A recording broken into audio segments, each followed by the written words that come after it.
A demon with large horns and black wings rises above the heroes, shouting words of pity in a hellish voice.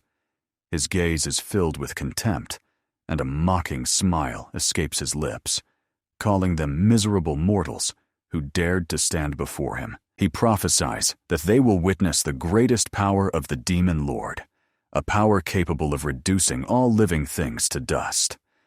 Around him, the space darkens, and the air fills with a terrible energy that makes even the bravest tremble. Long ago, on the continent of darkness, a great war raged between the army of the demonic king, humans, and elves.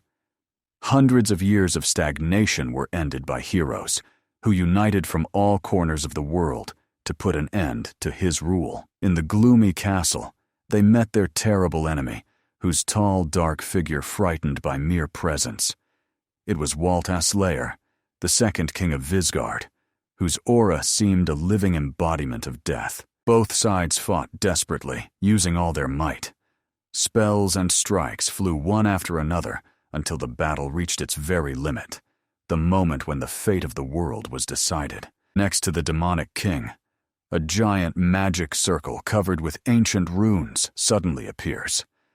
Sensing danger, he raises his hand, trying to shield himself from the invisible threat that suddenly approaches. The spell takes effect. The demon's body begins to crack like a stone crumbling over time. He gasps in pain, looking at his split hand, unable to comprehend what is happening. A piercing scream bursts from his throat. The king's body shatters into pieces, and fragments of flesh fly in all directions. His eyes are filled with rage and horror. Even he does not understand what force is destroying him from within. The mage who cast the curse calmly looks at him with a sharp, cold gaze. The demonic king roars, asking what he has done, but the only response he gets is silence and even greater pain. Walt does not understand how this is possible. His fingers reach for the glow that engulfs his body. At this moment, the calendar shows the 12th day of the month of half-light, year 528. Falling into a dark abyss, he feels the thought of death engulf his consciousness. Everything around dissolves, and Walt understands. Today marks the end of the story of the 29-year-old King Aslayer. Over the northern lands of the Kingdom of Lagar rises a full moon. Suddenly, amidst the mountains, a majestic palace carved into the rock explodes, and the night is torn apart by the glow of fire and shards of stone. The formidable walls of the cave palace tremble from the impact.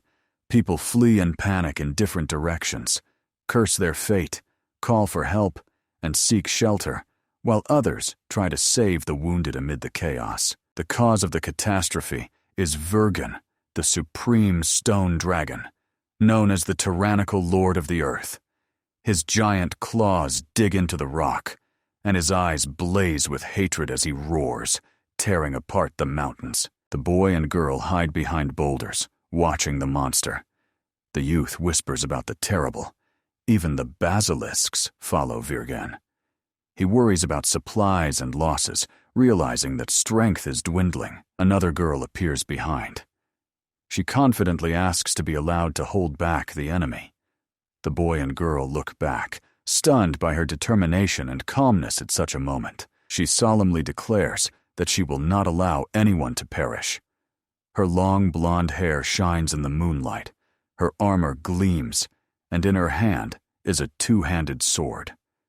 People shout her name, calling out emotionally, "Miss Iris." With her name on their lips, the warriors rise, signaling each other to cover her. Iris rushes into battle, and the air is cut by her sword, like a ray of hope in the darkness. She carefully watches the enemy, searching for a weak spot under the scales. Finally, she notices a gap on the belly. The dragon sees her gaze and fiercely meets her eyes, chilling the blood. Exploding with anger, he spews a stream of flame from his jaws that melts even stone. Iris rises into the air, barely managing to avoid death, feeling the heat behind her. Fragments of stone cut across her cheek, leaving a bloody trail. She understands that even the breath of this dragon is deadly dangerous and tries to restore her balance as quickly as possible. But she doesn't make it. Her body crashes into the wall with full force. A loud cry of pain echoes around. She slides down, leaving a deep dent in the stone. People shout her name. Clutching the sacred sword Mistletoe in her hand, Iris despairingly realizes that she has failed to unlock its true power. Blood flows down her face, and her faith in victory fades. Drenched in blood, she looks at the dragon that is frantically destroying everything around, and thinks that if this is her end, then let it be worthy. A gleam of calm appears in her eyes before the final step. Suddenly the sky is torn by lightning. The roar of thunder covers the battlefield, and the light is so bright that even the outlines of people and the dragon disappear. The air is split by a storm, raising dust and debris. A powerful discharge strikes the palace dome, shattering it completely.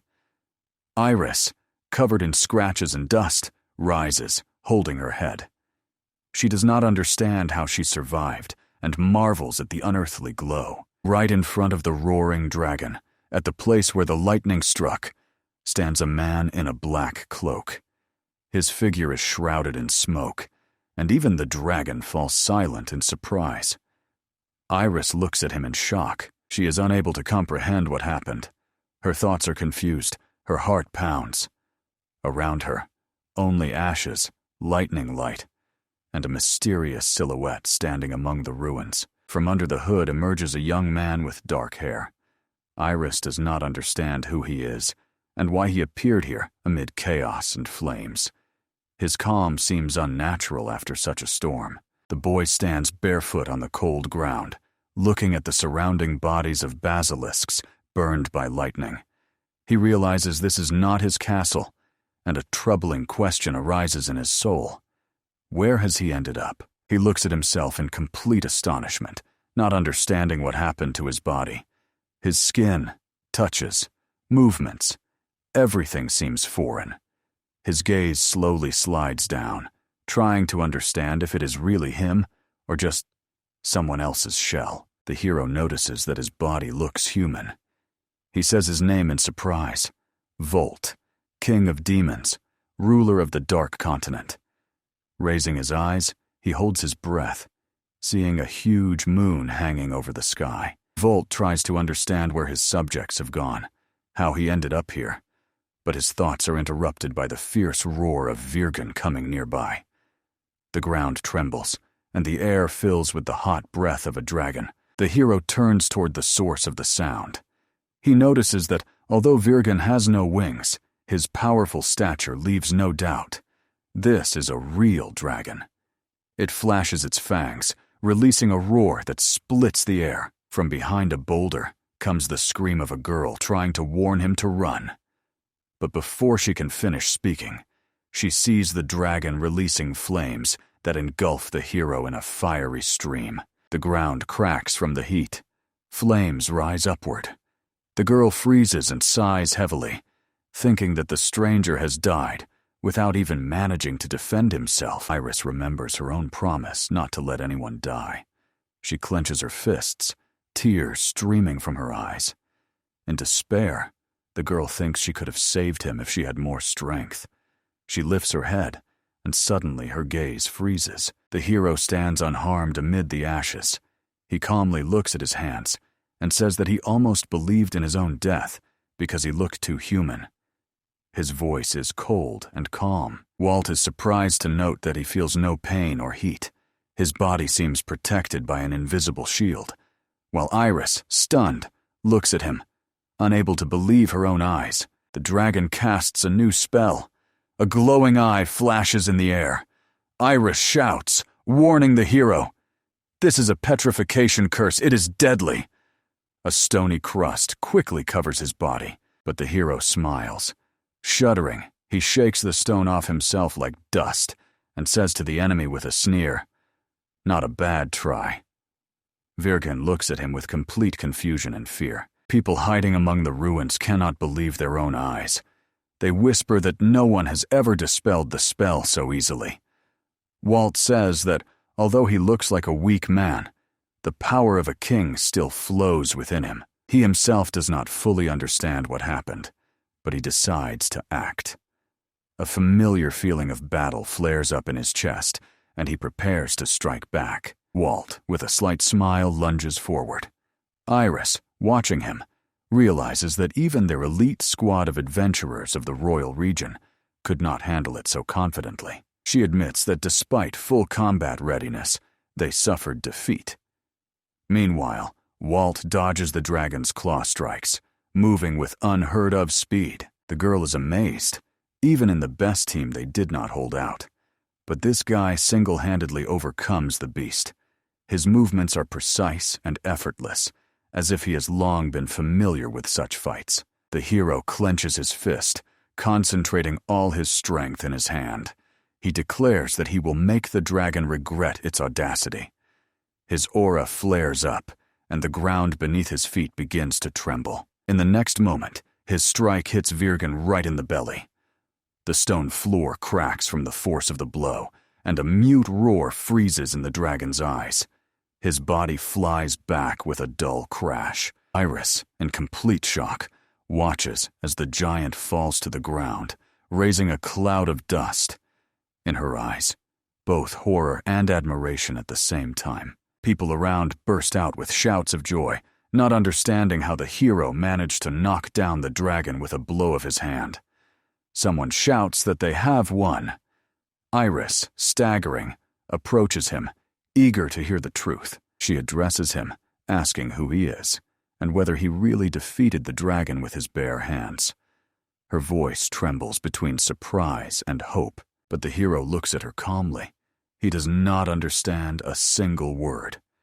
Her language seems foreign to him, as if from another world. Walt decides that the girl is not hostile, but the language barrier prevents him from understanding her words. He begins to realize this is another world, not the one where he ruled. And suddenly, an idea dawns on him. Iris continues to ask, but Walt raises his hand, ordering her to wait. Approaching the fallen dragon, he recalls one of his ancient abilities and decides to use it. Focusing, he touches the dragon's body, and his consciousness is pierced by a stream of memories. He reads all the knowledge accumulated by the creature throughout its life. Walt calls this creature Lizarek Gain, and notes with disappointment that the knowledge is less than he expected.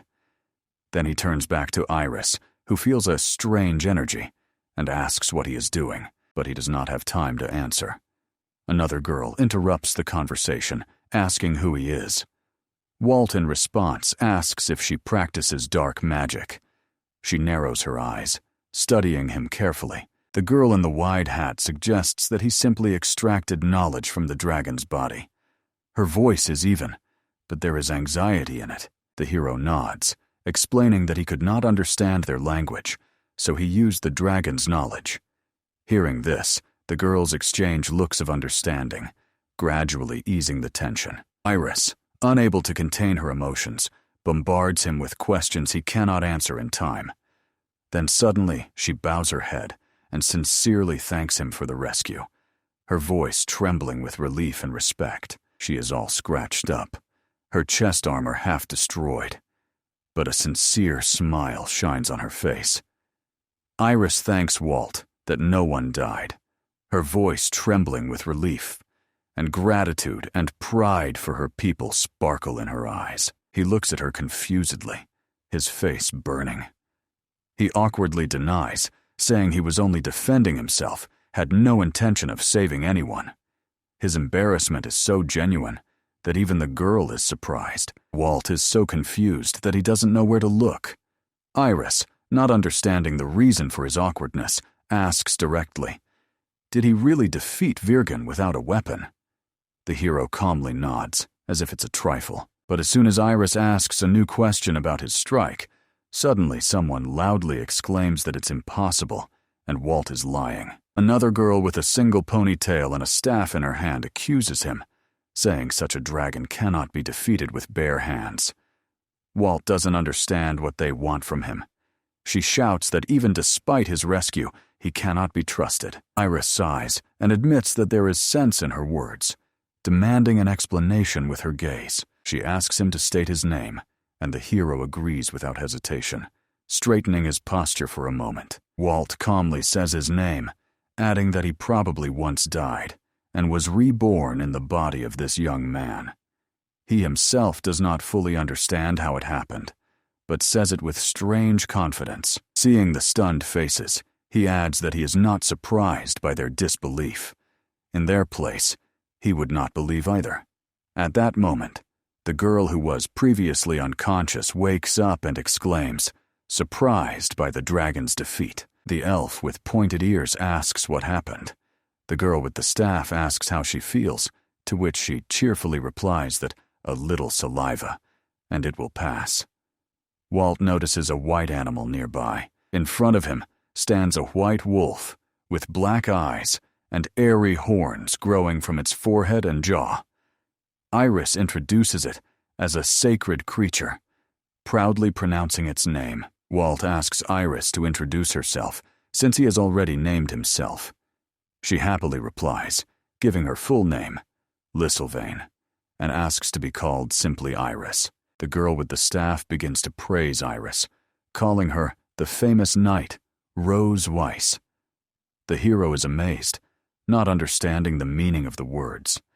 Iris only awkwardly sighs, along with the witch in the hat. That talkative companion continues to explain that Rose Weiss is a special class of white knights who should be respected.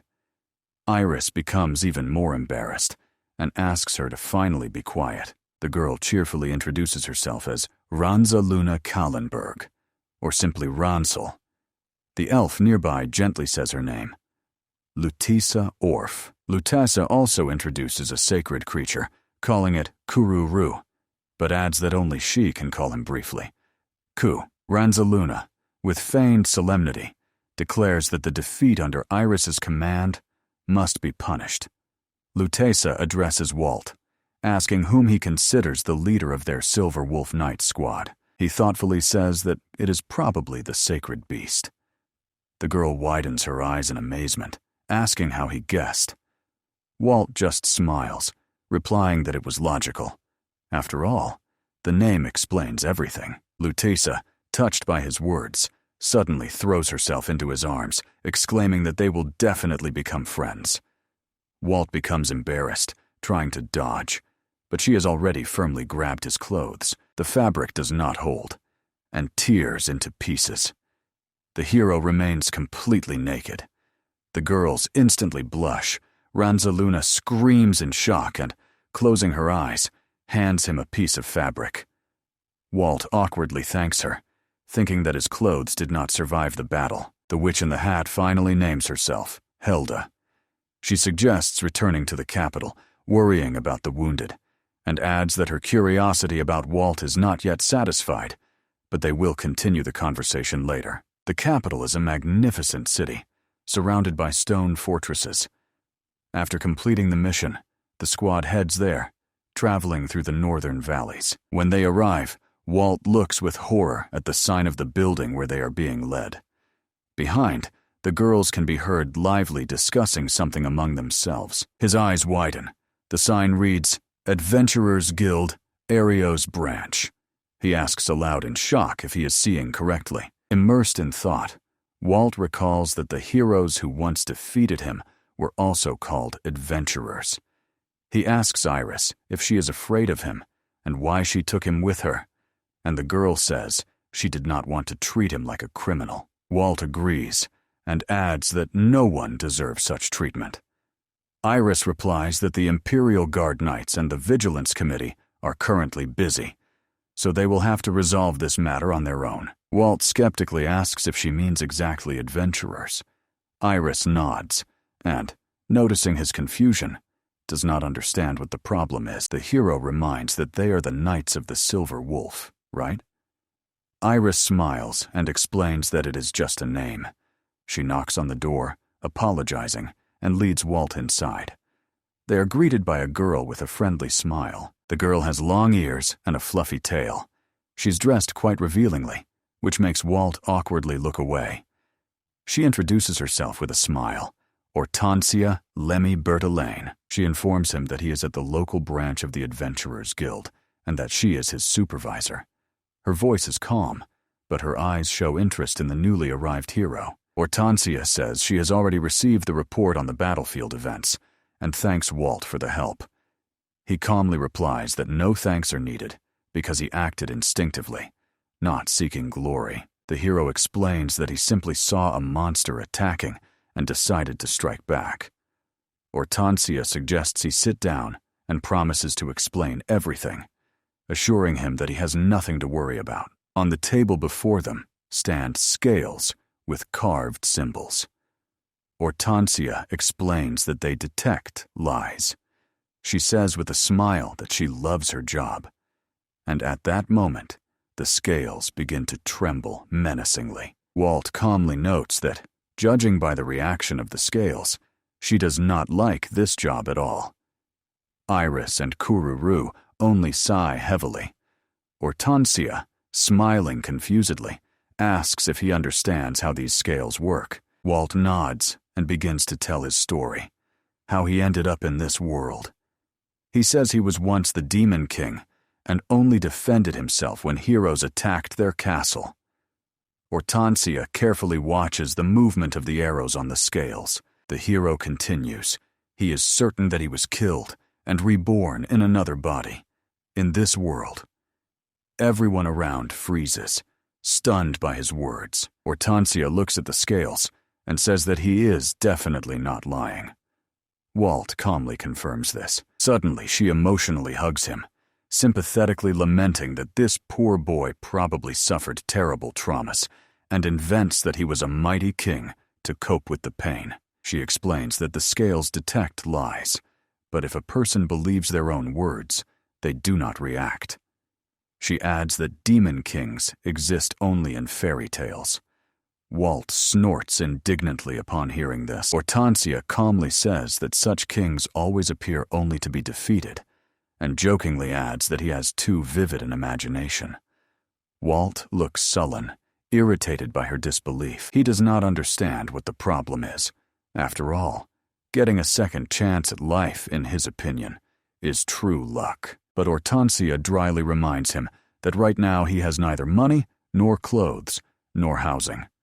She calls him unemployed, which instantly offends Walt. With a slight cunning, she adds that if he wants to stay in this city, he must become an adventurer. The hero sharply objects, but she casually says that then he will need a guardian.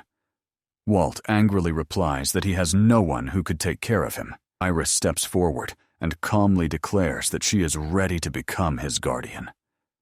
Ranzaluna and Lutesa freeze in horror at her words. Helda, whom Walt mistakenly calls Rosalina, tries to dissuade Iris, reminding her of her position. She cuts off, saying she has already decided everything. Hortensia seems to have been waiting for exactly this. She nods approvingly, saying that Walt will become a wonderful adventurer. The hero only grimaces, clearly displeased. Iris tries to calm him, assuring that his strength will not be a problem. She admits that she is fascinated by his power and dreams of learning to fight just like him. Walt looks at her confused, not knowing what to answer. Other girls call Iris to dinner, and she, smiling, walks away. Walt watches her go, thinking he wants to learn more about her. He does not understand why a girl of high status works as an adventurer. The knowledge gained from the dragon is insufficient. To figure it out, he decides to explore the city on his own. On the parade ground echoes the loud shout of a bald man in uniform. He draws everyone's attention, announcing that today they will be throwing stones. The hero realizes with surprise that he has ended up in a school for beginners. He looks at the students around and thinks that it will be extremely easy, while Walt thinks he must finish his studies, become an adventurer, and earn money. The instructor walks among the students, shouting that everyone must know how to throw stones, or else they will come back and bite them themselves. Walt cannot hold back a smile and agrees with the man's logic. Calling the scarecrow pathetic, he throws a stone with all his might. An explosion rises from the impact, destroying the scarecrow and blowing apart the wall behind it. The hero looks at the explosion site in surprise, while the instructor and students freeze, stunned by what they see. The instructor shouts that this is not just a throw, but a spell of the Meteor Armageddon level, the highest black magic. The students whisper, not believing that anyone can cast the legendary spell. But suddenly the ground beneath the explosion site begins to move, raising clouds of dust. Giant red worms burst out of the ground, roaring so loudly that the air vibrates. Everyone around panics and runs away. People shout that these creatures probably caused the explosion and that they are the guild's target. Volt calmly watches, assessing their strength, thinking they are much weaker than the dragon. A smile appears on his face. He deliberately draws the monster's attention, and they, emitting a piercing shriek, begin to crawl toward him. Wolt shouts challengingly to the worms, asking where their king is. His voice is so powerful that the air trembles, and the force of the scream causes an explosion, as if he threw a stone again with superhuman strength. The giant worms explode in different places, scattering in pieces. The hero watches with satisfaction as the field is cleared of enemies, realizing that this time, the victory is entirely his. The students whisper among themselves, amazed that Wolt possesses all the traits of a true hero. They cannot believe he did all this with just one stone, and wonder why such a fighter even trains with them. Confident in his victory, Wolt calmly turns away from the battlefield, ready to leave the training ground, certain that the danger has passed. But suddenly the ground splits open behind him, and from there appears the Worm King, a gigantic monster with a ring of petals around its mouth. Wolt freezes, while everyone around screams in horror. Slowly turning, Wolt ironically says that even if it is just a worm, he respects it as a comrade of the species. His tone is cold and slightly mocking. The Worm King rises above him, and the hero, raising his gaze, challenges it to a duel, to the death. The rumble of the earth mixes with the thunder of his voice. Wolt rushes forward and shouts the name Lizareka Gaina, as if calling an old enemy. Hitting the monster's outer shell, he realizes it is as hard as diamond. The worm roars and opens its jaws, lunging at him. Its massive body spins, raising a cloud of dust. Confident in his righteousness, Wolt decides to attack the enemy from the inside, where it is most vulnerable. He jumps straight into the monster's mouth and disappears inside. The people around scream in despair, deciding that he was swallowed alive. At first they want to rush to save him, but seeing how wildly the monster writhes, they retreat in horror and flee, realizing there is no chance. The worm goes mad, sweeping everything around. In the crowd, cries for protection ring out when suddenly a deep wound appears between its scales, from which smoke and blood burst forth. From this wound appears the hand of the hero in a dark glove. Its fingers clench, and thunder is heard around, as if the very air acknowledges his power. In a moment, Wolt, laughing, breaks free from the monster's insides. He glances at the corpse and says that even the Worm King does not look as terrifying as they said. People applaud in amazement. He has won again without weapons. Rising into the air, Volt gazes at the city from above. It seems to him that this world is almost no different from his own. In it, too, death and birth lead to a new future. He smiles, saying that this is exactly what makes the world worthy of being ruled by the strong. And he decides, if he failed to conquer the previous one, he will definitely conquer this one. Having landed, Wolt stands with his head held high, convinced that this world now belongs to him. A man runs up to him, exclaiming excitedly that it was magnificent. He looks at Wolt with admiration, praising his strength. Then he asks about his name, and the hero, slightly embarrassed, gives it. The man immediately calls everyone to pay attention to him. He solemnly declares before everyone that Wolt does not yet have an official adventurer qualification. Among the crowd, surprise and laughter arise. At the same time, the man adds that it was Wolt who defeated all the worms. People burst into joyful exclamations, but the hero himself does not understand what is happening. The crowd surrounds him, everyone reaching for autographs, some thanking, others taking photos. Walt tries to avoid attention, irritably brushing off excessive curiosity. Meanwhile, an old man in a black cloak and hat watches him from the window of the house. His eyes gleam with curiosity. He is impressed by Walt's strength and decides to study him more closely. The old man tells himself that the statistics of this boy will need to be reviewed after the completion of his studies. He takes a sheet of documents from the Royal School of Adventurer Training, carefully placed the stamp on the certificate, marking the completion of the trials. His movements are calm, but his gaze reveals surprise and admiration. The document states that Volt Aslayer receives the title Apprentice Knight of 0 level. The old man quietly congratulates him on graduation, while Volt is still surrounded by a crowd in the schoolyard. Meanwhile, a crowd gathers in the city center. People whisper, discussing the news about the adventurer who finished school on the very first day of training. Everyone talks about how Volt defeated the King of Hearts. At that moment, Hortensia sips contentedly from her glass, smiling relaxedly. Ransaluna, already quite tipsy, rejoices that now everyone is talking about Volt.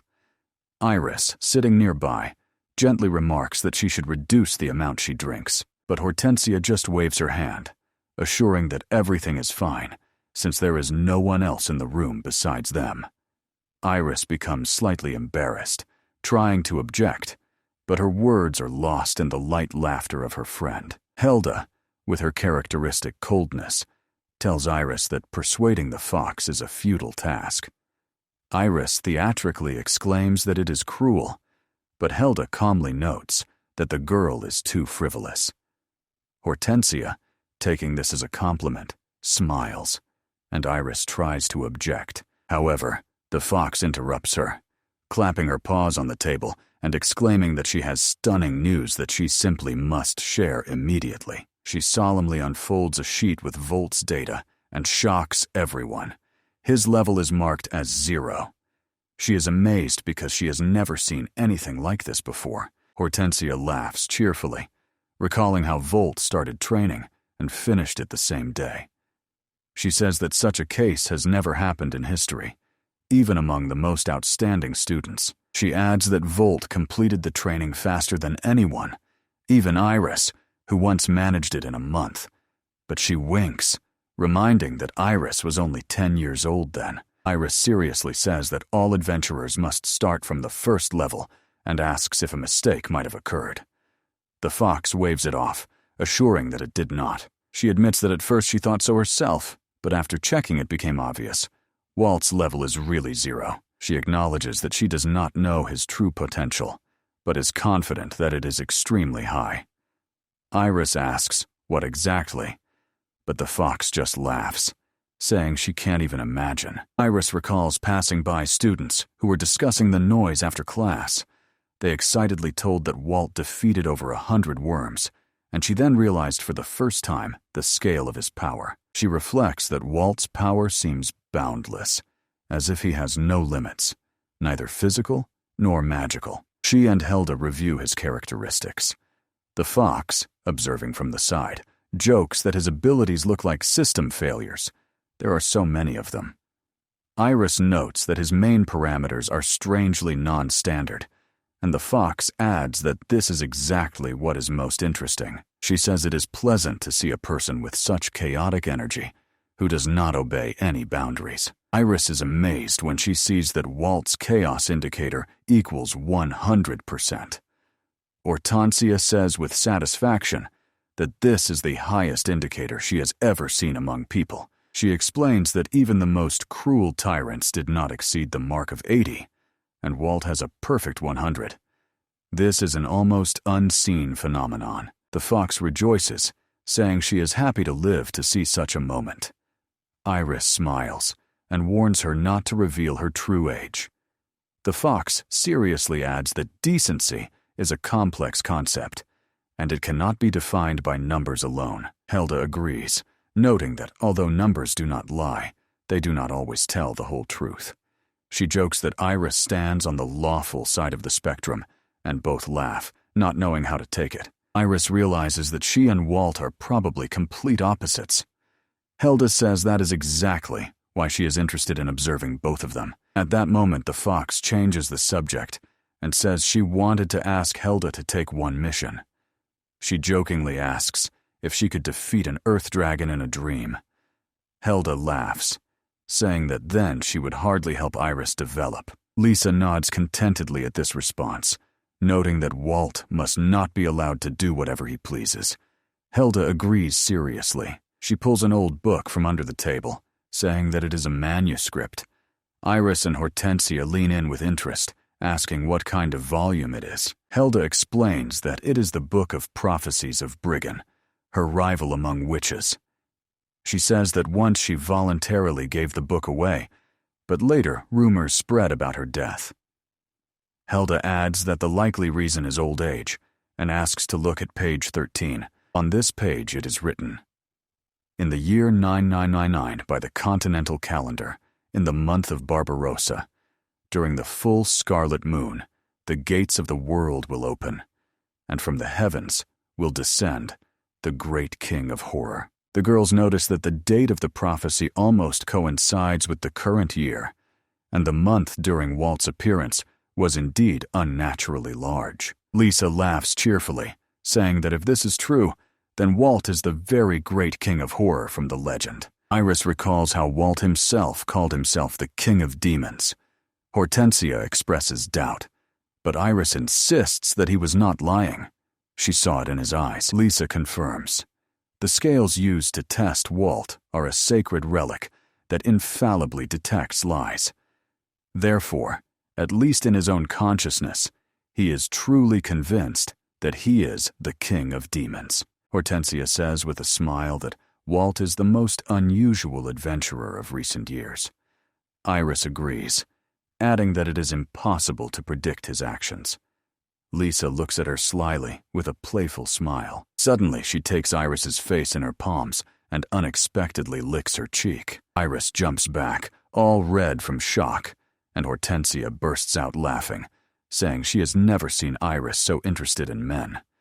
She protests confusedly, accusing the fox of reading too many novels and explaining that she simply admires Walt's strength. And, turning away a little, Iris quietly admits that when she saw him defeat with one blow, her heart truly trembled with admiration. To these words, Ranzaluna exclaims indignantly that Iris should not forget her position.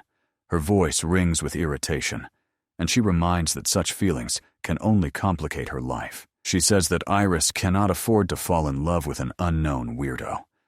Iris tries to explain that it's not like that, but Lutesa stands between them, protecting the girl from her friend's anger. Ranzaluna sharply tells her not to interfere. Lutesa reproaches Ranzaluni for exploding with rage instead of rejoicing in her friend's first love, and she angrily replies that she does not want to hear about love from someone who only thinks about food. A dispute about men and relationships breaks out among the girls, while Iris unsuccessfully tries to calm them down. Lisa realizes no one is listening to her and raises her paw to ask for attention because she has one request. Helda, sighing, says that she will probably hear something nonsensical now, but Hortensia thoughtfully adds that she has great hopes for their group and therefore wants to ask for something important. With a gentle smile, she voices her request to allow Walt to join their squad. Ranzaluna looks up at the scream, stating that this will never happen because they do not accept men. She adds that she is afraid Iris might fall under Walt's influence, and even when Iris tries to object, Ranzaluna does not listen. Hortensia just snorts, realizing that now they will have to decide what to do with this hero. She decides that she will deal with Walt after he gets the adventurer's license. Meanwhile, Walt wakes up in a shabby room where the walls are covered with dust and cobwebs hang in the corners. At first, he does not understand where he ended up, but later remembers the neglected hotel where he stayed. Approaching the window, he notices that despite the dirt and noise, he slept surprisingly well. He thinks that he has already died once, but he was mistaken. Now, looking at the bustling street outside the window, Walt is convinced his new life is just beginning. There is a knock at the door, and he freezes. A woman's voice comes from behind the door, asking if he is still asleep. Hearing the woman, Walt involuntarily recalls all the troubles that women of the fair sex once brought him. He remembers the women who came to his chambers with various intentions. So he cautiously asks who is there. In response, the voice says, "It is a guild representative." Opening the door, he sees a blonde girl with neatly gathered hair. She politely introduces herself, Elsie Nova, coordinator of adventurer units, who will now take care of his affairs. She explains that she usually works at the guild reception desk, but she is personally assigned to him, so if needed, he can turn to her specifically. Walt listens and mechanically compares her to a chambermaid. Elsie does not understand the hint and repeats that her duty is to help him with any questions. Walt nods in acceptance of this explanation. The hero sighs heavily, thinking about what he has gotten into, and with a bitter smile admits that there is no way back now. Meanwhile, Elsie notes that Walt already has a good reputation in the guild. They even wrote a commendation letter about him, and his official guardian is Raz Visa. Walt does not look impressed by this fact. She says that with such credentials he could become a true knight, but Walt only mutters that he feels like he should be the one giving orders, not the other way around. Elsie laughs, suggesting that he wants to be a strategist. He denies that this is quite the case. The girl cheerfully says that Walt could become a great adventurer. The hero awkwardly agrees, feeling that the decision has already been made for him. Elsie praises his fighting spirit. She, looking away embarrassed, advises him to get dressed. Walt notices with horror that he is standing before her in just his underwear. He asks why she did not tell him earlier, and she awkwardly suggests that it is some local custom or joke. Trying to maintain his dignity, Walt calmly says that it is all right, although inside he is burning with shame.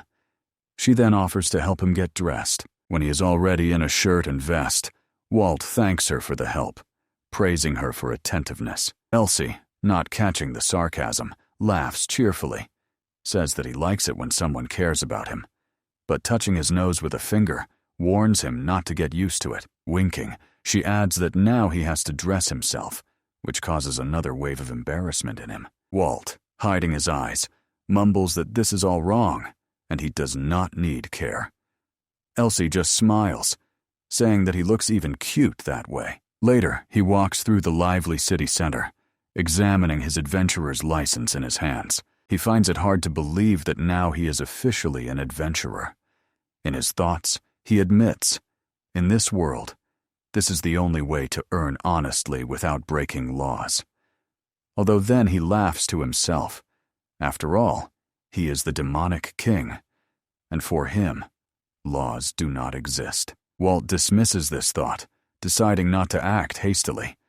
But suddenly, a voice sounds from behind. Someone is addressing him. In front of him stands a charming girl, with an ornament on her tail. She shyly extends a flower to him, looking with a gentle smile. Walt takes it in his hands, saying that the flower is beautiful.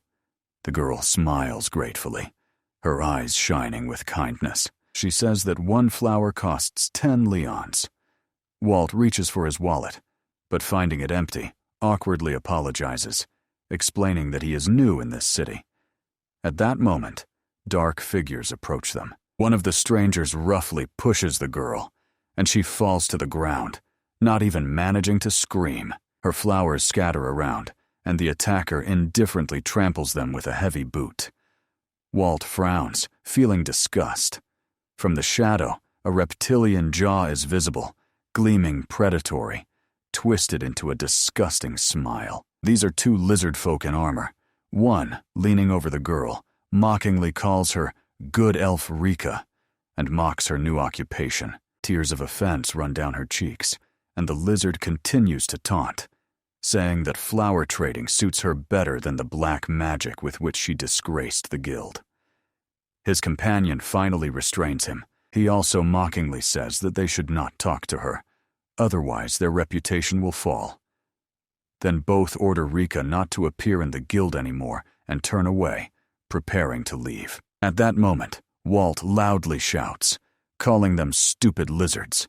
They abruptly stop, not understanding who dared to insult them. The hero repeats his words even louder, and his cold rage is felt in the air. The lizards turn around, their eyes shining with anger. One runs up to Walt, looks him up and down, and shouts that he must not dare to call them that, because lizard folk are as intelligent as everyone else. Walt just quietly laughs. He indignantly asks what is so funny, and Walt calmly replies that this whole argument is pointless. Saying this, he turns his head and casts a spell on the second lizard. The first flinches, seeing something strange happening to his companion. The enchanted lizard suddenly rushes to his comrade, calls him a tender name, and asks to run away together. The first retreats in shock. Walt awkwardly says that his hand probably slipped because he wanted to give that one the status of a chicken, but accidentally cast a side effect of gender change. The outraged lizard roars fiercely. Meanwhile, the enchanted one, now in female form, hugs his shocked friend and pours out a confession of love to him. Walt watches this, not believing his eyes. The one who was enchanted shouts that the hero ruined his life.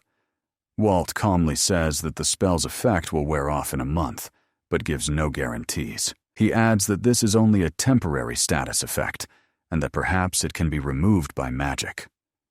Two lizards run away, one after another, shouting that everything will be fixed, and their voices are lost in the crowd. People who witnessed the scene whisper among themselves in amazement, for these two are well-known adventurers. Rika runs up to Walt and thanks him warmly. The hero replies that no thanks are needed, and returns to her the flower that miraculously remained undamaged. Then he asks if she herself is an adventurer.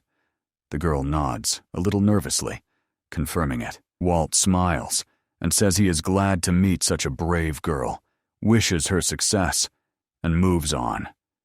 Rika, enchanted by his strength, watches him with her eyes, until suddenly she remembers that she is late. Meanwhile, at the guild branch, Vartancia Bertelaine receives a summons for Rika to appear at 9 o'clock.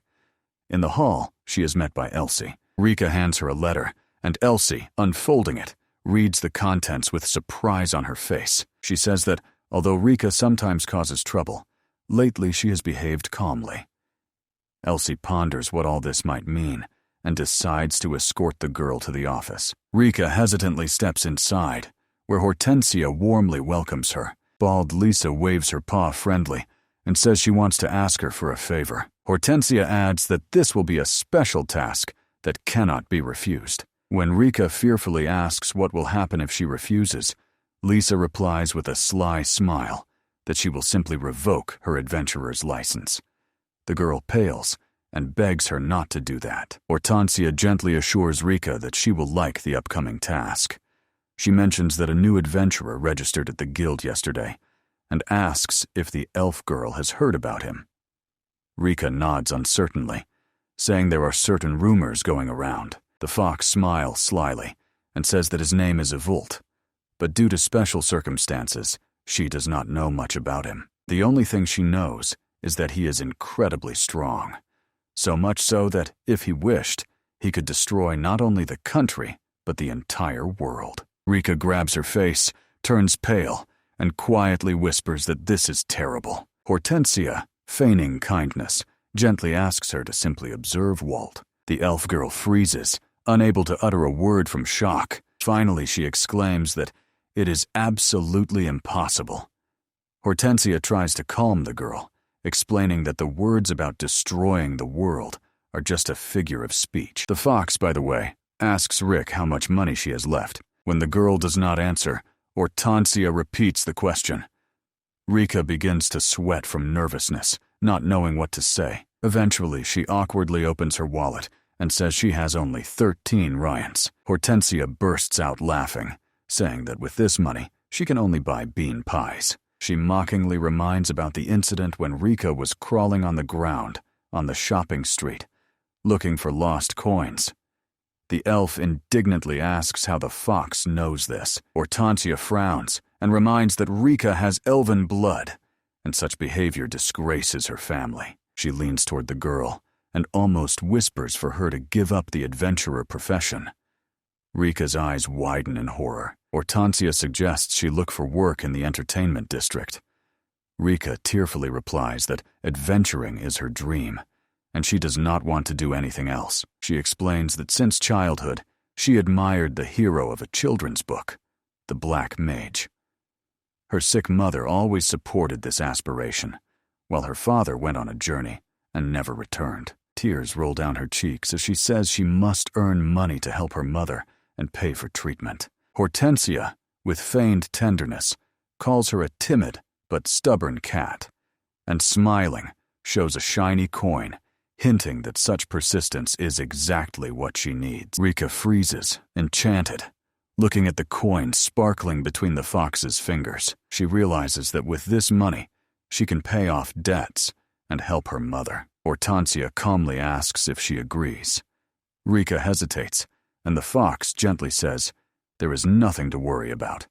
The task is secret, and the elf is best suited for it." She explains that humans are unreliable, and Rika, thanks to her simplicity, will not arouse any suspicion. She adds that because of her natural beauty and gentle nature, people will always treat her kindly. Rika says in surprise that she does not see the connection, but Hortensia only laughs, repeating that this is why she is the perfect candidate. Feeling intense pressure, the elf mentally apologizes to Volt for having to agree. She, clenching her fists, says that she accepts the task. The fox throws her a coin and says with satisfaction that it is a wise decision. But when Rika extends her hand, the coin suddenly stops in midair and bounces back to Hortensia. The elf is embarrassed, assuming it is gravity magic. She cries out through tears that the fox is too cruel and does not understand why she takes pleasure in such jokes. The fox, unable to hold back laughter, confirms her words and says that she really cries charmingly, so she cannot resist. Hortensia finally instructs Rika to make contact with Volt, using her own methods. She sets the next meeting in 3 days, smiling slyly, while Rika pales in anticipation of the upcoming trial. 3 days have passed. Elsie comes to Volt and persistently knocks on the door, demanding that he finally open it. Her voice sounds restrained, but determined. Volt opens, asking in surprise what is the reason for such a fuss so early in the morning. He wonders why there is so much attention in the morning, to which the girl asks how he is feeling. Volt says he is fine and is surprised that she came just for that. Secretly, he is glad that this time he managed to dress properly. Elsie smiles understandingly. She sincerely rejoices that he is okay, but immediately gets down to business, reminding him that 3 days have passed since their last meeting. Elsie notes that Volt's license was issued 3 days ago, but he still has not accepted any tasks. He mumbles that she is exaggerating and tries for a long time to explain the reason. The girl impatiently asks for a direct explanation. Walt recalls the past when he had to work without rest, day after day, and thinks about how his life has changed since then. In this world, he reasons, people do not complain about fate. They just live as best they can. While Elsie waits for an answer, Walt finally understands how to explain everything to her best. He confidently says that all his needs are provided by the guild, and even the insects that scared him have disappeared. Because of this, he sees no point in starting to work. Even the room has become quiet and calm. But Elsie, outraged, shouts that at this pace, he will turn into a useless idler. Walt frowns, offended, not accepting the comparison to a helpless person. The girl sternly reminds him that the guild's support is not unlimited, and it cannot last forever. She warns that if he does not earn enough points, his license may be revoked. Walt raises his eyebrows in surprise. Elsie decisively says that they are going to the guild immediately. Her pressure makes Walt confused. With a smile, she promises to make a real adventurer out of him. Walt looks extremely displeased with this prospect. She literally drags him down the corridor to the exit, promising to teach him everything kindly, while he vainly tries to refuse. They arrive at the guild building, where there are few people, Most are sitting at tables having breakfast. Walt glances at the bulletin board and grumbles that there is not a single worthy task there. Elsie explains that the best quests are taken early in the morning. She adds that the hardest tasks are paid more, but the risks are greater too. Walt asks if there is something that would allow him to earn quickly. Elsie reproachfully says that it's not even worth thinking about. She reminds that he is a novice and should start with simple tasks to understand the basics of the work. She offers him an appropriate assignment. Walt looks at the parchment and grumbles discontentedly whether it suits him, someone like him, to gather mushrooms. Elsie calmly explains that this is the path of every beginner, and if he continues to consider himself the strongest, he will only doom himself to defeat. Walt remains dissatisfied, but understanding her good intentions, still sets off on the mission. Elsie quickly runs after him. She reminds about the equipment, but Walt says that in previous battles, he managed without it, and will cope now too. Elsie almost succumbs to his confidence, but suddenly a rumble is heard from above, and Rika falls right in front of them. Elsie leans anxiously, asking if everything is all right. Walt calmly says, "Hello, Rico." The girl, crumpled and confused, gets up and assures that she's fine. She recognizes him as the one who saved her, and thanks him again. Elsie looks at them in surprise, not understanding where they know each other from. Walt shrugs and says he just helped at the right moment. The river proudly introduces herself. Henrik Estolando, a first-level black rank mage. Walt repeats her name with a smile, and she nods gratefully. He replies in response, giving his full name and suggesting to just call him Walt. The river freezes. This is exactly the name at the center of her secret mission. Walt notices that Rika's face suddenly turned pale and asks in surprise if everything is all right. She tries to feign indifference, mumbling that she just didn't expect to meet him so early, and Elsie shifts her gaze to the girl. She offers Ritza to help Walt with his first initial adventurer task. Elsie explains that since Rika is an elf, her knowledge of herbs will be useful when gathering mushrooms. Walt doesn't understand what she is implying, and Rika, slightly embarrassed, quietly says that she is a half-elf. Elsie asks with a note of concern if the girl is not busy, but Rika quickly denies, assuring that she is free. She sincerely rejoices at the opportunity to work with him, while Walt looks not too pleased. The girl timidly asks if he minds working with someone like her. Elsie says with a smile that Rika is a reliable adventurer, and Walt, sighing, agrees to take her into his group. The girl asks not to exaggerate, and Elsie addresses Rika, warning her not to use magic during the mission. The river is a bit shy, but agrees.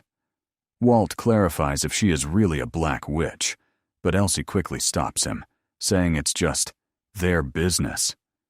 The hero feels a strange premonition. The river suddenly asks in a trembling voice if there is any point in a mage who has lost hope and cannot cast spells. Elsie looks at her worriedly. She tries to encourage the girl, saying that even without magic she has many wonderful qualities. Elsie adds that Rika is sweet and has good taste in clothing, but these words only upset the elf because they have nothing to do with adventuring. Elsie jokingly advises her to change her profession to a dancer, but Rika awkwardly says she is panic-stricken by the stage. Walt mentally notes how different these two girls are. One is bright and playful, the other reserved and anxious. Nearby, a group of young adventurers loudly laugh, celebrating their victory over the goblin they just beat. One of them, a boy with shaved temples, notices Rika and mockingly calls her a fire elf as they tease her behind her back. He says he can't believe she is still an adventurer and complains that because of her, his mood has spoiled. The others start mocking the girl while she stands with her head down, holding back tears. Elsie watches this with pity, and Walt clenches his fist. Now, Rika is part of his team. Unable to restrain himself, he whispers a spell. Suddenly, glass explodes nearby, and the troublemakers scatter with screams. Walt decides that humiliating a member of his squad is an insult to himself. The people around do not understand why the glass shattered. With a sly smile, He says that probably some hooligan threw a stone at the window, hinting at a warning. The boy with shaved temples, blushing with anger, shouts that they are in the capital and asks who this confident guy is. His friends nervously huddle together. Walt calmly thinks about how to teach them manners. Elsie asks if anyone was hurt. She is told that everything is fine, only shards remain on the floor. The hooligans, not looking at Walt, quickly run away. Rika is filled with gratitude, and Elsie turns to Walt with a reproachful look. She directly asks if he was the one who broke the glass. Walt proudly confirms. He expects praise, but the girl only sighs irritably, not in the mood for compliments. Elsie angrily says that next time she will charge him for the repairs and orders to clean up the mess. Rika and Walt decide to escape before she returns and quietly slip out the door. At that moment, Rika's stomach growls loudly. She awkwardly says she hasn't eaten since last night. Walt laughs, saying he didn't have breakfast either, and you can't fight on an empty stomach. Soon, they are already sitting in the forest.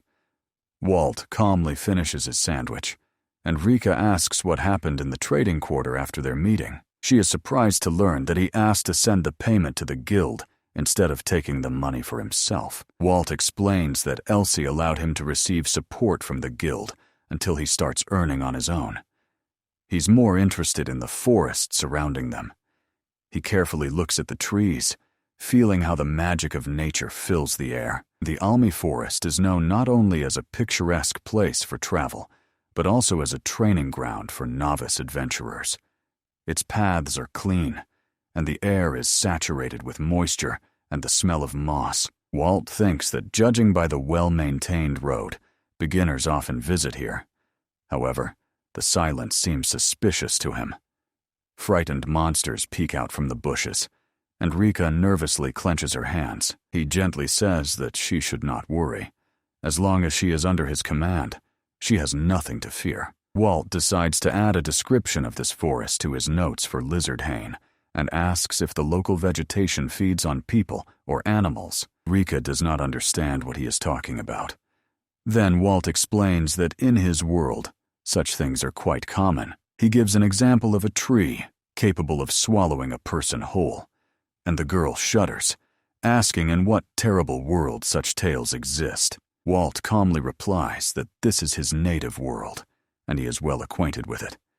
Rika, frightened, loudly apologizes, saying she did not mean to offend him. The hero assures that everything is fine, but the girl looks at him with distrust, deciding that he is definitely not ordinary.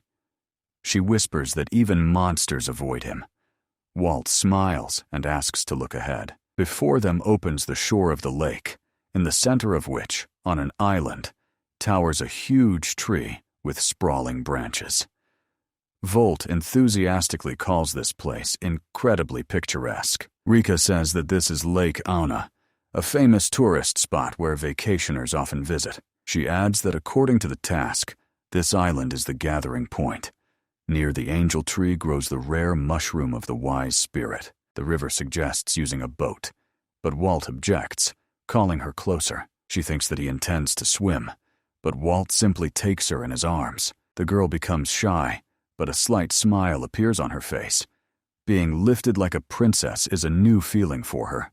Walt warns to hold on tighter. The next moment he pushes off the ground, and their bodies soar into the air, rising high above the surface of the lake. They gently land on the island, and Walt carefully sets the disheveled Rika on her feet. She falls shakily to the ground, still stunned from the flight.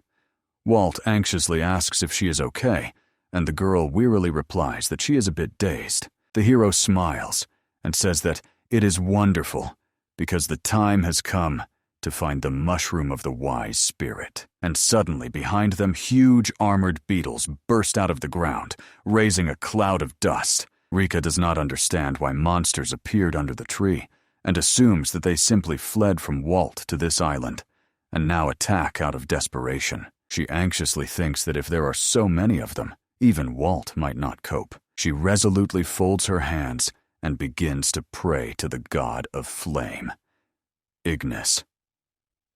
On the ground beneath her palms, a pattern of a magic circle appears. Walt tries to stop her, But Rika is already finishing the spell, raising her hand and asking the god to save her. From her palm bursts a fireball, which scatters streams of flame, destroying everything in front of it. Everything around ignites.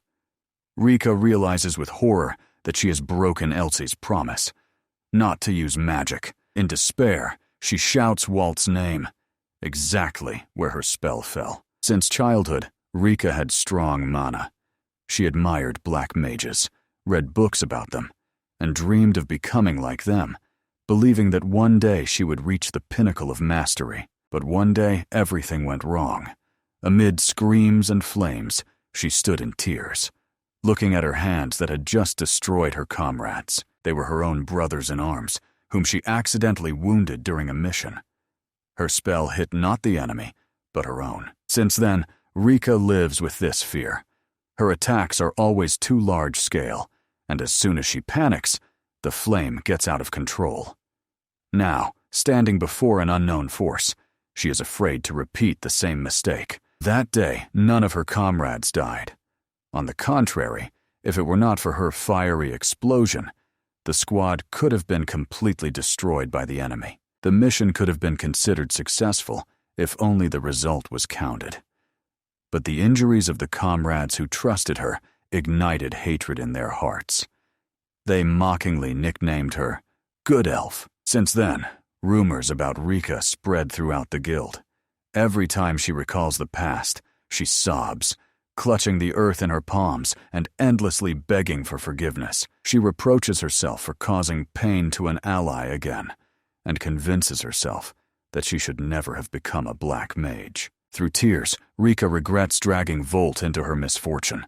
At that moment, he appears nearby, covered in ash, and asks confusedly what happened. She recoils, thinking that before her stands his ghost.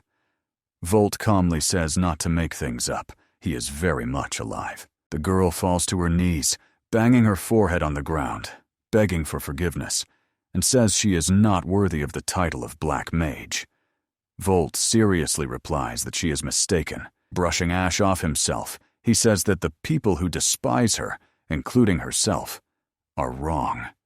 Her attacks cannot even be called friendly fire. Volt explains that real friendly fire is when you accidentally kill 30 of your own soldiers with a direct hit. And he promises to give an example from life. With an absolutely serious face, he tells how he once accidentally tore off his father's right hand. Rika jumps in shock. Volt adds with a smile that the hand grew back instantly. Rika, not believing it, thinks he is just trying to cheer her up. Volt snorts and says her magic doesn't even burn.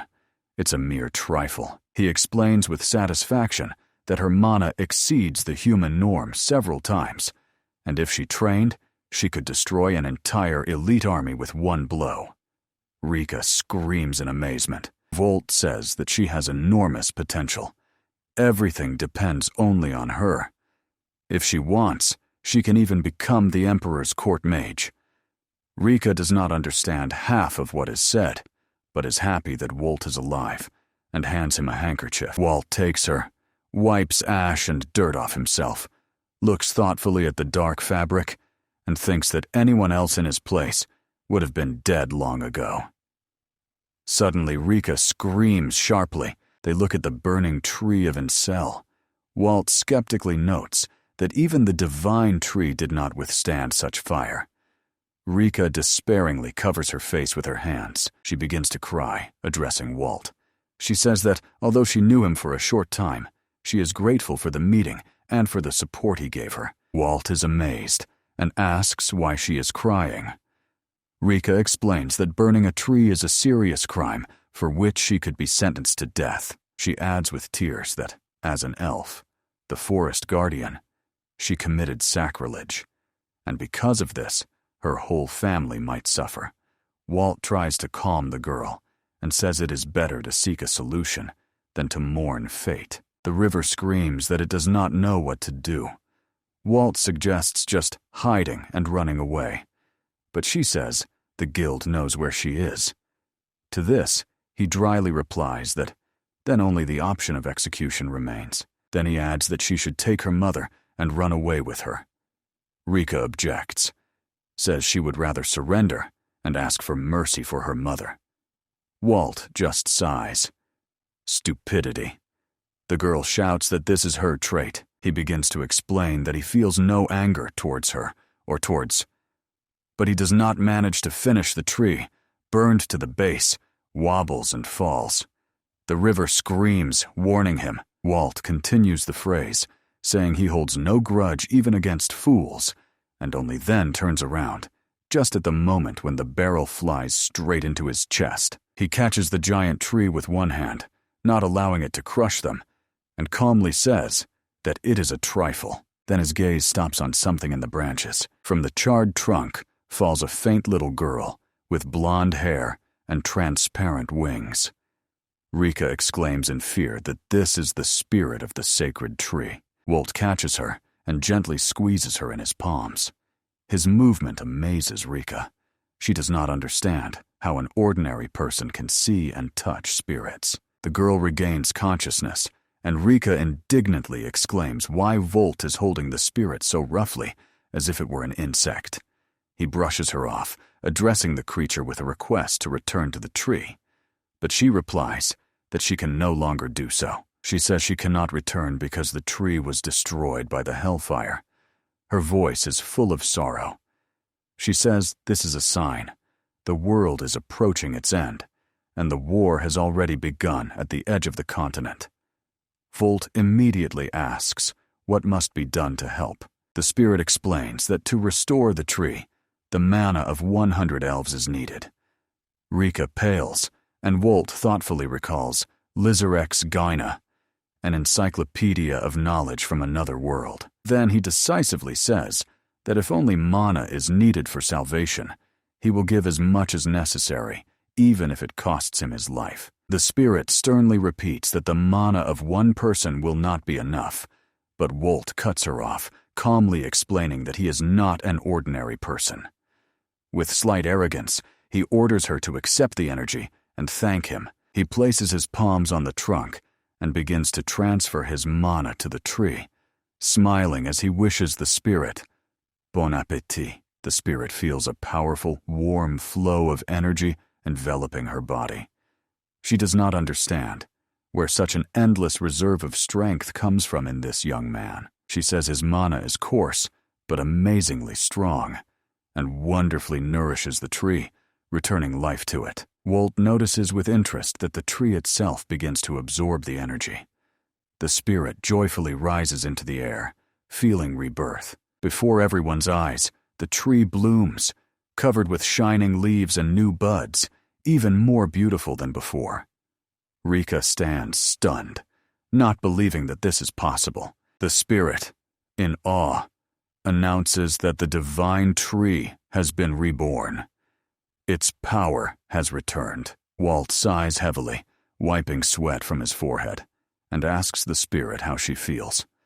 She replies that she can now live for many more years. She adds that she will live at least from 10 to 100,000 years, and as a sign of gratitude, she extends to him a branch with a fruit resembling a shiny apple. Rika, frozen, recognizes this fruit and whispers its name with wide eyes.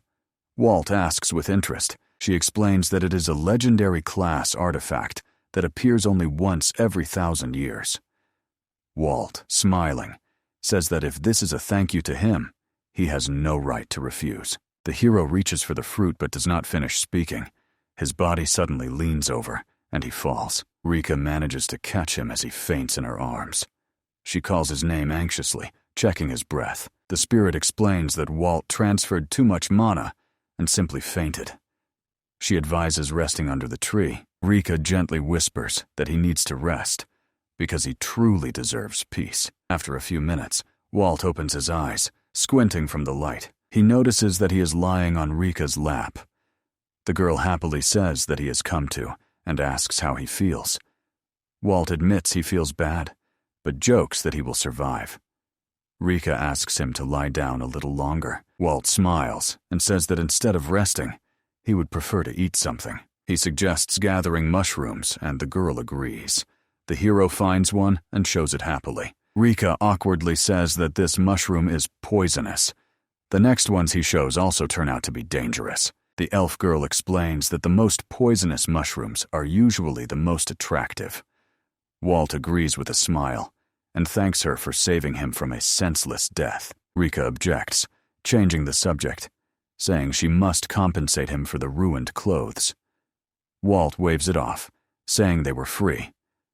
The girl does not calm down until he interrupts. "Let's eat instead." Walt remembers the spirit's gift, approaches the tree, and carefully picks the fruit, saying it looks surprisingly appetizing. Rika warns fearfully that this is an extremely rare item and should be taken to an antique dealer. Walt laughs, saying you can't waste a spirit's gift. He reasons that no matter how much this fruit costs, ultimately it is food, and there is no point in waiting until it rots. He gestures to the amazing view around: water, silence, the scent of trees, and says it's the perfect time to enjoy a meal straight from the tree, admiring this tranquility. Walt adds that there is a certain elegance in this. Rika smiles, mentally acknowledging that he speaks like a true aristocrat. Feeling his mood, she suggests tasting the apple together. Walt looks at her surprised and says he will share. The girl is initially shy, but Walt insists and hands her the fruit to cut in half. She looks at him with reverence, considering it an honor to touch such a treasure. Finally, Rika sighs, takes out a small pocket knife, and carefully cuts the fruit in half. She hands Walt his portion. The hero thanks her, takes the piece, and slowly brings it to his mouth. Rika watches, holding her breath, as if this moment will go down in history. Walt awkwardly says that it is hard to eat when people look at him like that. He suggests doing it together, on the count of 3. After a short countdown, they simultaneously bite their halves. Sweet juice spreads over the tongue, as if the very sky has fallen to the earth. Both are delighted by the taste. Walt even feels as if his body is rising above the ground. Their eyes shine with pleasure. They chew without saying a single word. Then Rika suddenly begins to cry, from an excess of happiness. Tears roll down her cheeks, and in a burst of emotion she says in an unfamiliar language that she is glad to be alive. Walt asks in surprise, but the girl blushes and asks to forget it, explaining that it is a family dialect. Walt thoughtfully replies that she has no need to hide anything. Then he smiles and says that he has decided to remain an adventurer. Extending his hand, he warmly invites Rika to become his companion, a servant, as he puts it. Rika asks if he really wants that.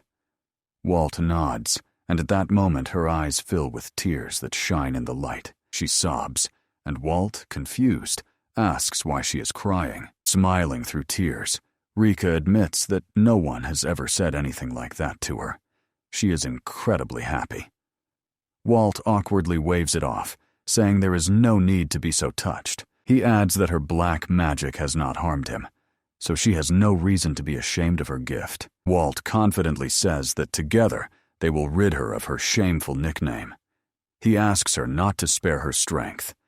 They happily shake hands, and Rika thanks him once again, sobbing with happiness. Meanwhile, far in the northeast of the kingdom of Lagaro, among the snowy Valdani mountains, snow covers the rocky ridges. In a small wooden house under the rock stands a girl.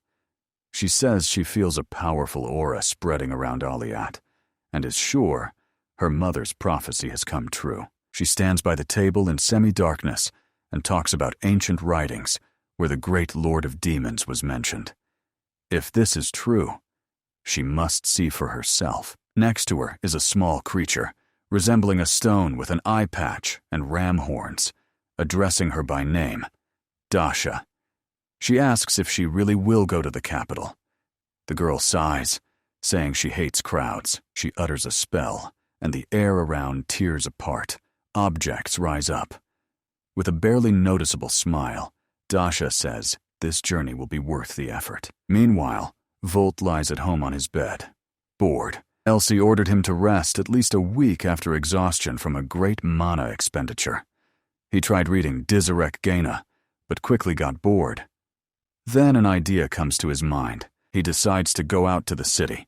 He jumps straight from the window to the ground, scaring a cat, and hiding in the shadows, quietly tells himself that no one should notice his escape. He likes that here he can get ready in a few minutes, unlike his past world, where clothes and preparation took hours. Climbing a hill, Volt stops, admiring the cityscape and the main castle shining in the distance. He dreams that one day he will have his own castle and paint its walls black. His stomach growls. He realizes he hasn't eaten anything since morning. He looks in his wallet. After sharing the reward with Rika, very little remains. Snacking on a sandwich among the crowd, Volt thinks about armor. Elsie had mentioned more than once that it's time for him to buy armor. Counting his money, he sees that after breakfast, he has only 2,000 Ryans left. He understands that this will not be enough even for simple armor, and he does not want to take a loan from the guild. Walt thinks about protective clothing that can withstand Rika's magic, but then decides that it is probably cheaper to just buy a new one after each mission. Sighing, he recalls the explosions the girl causes and thinks that she should learn to control herself before she finally burns him. Walking down the street, he decides that practical training will benefit Rika, since strength is born only from experience. Walt smiles. If she develops as a black mage, she will become a true support for the team. He believes that this will benefit both her and him. Looking around, Walt realizes that he has accidentally wandered onto an unfamiliar street, where the air seems strangely heavy and quiet. When Walt was about to return to the main street, a shrill warning of danger sounded nearby. Suddenly, a woman's scream bursts from the window above him, and he is shocked to see a girl in a snow-white, fluffy dress flipping through the air right onto him. Walt instinctively puts out his hands. She lands softly right in his arms. The girl looks him in the eyes, calls him by name, and wonders that she met him here. Walt is confused. He does not recognize her. Carefully setting the stranger on the ground, he asks how she knows his name. She is surprised by his forgetfulness, lets her hair down, and understanding flashes in the hero's eyes. Golden hair falls on her shoulders, and Walt finally recognizes Iris. She notes with a sly smile that he usually notices such details. He blushes, explaining that he only remembered her in the adventurer's armor. Iris says she has already heard about him, how he finished the academy on the very first day, and asks if he has started doing the tasks. Walt nods, but sharp sounds come from deep in the street. He looks warily in that direction, thinking there is a fight. But Iris nervously says that is not the case. He is troubled by her depressed facial expression. The girl hesitates, then quietly says she wants to ask him for something. Walt immediately replies that he is indebted to her for guardianship, so he will agree to whatever she says. Iris looks him seriously in the eyes and asks, "To kidnap her?" Walt freezes, shocked by this request. At that moment, armed men appear behind, shouting for him to step away from Iris. The hero turns with annoyance. The soldiers shout that he is forbidden even to speak with her and threaten violence if he resists. Walt briefly asks who they are. Iris, frowning, replies that these are bad people who want to catch her. Walt, grimacing, says that this soldier's noise is already annoying him. He takes Iris by the hand and solemnly declares that from now on he is truly kidnapping her. The girl looks at him with gratitude. Walt picks her up in his arms and runs swiftly forward, while behind them the shouts and pounding of the chase can be heard. Another squad appears ahead. Iris cries out fearfully, but Walt calms her, telling her to hold on tighter. He sharply pushes off the ground and with one leap flies over the soldiers' heads, raising dust. They stand, stunned, looking up, not believing that this is an ordinary person. A command sounds from below, "Catch at any cost." Walt tries to disappear into the crowd. Noticing how Iris's dress stands out, he suggests changing clothes and runs to the nearest shop. Iris awkwardly says that she didn't bring her wallet. Walt smiles and says he will pay himself. He is not sure if his 2,000 Ryans will be enough, because he has no idea about the prices of women's clothing. As they run out onto the street, they are noticed by an elegant girl in a hat. She recognizes Iris and calls her by name. Iris turns around in surprise, and Walt puts her down. The girl says she rarely sees Iris accompanied by a man. Walt suspiciously squints, suspecting that she is a stalker. The stranger laughs and says she is a friend, introducing herself as Sharon. Walt is relieved to understand that they really know each other and trust one another. All three of them hide in a narrow alley.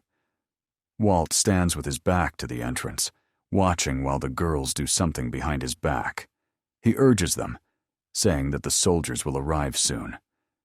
Iris asks to wait a little longer. He is not very calm at the thought that Iris herself knows the map of the capital well and deliberately led them here, to a dead end. It turns out this is her plan, to exchange clothes with Sharon to confuse the pursuers. Walt thinks with surprise that a simple dress change can really help.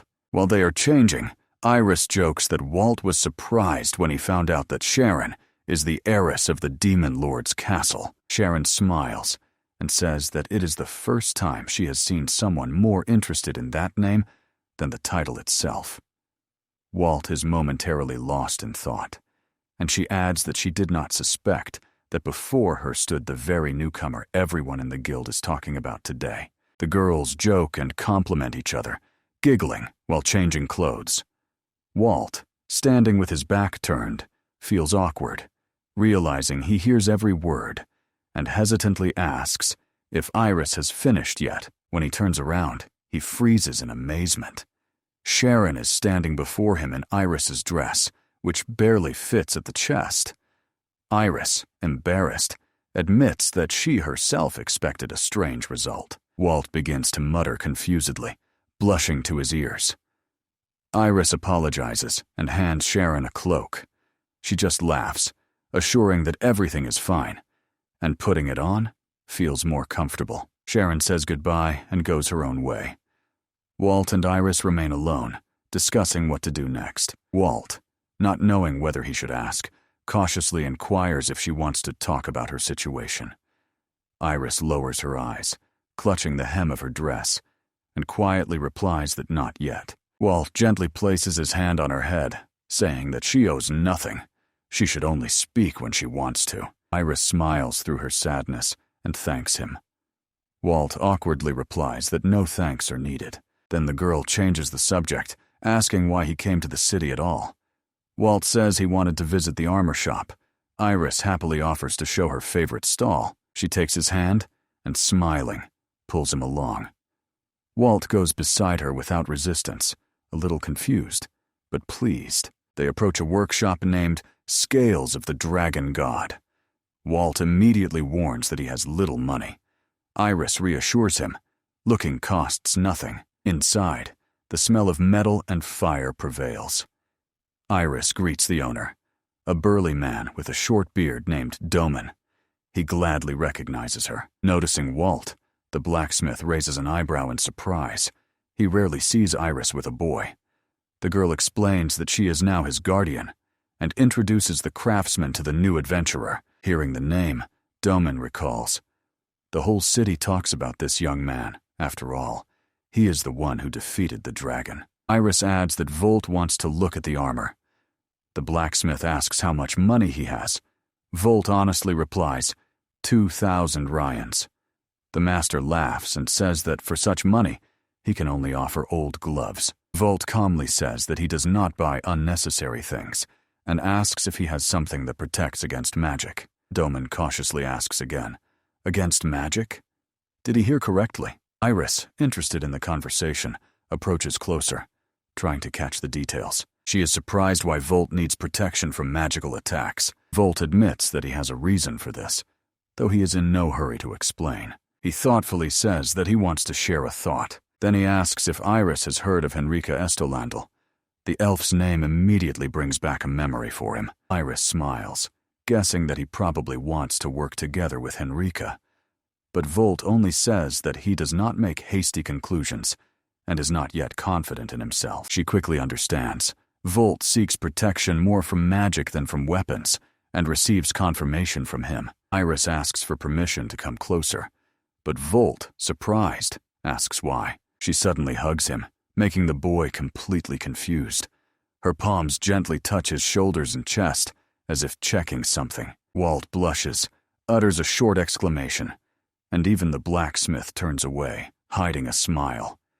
The situation becomes unbearably awkward for everyone. Iris only thoughtfully says that she feels something strange in his body. Walt does not understand what she means. She explains that under his skin there is a thin layer of magical energy. Perhaps this is the secret of his incredible strength. Walt confusedly admits that he had no idea about such a peculiarity.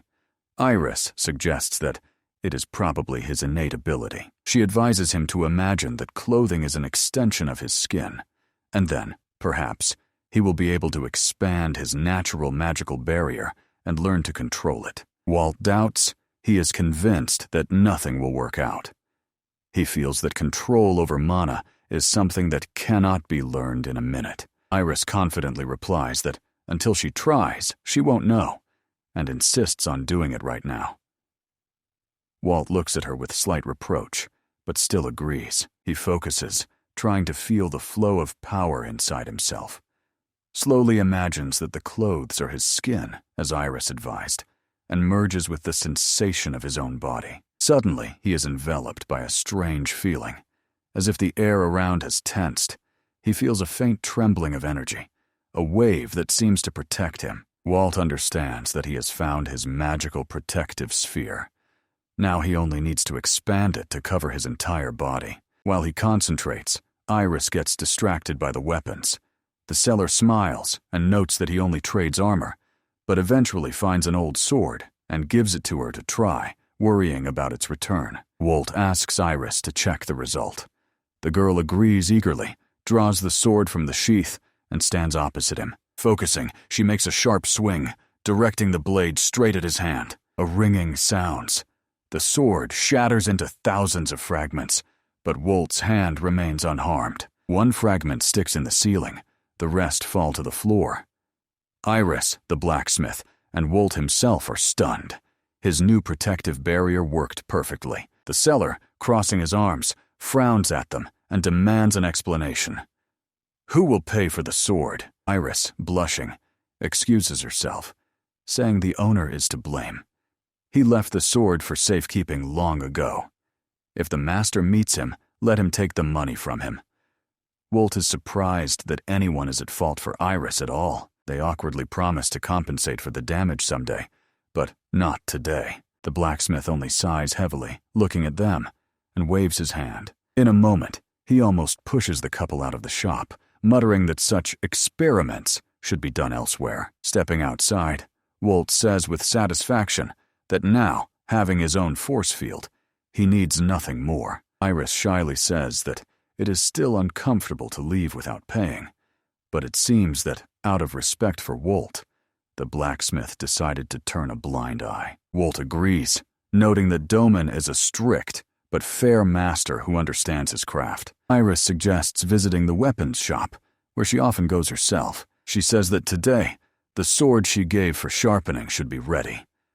Walt agrees, and a spark of curiosity appears in his eyes. Iris decisively takes his hand and pulls him forward.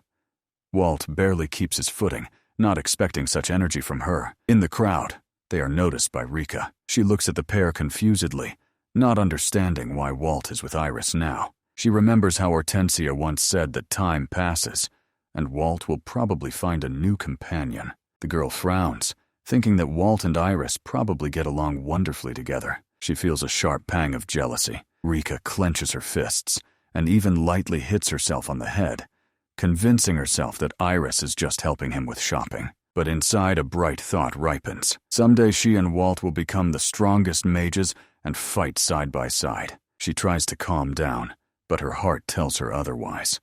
Unable to bear it, Rika rushes after them, disappearing into the human flow. The main characters reach a small but cozy weapons shop with the poetic name, Song of the God of War. Walt asks again if this is really Iris's favorite place, and receives a confident answer. Yes, this is exactly where she always buys swords. The boy looks around in surprise. The shop is smaller than he expected from such a loud name. The sellers greet the couple with a polite bow, and a friendly girl comes out from the back. She is a cute cat girl with soft ears and a tail. She immediately recognizes Iris and asks with surprise what kind of masquerade show she is putting on this time. When she notices Walt, the girl widens her eyes. She is seeing her with a boy for the first time and does not hide her envy. Iris calmly addresses Corin, asking her not to jump to conclusions. The girl introduces Walt as a newcomer whom she is helping to get settled. Corin immediately decides that he is her new boyfriend and giggles. She feigns a sigh, as if such a couple can only bring losses to the shop. Then she jokingly adds that Walt is very cute and will definitely go far. She mentions that various rumors are already circulating about the boy, but dismisses the topic and asks Iris why she came this time. Corin hands her a sharpened sword and says that now it will serve for many years. The blade shines like new. Iris thanks her friend and asks to put the debt on her guild account, receiving a nod in agreement. The cat girl is curious whether Walt needs any weapons and asks what he used before. Corin offers him a broad sword. According to her, it suits both beginners and experienced warriors. Jokingly adds that the blade is as wide as her soul. Iris notes that Corin fundamentally does not sell blades by Master Seamus, but she shrugs, replying that trading his weapons is a profitable but dubious business. Corin proudly says that the main thing in a sword is lightness and balance, so that the hand does not tire even in a long fight. But as soon as Walt takes the sword in his hands, the metal suddenly cracks, and the blade crumbles into hundreds of fragments. Corin screams in panic. Walt asks in surprise if it is a fake, and the cat girl trembles, not believing that her sword shattered like kindling. Iris frowns and sarcastically remarks that this is what the greatest forge in the city looks like. Corin is outraged, demanding explanations, but even she does not know what the matter is, suspecting that the problem lies with Walt. Iris asks if he has lost control over his power. Walt hesitates, then agrees to try again. He takes another sword, stronger and shorter, but the story repeats. The sword shatters into pieces right in his hands. Corin is in despair. Her proud blades are destroyed. From the shock, the girl faints, and Iris barely manages to catch her friend. The girl Kiskad sighs sadly, lamenting the loss of 2 masterpieces and the damage to the shop. Meanwhile, Iris asks Walt what kind of weapon he used before. She does not believe that there is no sword capable of withstanding his power. Walt recalls that he once had a blade made of a rare mineral called demon stone, but is not sure if such material exists in this world. Corin looks at the debris with fear, thinking about the loss of 2 masterpieces. Walt says they need a special material, one that reacts unusually to magical energy, Iris thinks. Finally, she says that perhaps an Eastern blade will suit him. A scimitar, thin, flexible, and capable of withstanding strong flows of mana. Corin joyfully praises Iris for her cleverness and admits that she herself had thought about this type of swords. Walt, interested, finds out what this weapon is called in this world. Iris explains that the demon stone he mentioned is mined only in the East. It is a type of magical steel from which Eastern scimitars are forged. Walt immediately asks if Corin has such a saber, but the girl just shrugs. Her shop does not have such swords, and probably never will. She adds that such a weapon cannot be used without special skills, and finding even one such blade in their region is almost impossible. If you are lucky enough to come across a genuine scimitar, its price will be simply astronomical. Walt is thoughtfully silent, weighing what he has heard. Iris clarifies that orders for the extraction of magical steel occur extremely rarely, so the market for it hardly moves. Volt understands the essence of the problem. He concludes, first you need to take an order for extraction, extract some mineral for yourself, and then find a blacksmith who can forge a sword from it. Iris quietly laughs, covering her mouth with her palm. Walt looks surprised. He doesn't understand what exactly amused her. She replies that he started thinking like a real adventurer, and that's what she finds funny. Walt grumbles angrily that it's not true, but they are interrupted by Corin's voice, who deliberately coughs to attract attention. The cat girl suggests discussing the 2 swords he has already managed to break. hinting at a debt. Walt becomes embarrassed, as last time in Doman's shop, he and Iris simultaneously say that they will definitely return the money. Corin theatrically bursts out laughing, joking that they probably rehearsed this phrase like a scene in a play. She teases Iris, saying that she, who once was a weapon fan, now behaves like a sweet girl. Walt looks surprised, and Iris, blushing, denies everything. Corin laughs, says it's the first time she sees Iris so flustered, and magnanimously forgives the debt. She promises to find out more about Eastern sabers for Walt, since as a weapons trader, she is interested in such rare swords. The boy sincerely thanks her and apologizes for the mess caused. Silence falls in the shop, and the couple goes outside. The city streets are filled with people, each busy with their own affairs. The air smells of celebration. Walt says contentedly that in such a crowd the pursuers definitely will not find them. Iris replies that today is a special day. There is a holiday in the city, which interests the boy. She explains that today they celebrate the Day of Prayers for the Harvest, a day when people ask the goddess of fertility for abundant fields and rich fruits. Voltu thinks that most of those present are just drinking and having fun, but it only amuses him. Iris notices the sweets counter, and like a child, runs to it, enchanted by the smell. Walt asks confusedly what kind of dish this is, and receives a surprised look. Iris does not believe that he has never heard of crepes. Resembling pancakes with aromatic filling, they look surprisingly appetizing, and Volt notes that they are convenient to eat on the go. Iris sadly admits that she has no money, so Walt offers to treat her himself. He says that this is his gratitude for today. Iris thanks joyfully, her eyes shining with gratitude. Walt bites into the crepe. It is warm, soft, and extraordinarily tasty. Iris gladly says that it is in this shop that they make the best crepes in the whole city. Walt smiles and promises to remember this place. They sit on the bench, calmly enjoying the sweet dessert and the festive atmosphere. Around them, the crowd is noisy, and time seems to stop. Walt wanted to say that his father also loved such moments, but suddenly a loud shout interrupts them. Someone is yelling that they have finally found Mrs. Iris. The couple turns around in surprise at the sound. A stern girl with a commanding voice appears before them, demanding explanations as to why Iris is wearing commoners' clothes. She says they have been looking for them for a long time, and from her furrowed brows it is clear she is obviously not happy with the current situation. Walt does not understand what is happening, and the woman, named Ranzanula, almost orders their respected lady to stop fleeing. She asks Iris to return home because her father is very worried and loves his daughter above all else. Walt suddenly understands something, slowly turns his head to Iris, but she only shrinks, lowers her eyes, and apologizes guiltily. Her gaze is sincere and full of regret.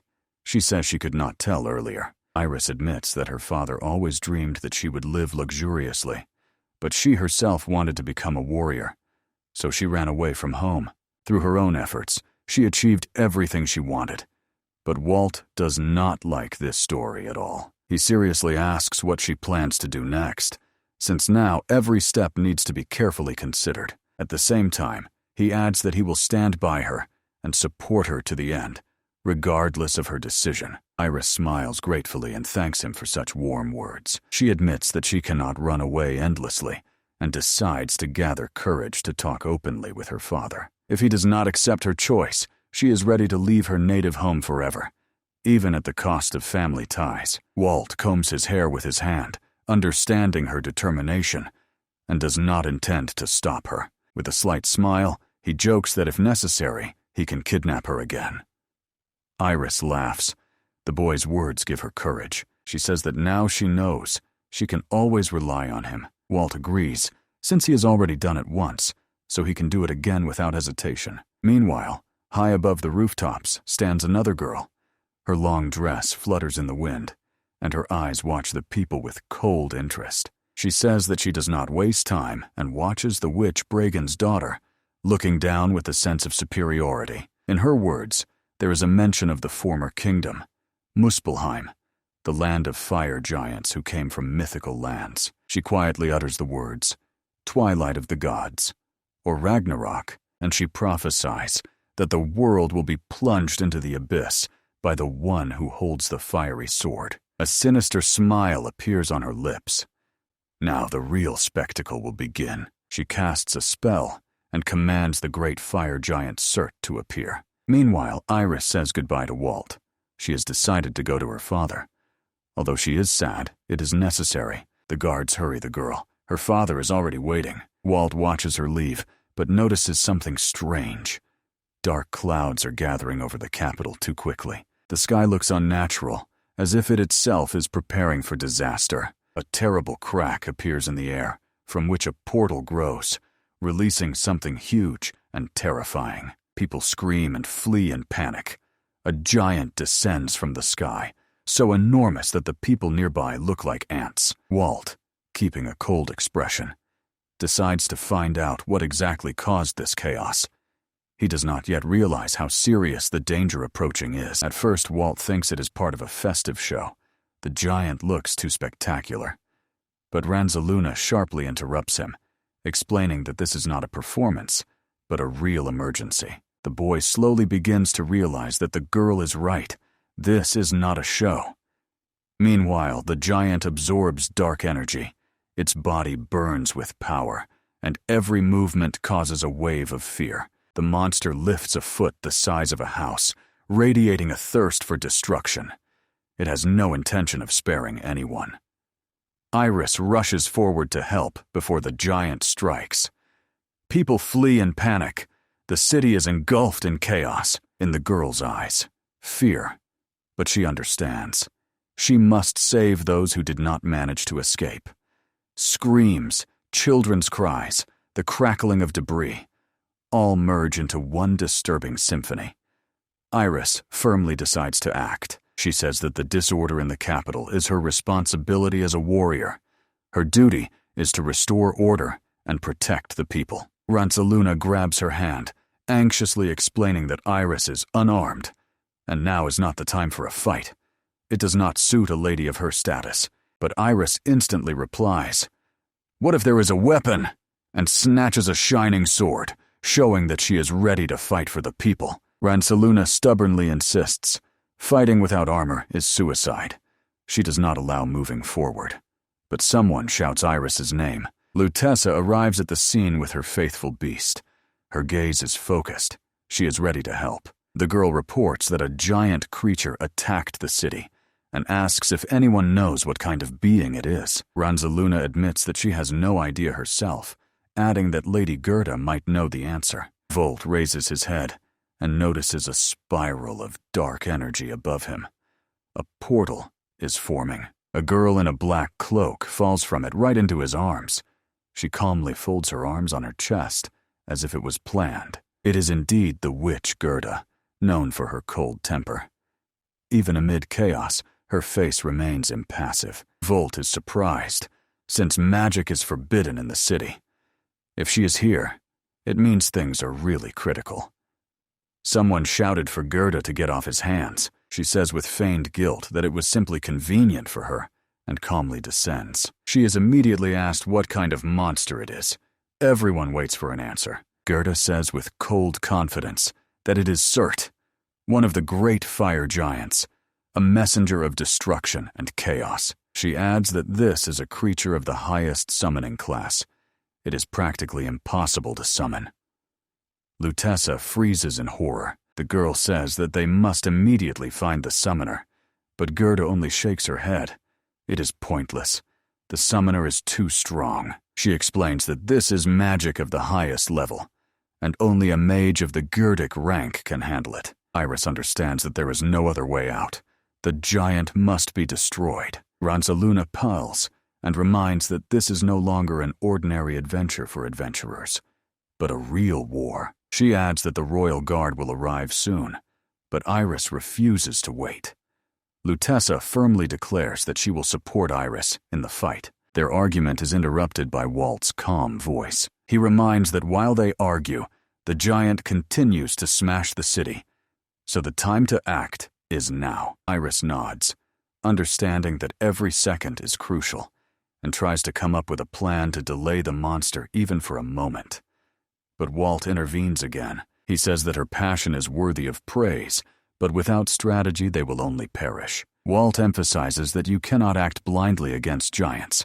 A clear plan and calculation are needed. And, looking at the city gripped by panic, he understands.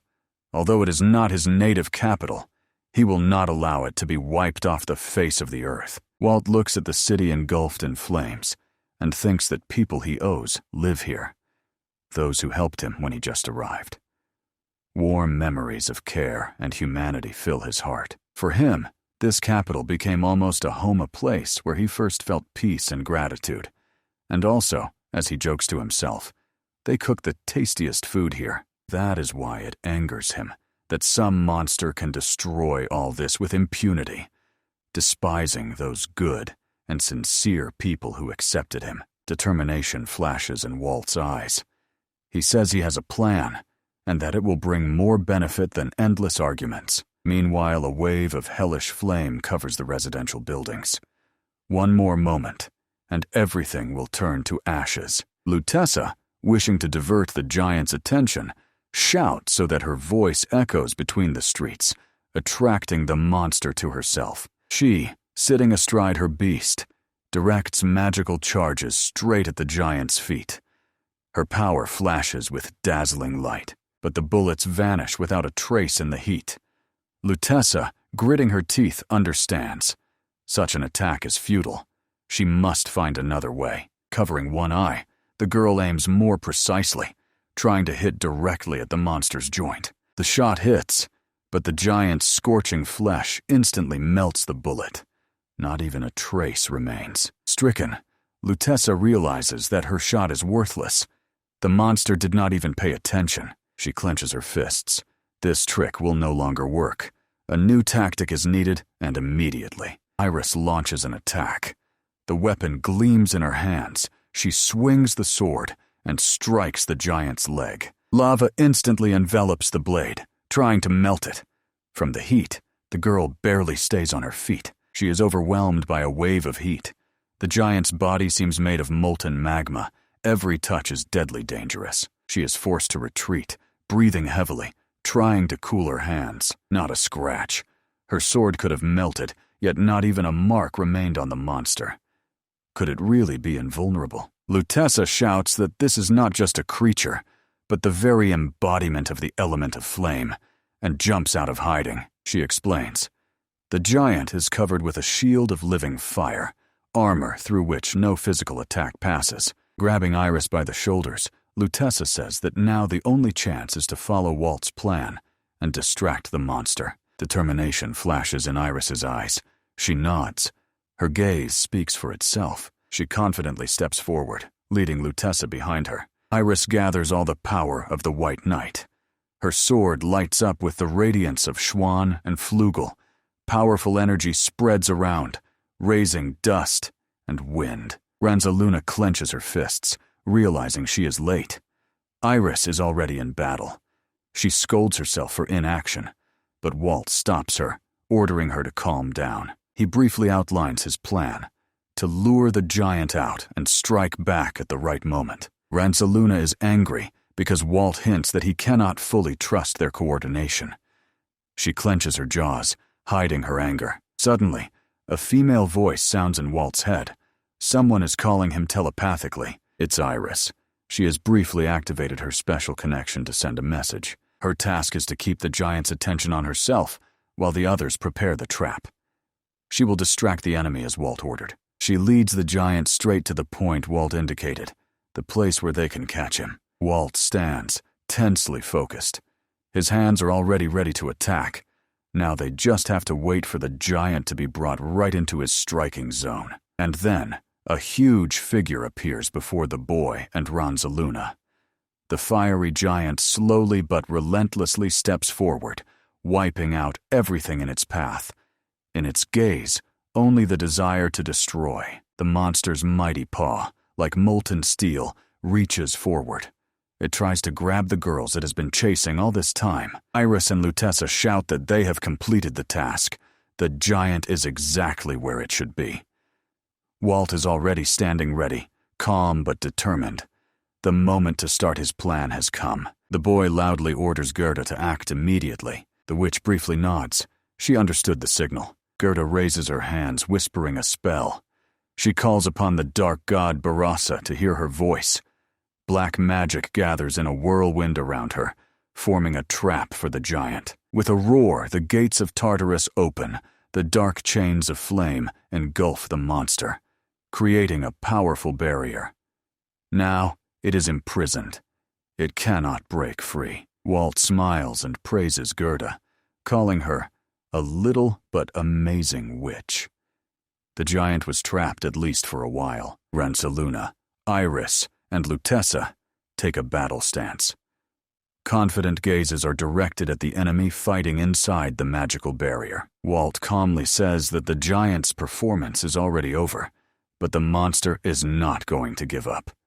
His body trembles with anger. The giant suddenly lets out a piercing scream. It is not just a roar, but a call. A magical resonance spreads in waves. They see how new creatures begin to appear next to him. The giant summons salamanders from the infernal flame to help him. Ransaluna immediately takes command.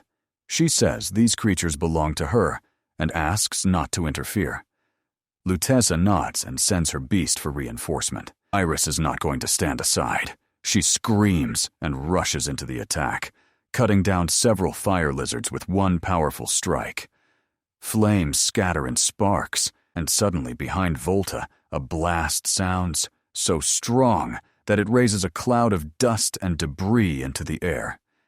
It was the same salamander that exploded from oversaturation with magic. Walt understands that the girls might be in trouble and begins calling Iris, peering into the smoke screen. From the smoke clouds, Iris emerges. She jumps up. Her cloak billows. Her eyes shine with determination. Smiling, she shouts that she is fine. Her confidence gives courage to everyone around. Walt sighs with relief, thinking that this girl really knows how to fight. He asks her not to scare him with such tricks anymore. The boy swings his sword, cutting another salamander in half. For him, it is just a moment. Weak creatures pose no threat, but after destroying another creature, a new explosion rises around, covering everything with smoke. For a moment, a deadly silence reigns. But already after a second, the silence breaks. Another monster appears right from the flames, even stronger than the previous one. Walt understands that this is an endless cycle. As soon as one is destroyed, another immediately appears. And if the giant is left unattended, he will break the barrier. And the girls behave too carelessly. The giant suddenly turns to Walt, raises a huge fist, and with a roar directs it straight at the boy. The air is cut by a whistle. Walt grits his teeth, preparing to take the blow. But suddenly, a piercing human scream sounds nearby. Nearby, he sees a figure, a person in a cloak, standing right under the blow, covering their face with their hands in fear. Walt freezes in shock. A child? Could the little one not escape in time? If he dodges, the blow will fall directly on her. The giant brings down his fist, destroying everything around with one terrible strike. The ground shakes. The air fills with dust and debris. A powerful whirlwind of sand rises up. The person in the cloak covers their face with their hands, trying at least somehow to protect themselves from the storm. In front of the man in the cloak stands Walt, who stopped the fiery attack with his own body, creating a shield from his power. His shoulders are smoking, but he only jokes that it got hot. Even hotter than in Satan's sauna. Lutessa and Ransaluna look at him in horror. What he did seems madness. A person cannot withstand such heat. Walt brazenly smiles, easily holding a giant's huge sword in one hand. His eyes are full of challenge. He covers his face with his hand and bursts into wild laughter, from which even the air around seems to shudder. With a mocking smile, Walt shouts that Surtur's flame is too weak. It was hotter in the hellish sauna. His voice echoes over the broken city. Lutessa and Ranzaluna only exchange frightened glances. This is definitely not human strength. Something terrible is coming from the boy. Iris cannot utter a single word. She stands, eyes wide open, not believing what she sees. The girl in the cloak looks at Walt as if the savior of the gods himself is before her. Walt loudly addresses the giant, his tone full of audacity. Brandishing the giant's sword, he mockingly declares that this weapon now belongs to him, and that the true master of power is Volt. With a roar, he strikes. The attack's power is so great that the giant flies backward, losing balance, and the ground beneath him cracks. Rika sits on the ground, stunned. Her body trembles, and her eyes fill with tears. She cannot understand if all this is real. Walt looks at her, wiping dust from his hands, and asks in surprise what she is doing here at all. No one expected to see her in the middle of the battle, against the backdrop of the fallen giant. The girl tries to explain how she ended up here, but Walt suddenly utters a brilliant idea. With a cheeky smile, he asks Rika to help him. The girl blinks, understanding nothing, only smiling nervously. Meanwhile, the giant receives a new devastating blow, with his own sword. His colossal body sways, then falls to his knees. Iris, without taking her eyes off, thinks, not only did Walt stop the sword with one hand, he also broke it. Words from Walt in the weapon shop come to her memory, about the mineral from which his former sword was made. She realizes that he was not exaggerating then. Smiling with bittersweet tenderness, the girl whispers that there is one thing in which he will always be unpredictable. He surprised her too easily again. Iris admits aloud that Walt exceeded all her expectations.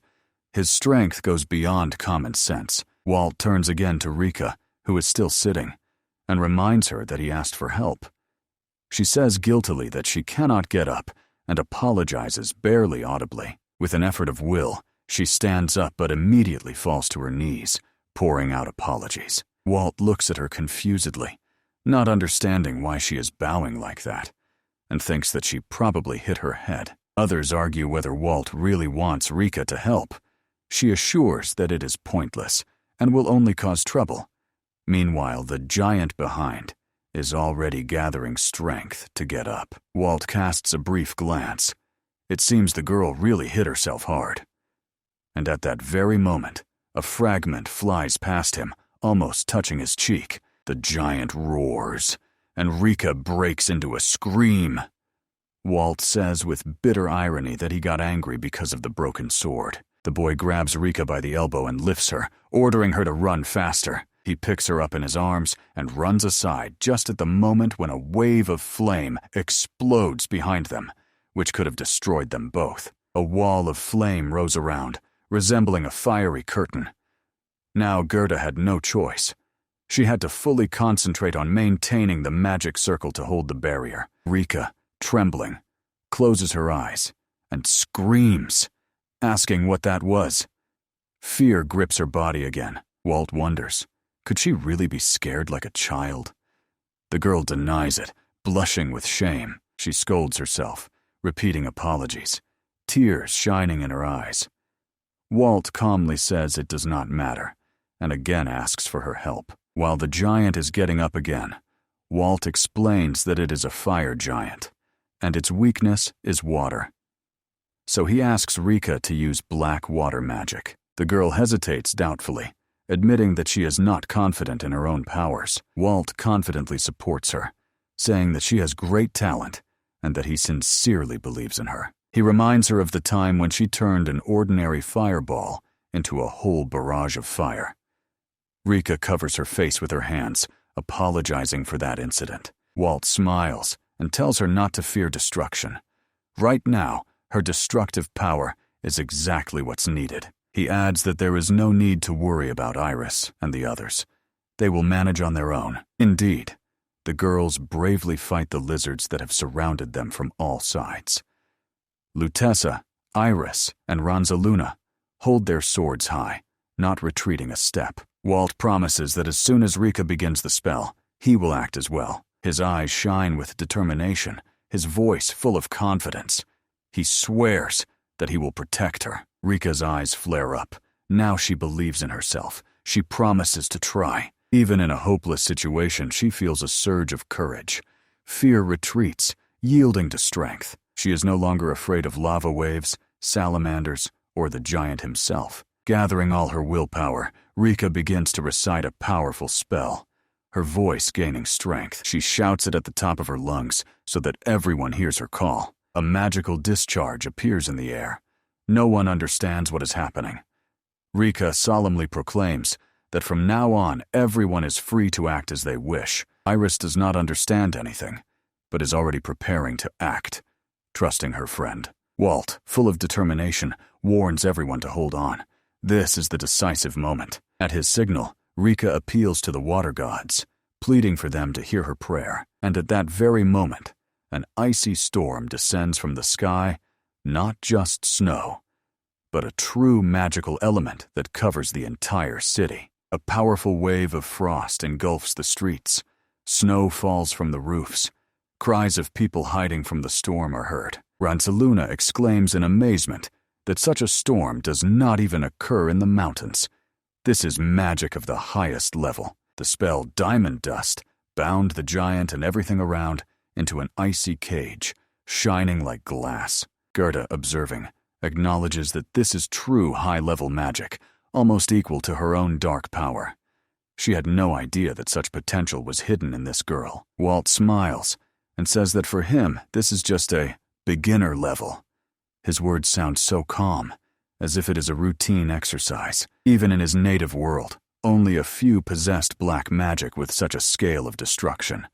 It was dangerous even for the strongest. Now Walt saw with his own eyes what a true black rank first-level mage should be like. Walt eagerly awaits the day when Henrika Estonadel fully reveals her incredible talent, while the girl herself stands bewildered. The scale of destruction she caused to the giant and the salamanders frightens her. Walt carefully descends to the ground, holding Rika in his arms. Around them stand giant ice statues, frozen salamanders, and the fire giant himself. The spell was so powerful that even the air feels icy. Observing everything, Walt suddenly notices an interesting detail that he had not considered before. He realizes that at the same time, no more than 13 salamanders can be summoned. This is exactly the limitation imposed by the spell. But, he says, there is no need to destroy them all.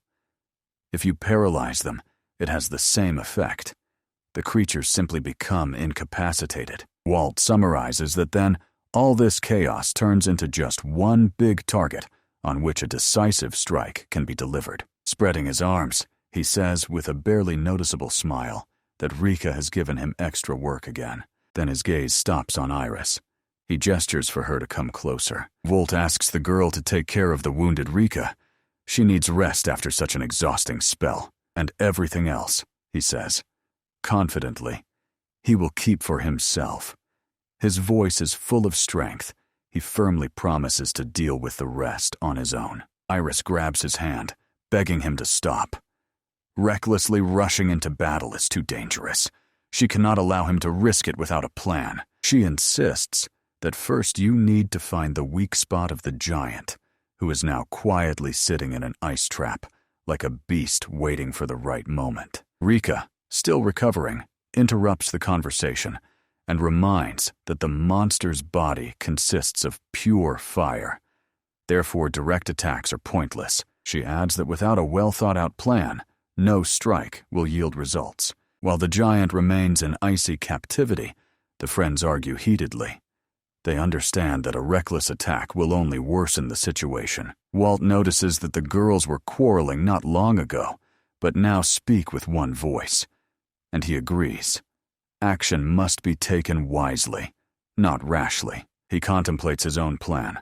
It is possible to try to knock the giant off its feet, but he doubts this tactic will work. At that moment, the giant begins to make strange sounds. The ice cracks. Chunks of ice fall down.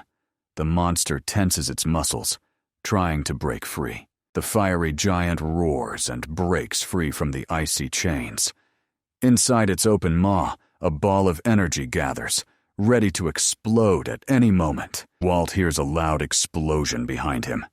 Turning around, He sees that all the frozen monsters have simultaneously freed themselves. A powerful blast wave knocks everyone off their feet. The air is torn by a roar and heat. Walt feels his vision darkening. He is on the verge of losing consciousness. He is overcome by a familiar, almost forgotten sensation. Something ancient is awakening inside. He recalls the times when he himself was a majestic dragon, soaring above people, marveling at their courage to challenge such a mighty creature. In memories, a light flashes. He sees the one who stood before him then, the strongest man in the world. A terrifying spectacle appears before his eyes. 1,000 eyes, directed at everyone at once, looms over people like the shadow of a deity. Walt begins to laugh, deeply, predatorily. People tried to destroy the dragon, but their audacity was more terrifying than the darkness itself. Rude insults burst from his lips, filled with bitter irony and mockery of human courage. His body begins to change, once again taking human form. Hands, legs, posture. He assumes the appearance of a man, acknowledging humans as worthy opponents. Part of his soul still refuses to admit defeat, but another part seeks to understand the world in which he now lives. He understood. There were no more chances. It was defeat, final and indisputable. His path seemed to be coming to an end. Darkness enveloped his consciousness. Cold, emptiness, and a feeling of loneliness dissolved everything around. He seemed to hang somewhere in endless darkness, where time does not exist. Thus he accepted his end, the one he himself deserved. Walt's story was supposed to end right now, in a single breath. But even acknowledging his own weakness, he still fought. Without weapons, without fear. And that was what made him truly strong. He did not see the whole picture, was defeated before revealing his true power, his trump card. The irony of fate, which he fully understood. After all, the mage who defeated him used a special spell, and Volt was torn from reality, thrown into the dimension between worlds, into the boundless void. To survive, his consciousness detached from his body, diving into the depths of his own mind. The transformation into the final form was ongoing. Everything was calculated in advance. He never sought rebirth. The human form is his completed form, the limit of evolution, not a new life. Volt touches his chest, feeling a faint heartbeat. He realizes he is alive, and tries to say something, but the words get stuck in his throat. Kneeling, he understands. He has not been reborn, but simply moved into another world, another level of existence. A voice echoes in his consciousness. It is Gerda, addressing him through telepathic connection. She noticed that he regained consciousness. High on the bell tower, she stands near the magic circle that maintains the barrier. Her voice is full of fatigue. Almost no strength remains. She warns that she is forced to remove the protection. Looking ahead, Gerda orders him to immediately leave the battlefield, while there is a chance to survive. But Volt worries about his comrades. He cannot just leave, abandoning them among the ruins. Suddenly his gaze is fixed on the scene before his eyes. Broken, but alive. Gerda reports. All are severely wounded. They need to be rescued immediately. Lutessa is clutching her beast. Iris lies unconscious. Ranzaluna stands only thanks to her sword. Volt realizes that while he was unconscious, they covered him with their own bodies. They risked their lives to protect him. He addresses Ranzaluna, sincerely surprised that she agreed to it. Now he vows to correct his own weakness. Gerda admits that she does not have enough strength to carry everyone to a safe place.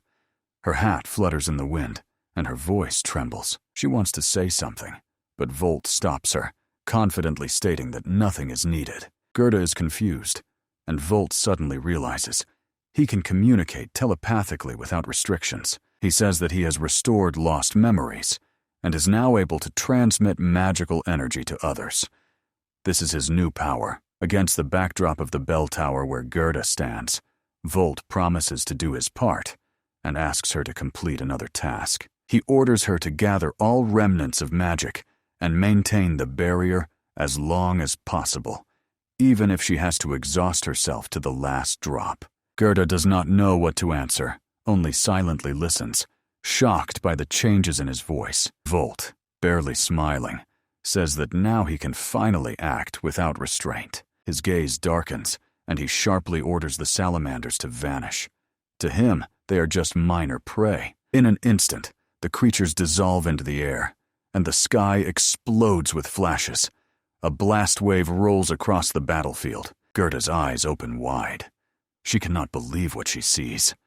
The pressure from his power is so strong that even her magical circle cracks under the load. Wolt, with a defiant smile, addresses the giant, his voice full of superiority. He does not know who Cert really is, but considers him too confident if he dared to destroy the capital. Remaining calm, Wolt approaches the giant, declaring that he will now show how seriously the true Wolt should be taken, the one who was once called the Lord of Demons. Soaring upward, he sharply heads straight for the giant, leaving an icy whirlwind behind him. Deep down, Wolt admits that he long considered himself just a man and restrained his power. But now it is time to let go of the limitations. The giant swings, but in vain. Wolt is no longer going to hold himself back. For him, this battle is just a warm-up. His comrades lie on the ground, trying to regain consciousness.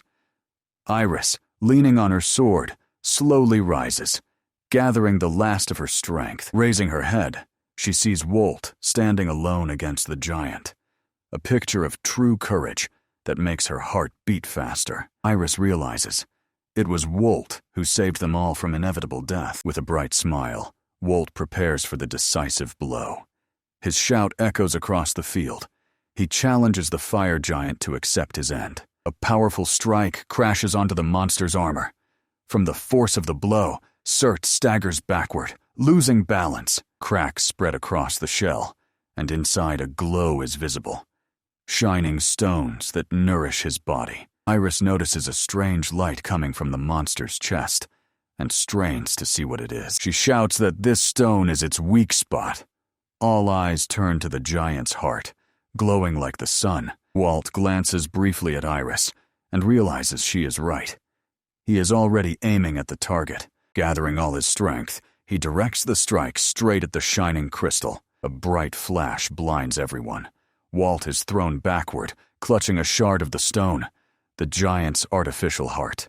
The monster falls, lifeless. All the girls look at him with hope in their eyes, as Wolt begins his phrase about the summoned beings. He finishes it with a cold voice.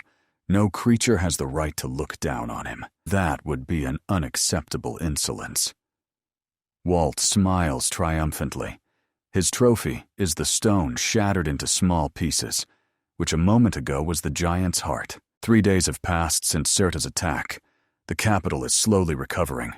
People clear the ruins, repair houses, and bring life back to the city. Hortensia receives a report on the restoration work. She stands by the window, watching the residents work tirelessly. At first, she doubted everything would go smoothly, but the people exceeded all expectations. The reconstruction is proceeding faster than she could have imagined. The girl smiles with relief, proud of how quickly they managed to handle even such a disaster. And at that moment, a familiar voice appears behind her. Someone quietly suggests taking a rest. This is Gerda. She came to visit a friend. Hortensia sincerely rejoiced, and was not at all surprised by the appearance of the sorceress. She is interested in how their comrades are feeling after the brutal battle with the giant. Gerda answers warmly. Everyone is alive. They will recover soon. The witch reminds them that they all need rest. Hortensia smiles jokingly and asks about Ranzaluna's condition. Gerda says that the Nidus will recover soon, and perhaps it was the heavy armor that saved her. She sincerely hopes that she will quickly return to her usual life. Hortensia does not hide her joy. Gerda adds that the amazing first-rank armor was completely destroyed. But the main thing is that Ranzaluna survived. The fox is confident that a blacksmith will be found who can restore the armor. But Gerda notes with a smile, it will not be cheap. Hortensia cannot find a response to such a biting joke. She only looks away. Gerda quietly notes that they put Lady Iris in terrible danger, and asks herself if she regrets it. The answer comes immediately. Yes, she regrets it. After all, one of the most important persons of the capital could have been harmed. The friends admit that their strategy was far from the best, but perhaps the only possible one in that situation. Gerda summarizes. At that moment, it really was the best option, even if the risk seemed madness. Hortensia confirms. The fact that they all remained alive is a true miracle. The events could have ended much more tragically. The witch only nods in silent agreement. Yes, it was pure luck. With a slight smile, Gerda asks not to pity her. Luck also requires a price. Hortensia frowns indignantly. She tried to be sincere, and does not hear kind words from herself every day, but they are not accepted, and that annoys her. The fox ponders. Walt's personality remains a mystery, and along with it, the strange appearance of the giant, but she decides not to delve into guesses. Until Walt shows himself as the true demonic king, one can only hope that he will not do so anytime soon. Meanwhile, a huge crowd has gathered on the streets of the capital. Laughter, shouts, applause are heard. Common people praise Walt as a hero of the new era, the savior of the capital. Girls throw him smiles. Some even jokingly dream of making him their husband, and he only sadly bows his head. Such fame is not needed by him at all. Everyone he meets calls him a hero. And this is ironic. After all, in his eyes, a hero was always the enemy of the demonic king. There is a knock on the door in the room. Walt raises his head and allows entry. Rika stands at the threshold. She politely apologizes, peeking into the room. Walt is surprised. He does not often see her here. He asks how she feels. Rika replies that she is already better. The white sorceress healed her, but he had to give up his reward for the treatment. Walt does not immediately understand what reward is meant. The girl explains. It was a reward for leveling up. She even skipped the second and immediately reached the third. Although she doubts she deserved it, Walt is genuinely amazed. He reminds her that it was thanks to her ice magic that they all managed to survive. Rika shyly thanks him, but the boy is worried about something else. His own level has not increased. He pulls the level card from his pocket, staring at it. Walt suggests that maybe each level has its own limits. Even the victory over the giant changed nothing. No growth. His face darkens. He feels no satisfaction at all, only disappointment and emptiness. Finally, he decides to push these thoughts aside and asks Rika what is happening outside now. He assumes that people are still bustling about, but the girl says, now it is much calmer than on the first day. However, the enthusiasm of the townspeople does not fade, so when going outside, she has to pull a deep hood over her head so she is not recognized. Walt cannot hold back his laughter. He is touched that now Rika has become a local celebrity. She blushes slightly, recalling how she was once called an elf who lets down her comrades.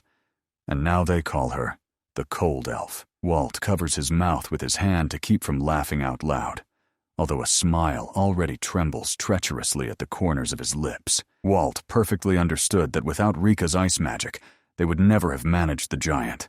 It was she who stopped the flames and saved everyone. The girl lowers her head, sadly saying that her new nickname sounds like a dish on some tavern's menu. Walt jokes that if she messes up again, they will call her Flowing Elf.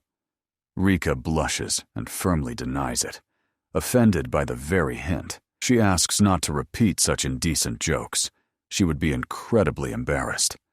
Walt assures her he won't tell anyone, and curiously asks why she came. Rika becomes shy, her cheeks flushing.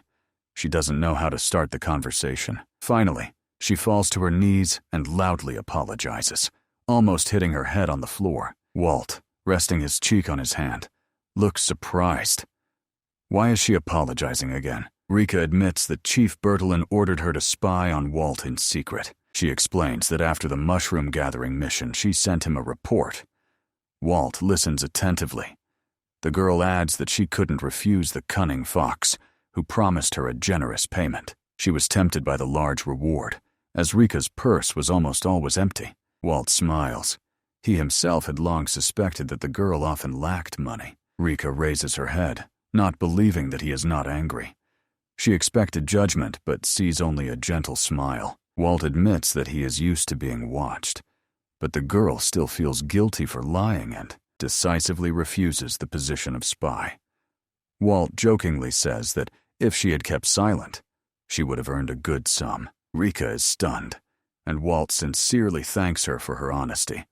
He calls it a true act, brave for such a shy girl. She clutches the edge of her cloak, her lips trembling with shame. Suddenly, Rika, screaming and crying, rushes to Walt, declaring that she will not calm down until she receives punishment. Walt tries to explain that he has already forgiven everything, but the girl insists, pleading for the harshest punishment. She almost begs him to punish her, at least somehow, to atone for her guilt. Walt finally raises his voice. He does not understand what she wants. He's not going to punish her. Period. At that moment, there is a polite knock at the door. Elsie appears on the threshold and sees Rika kneeling, holding Walt by his clothes. All three freeze. Elsie, with a cold aura, asks what is going on here. Walt jumps up and feverishly explains that it is not as it seems. Elsie clears her throat, apologizes, and admits that she really misunderstood everything. The river cries even louder, asking for forgiveness, convinced that it is all her fault. Walt sighs and asks Elsie what brought her here. She says she came regarding the reward for defeating the giant. Walt grumbles discontentedly that he does not like the title, hero. Elsie smiles brightly, saying that all adventurers are like that. Absurdly modest, and there is even something to learn from that. Walt just blinks confusedly. He drives away unnecessary thoughts and directly asks what reward they will receive. Elsie explains that the Royal Council decided to take care of their future. She adds that without work, they will have nothing to pay for housing, so the state provides them with a simple but cheap room.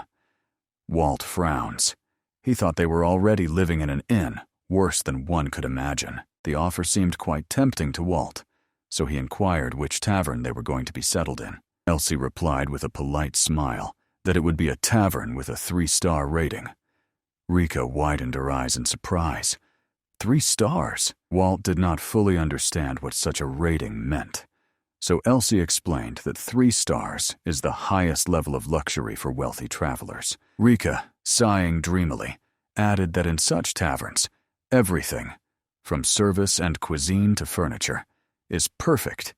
Even the towels smell of flowers. She enthusiastically told how she once read guides about the best taverns and dreamed of seeing them with her own eyes, at least once. This stream of fantasies was interrupted by Elsie, bringing the girl back to reality. She reported that only 2 free spots remained and invited Rika to move to the new home. Elsie began to describe the tavern's amenities in detail, but Rika interrupted her embarrassedly, saying she couldn't pay for such luxury.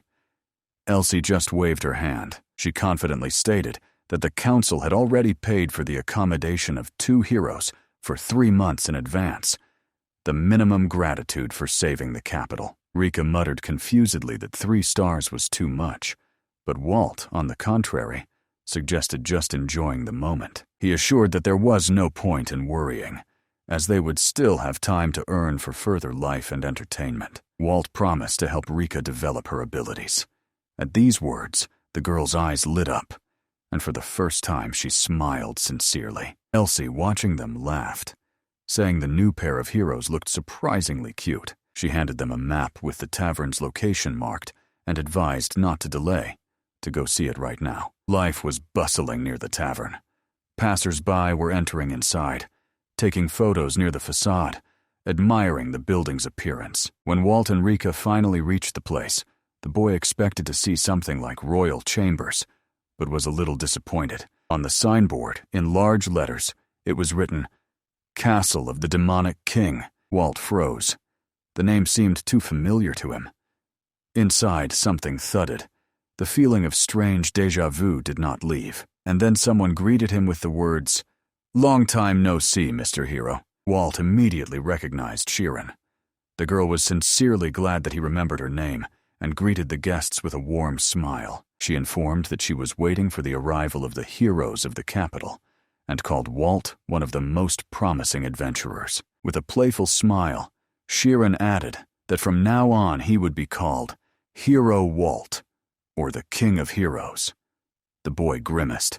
Such titles were clearly not to his liking. The girl shifts her gaze to Rika, trying to recall where she had seen her. Then she confidently exclaims, "That's Cold Elf Henrika," and extends her hand for a greeting. Rika introduces herself with her full name, smiling politely.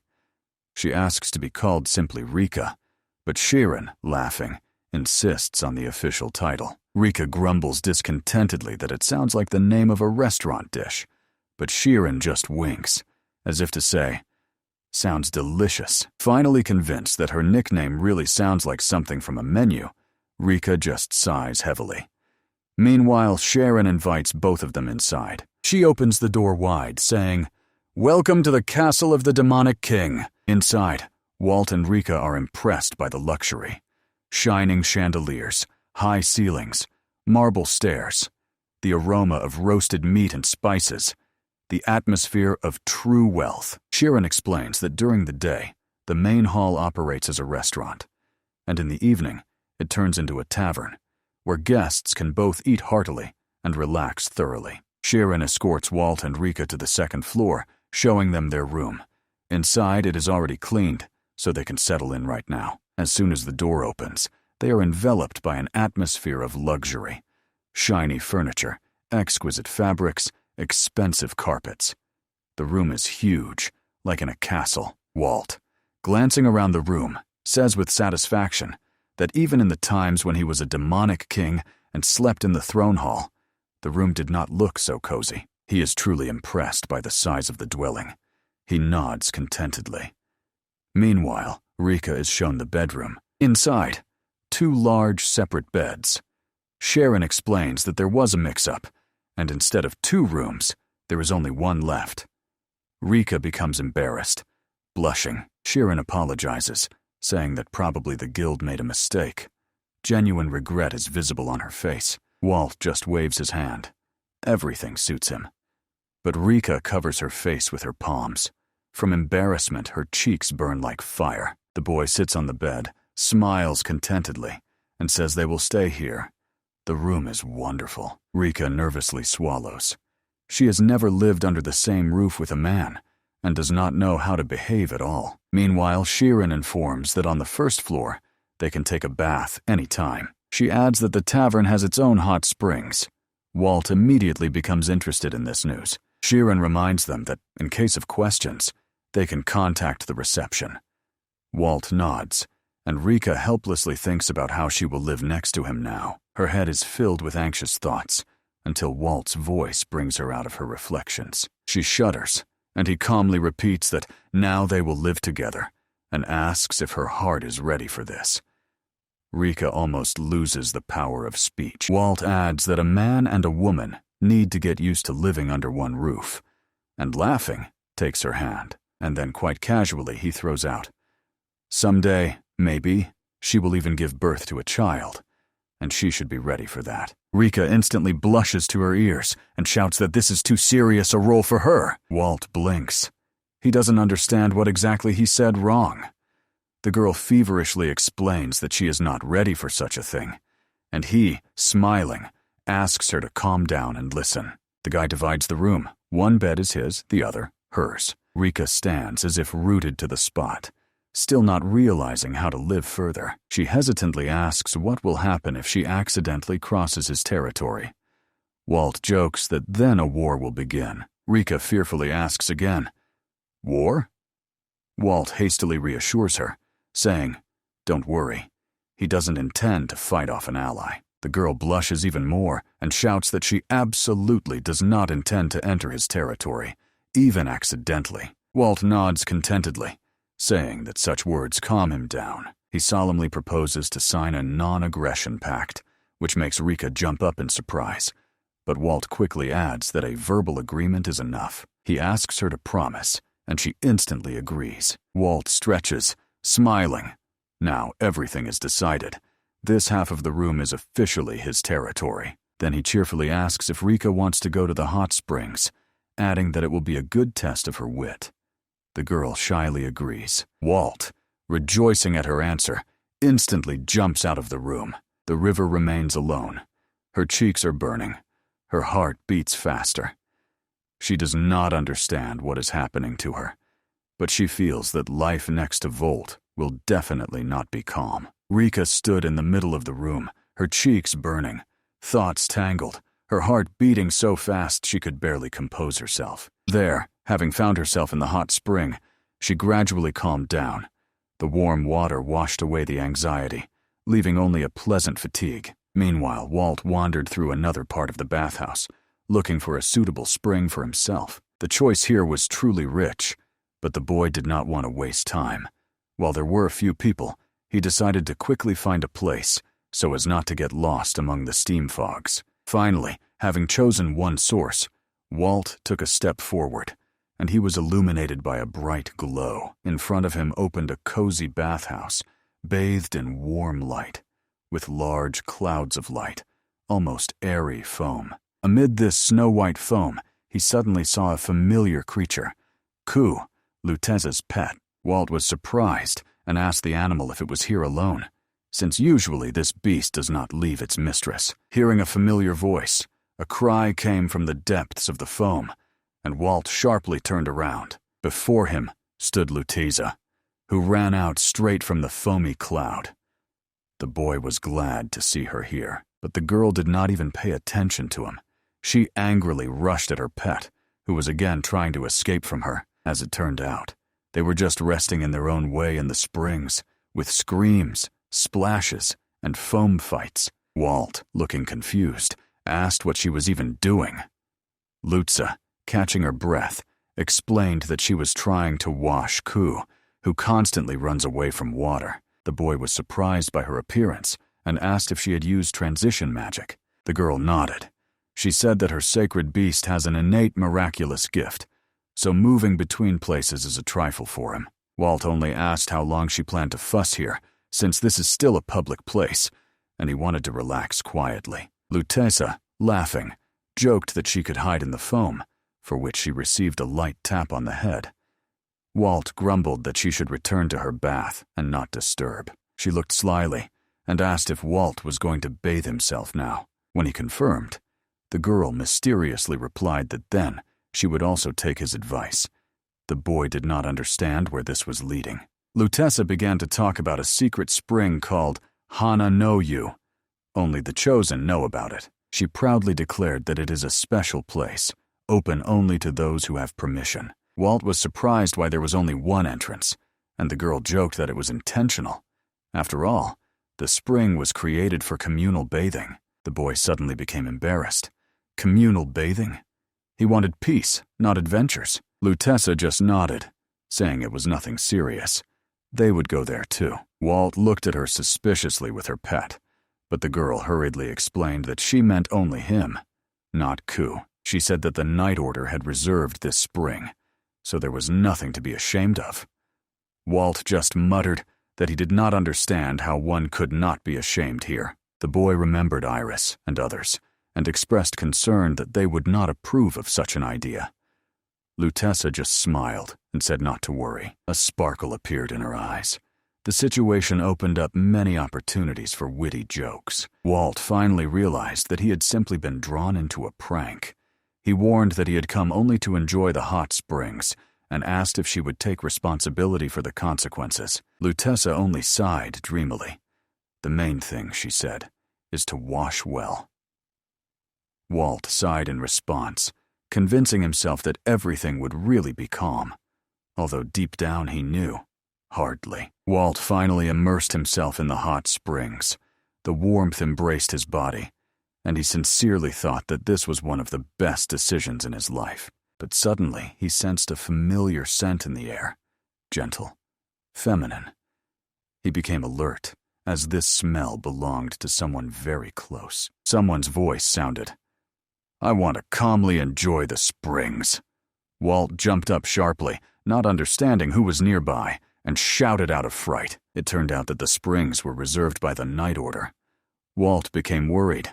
Hadn't Lutza warned the others? The knights began demanding explanations, and Walt hurriedly shouted his name, assuring that he was the only one bathing here. In response, Ranzaluna, angry and wet, gathered a wave of hot water around herself and rushed at him with a battle cry.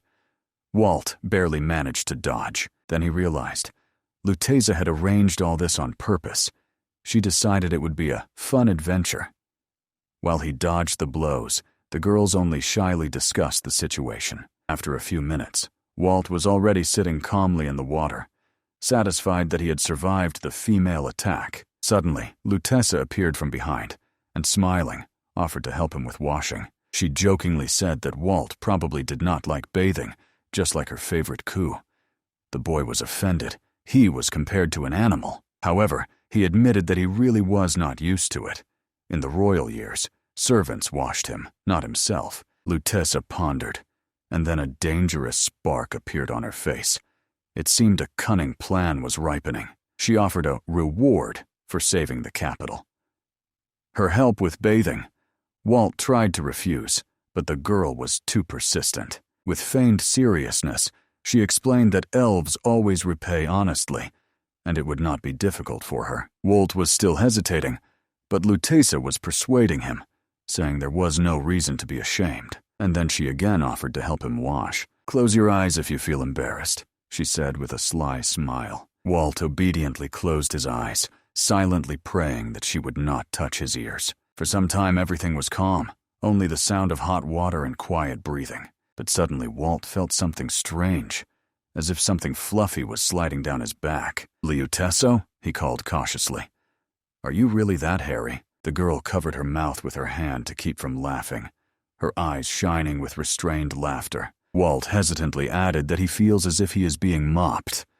After that, Luteza could no longer bear it. From the pile of foam jumped Ku, her fluffy beast, who decided to help the owner with bathing. The creature gladly stretched towards Walt, trying to hug him, leaving foam all around. Luteza burst out with ringing laughter, and Walt only sighed, feeling both relief and disappointment at the same time. Ranzaluna approached him, and frowning, demanded his attention. She sternly warned him not to even think about spying on Iris, who was now calmly resting in the water. Walt shrugged. It sounded too petty, but a spark of jealousy was already flashing in Ranzaluna's eyes. The boy couldn't resist a joke, saying that her body didn't look like a warrior's body at all. Too perfect proportions for a knight, not for battle. Ranzaluna simultaneously blushed with shame and got angry. Not knowing how to react to Walt's cheeky joke, she splashed a whole wave of hot water on him. Luteza giggled, and Iris sighed, trying to calm both hot heads. To change the subject, Iris asked if Walt had come up with a name for their group. He proudly replied that he had, and even a very good one. With a smile, he said, "Hellishly fierce organization of world conquest." The three girls screamed simultaneously. Such a name sounded absolutely ridiculous. Walt hung his head, mumbling that geniuses are never understood in their lifetime, and the world showed its cruel face again. But he decided not to give up and asked Iris's opinion, hoping at least for her support. She only sighed, saying it was dangerous to let Walt think for himself. The boy froze in shock. Luteza quickly intervened, suggesting they come up with a name together. She said it would be safer for everyone that way. Rika, hearing this, was surprised. It had never occurred to her that the team should have a name. Walt said he wanted to consult experienced adventurers. They always have enough imagination for good names. He was advised the name Volta. The boy decided to ask Rika what she thought about it. The girl smiled. She liked it. Short and melodious. Walt approved of this idea. However, he added that the name was a bit too simple. It lacked a magical sound, something grand. He remembered how others had not supported his previous suggestions and shouted a new one, "Dark Hegemony of Asli," which only made the girls roll their eyes. At that moment, Rika suddenly screamed and asked for help, clutching her leg. She was panicking, imagining the scariest possibilities. Ghosts, monsters, curses. Walt calmed her down, promising to figure it out. He confidently stated that it was definitely not a ghost, and bending down, saw someone on the ground. In front of them lay an unfamiliar girl, exhausted, with tattered clothing. As if after a long battle, everyone fell silent, looking at her. It was clear that she was barely conscious. Walt leaned in, looking more closely, and said that she looked like a child. But the girl suddenly stood up and shouted that she was not a child, but a famous adventuress. Walt only asked confusedly if she was even okay. With tears in her eyes, she groaned that she needed to see a doctor, otherwise she would not make it to the capital. Walt objected that in her condition she definitely would not reach the capital, and tried to help, though the girl refused. She grabbed her stomach and bent over in pain, barely standing. Walt immediately understood what was wrong. She was simply terribly hungry. It seemed she had not eaten for several days. The group quickly brought her to the capital branch of the Adventurers Guild, just to the dining hall. There, the stranger was already cheerfully eating lunch, chewing huge pieces of food and enjoying the taste. Next to her grew a pile of empty plates. Rika, smiling, said for her not to be shy and to eat as much as she wanted. Let her satisfy her hunger. Walt thoughtfully asked if the girl had any money at all. Since such an appetite could bankrupt even heroes, the girl shyly admitted that her pockets were empty. Walt only sighed heavily. It seemed he would have to pay for lunch. However, he accepted fate like a true hero. Finally, she introduced herself. Her name was Mira Bucastelvio. Mira said she was born in a port city and is only 14. Walt thought for a moment and jokingly called her Miraba. But the girl was offended. That was exactly how she was teased in childhood. The boy asked how she ended up in those bushes at all, since it is simply impossible to get lost there. Mira blushed, not daring to tell the story, for her face clearly said there was nothing heroic about it. She admitted that she was carrying out a routine delivery task, but encountered a monster on the way and failed the mission. Walt clarified what happened to the goods, hinting that perhaps the beast stole them.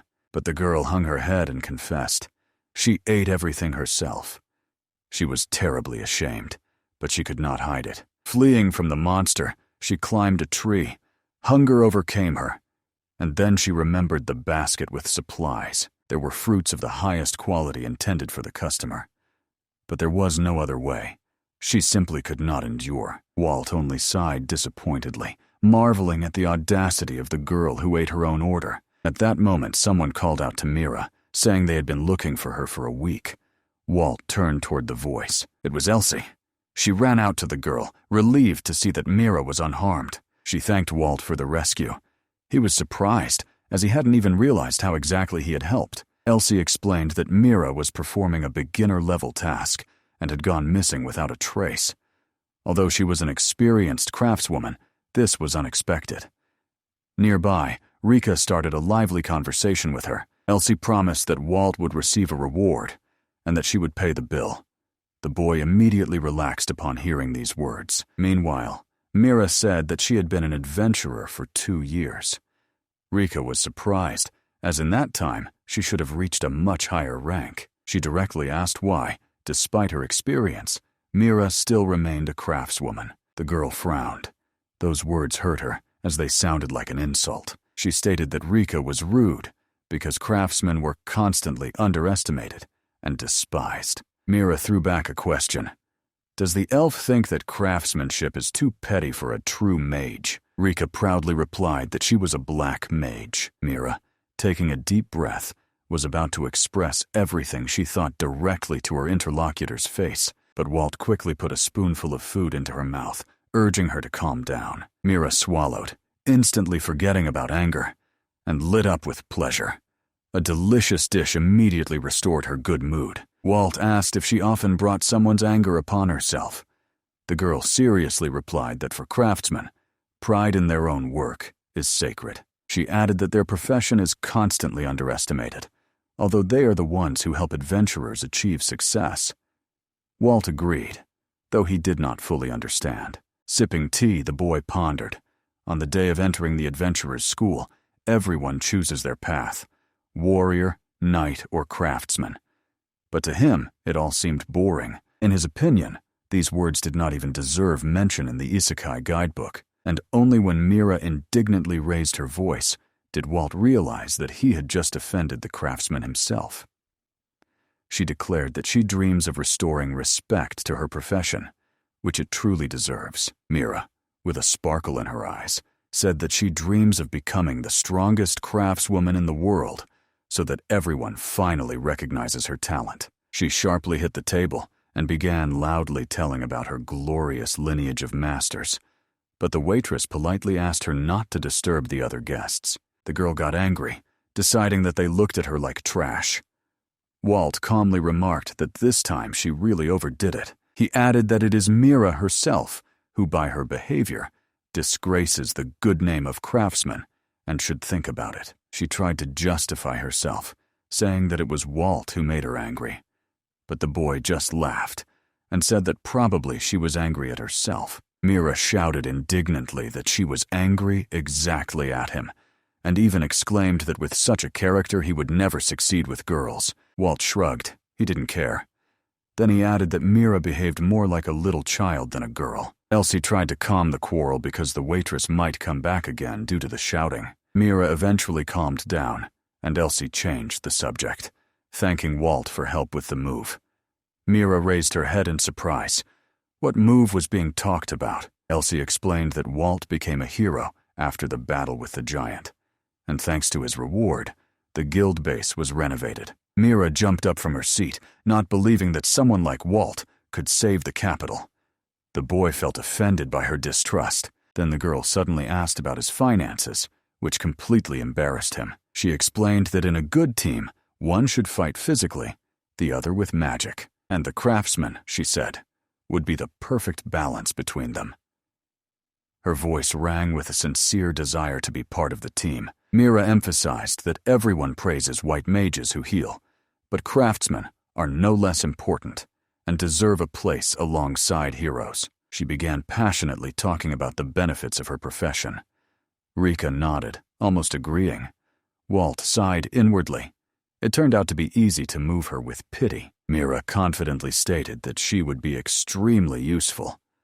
But Walt sharply interrupted her. He said they definitely didn't need a third team member, and advised her to look elsewhere. The girl clenched her fists, barely holding back tears. Finally, she burst out screaming, so loud that Volt even thought her stomach hurt again. Mira exclaimed that she had never been able to find a team, always remaining alone. Because of her profession, she could not get normal assignments, and now she was afraid of losing her adventurer rank. If this continued, she would have to leave the capital and return to her native village, leaving all her dreams behind. She recalled in a trembling voice how hard it was to get here, how much strength and hope she had invested. Volt, however, did not give in to her tears.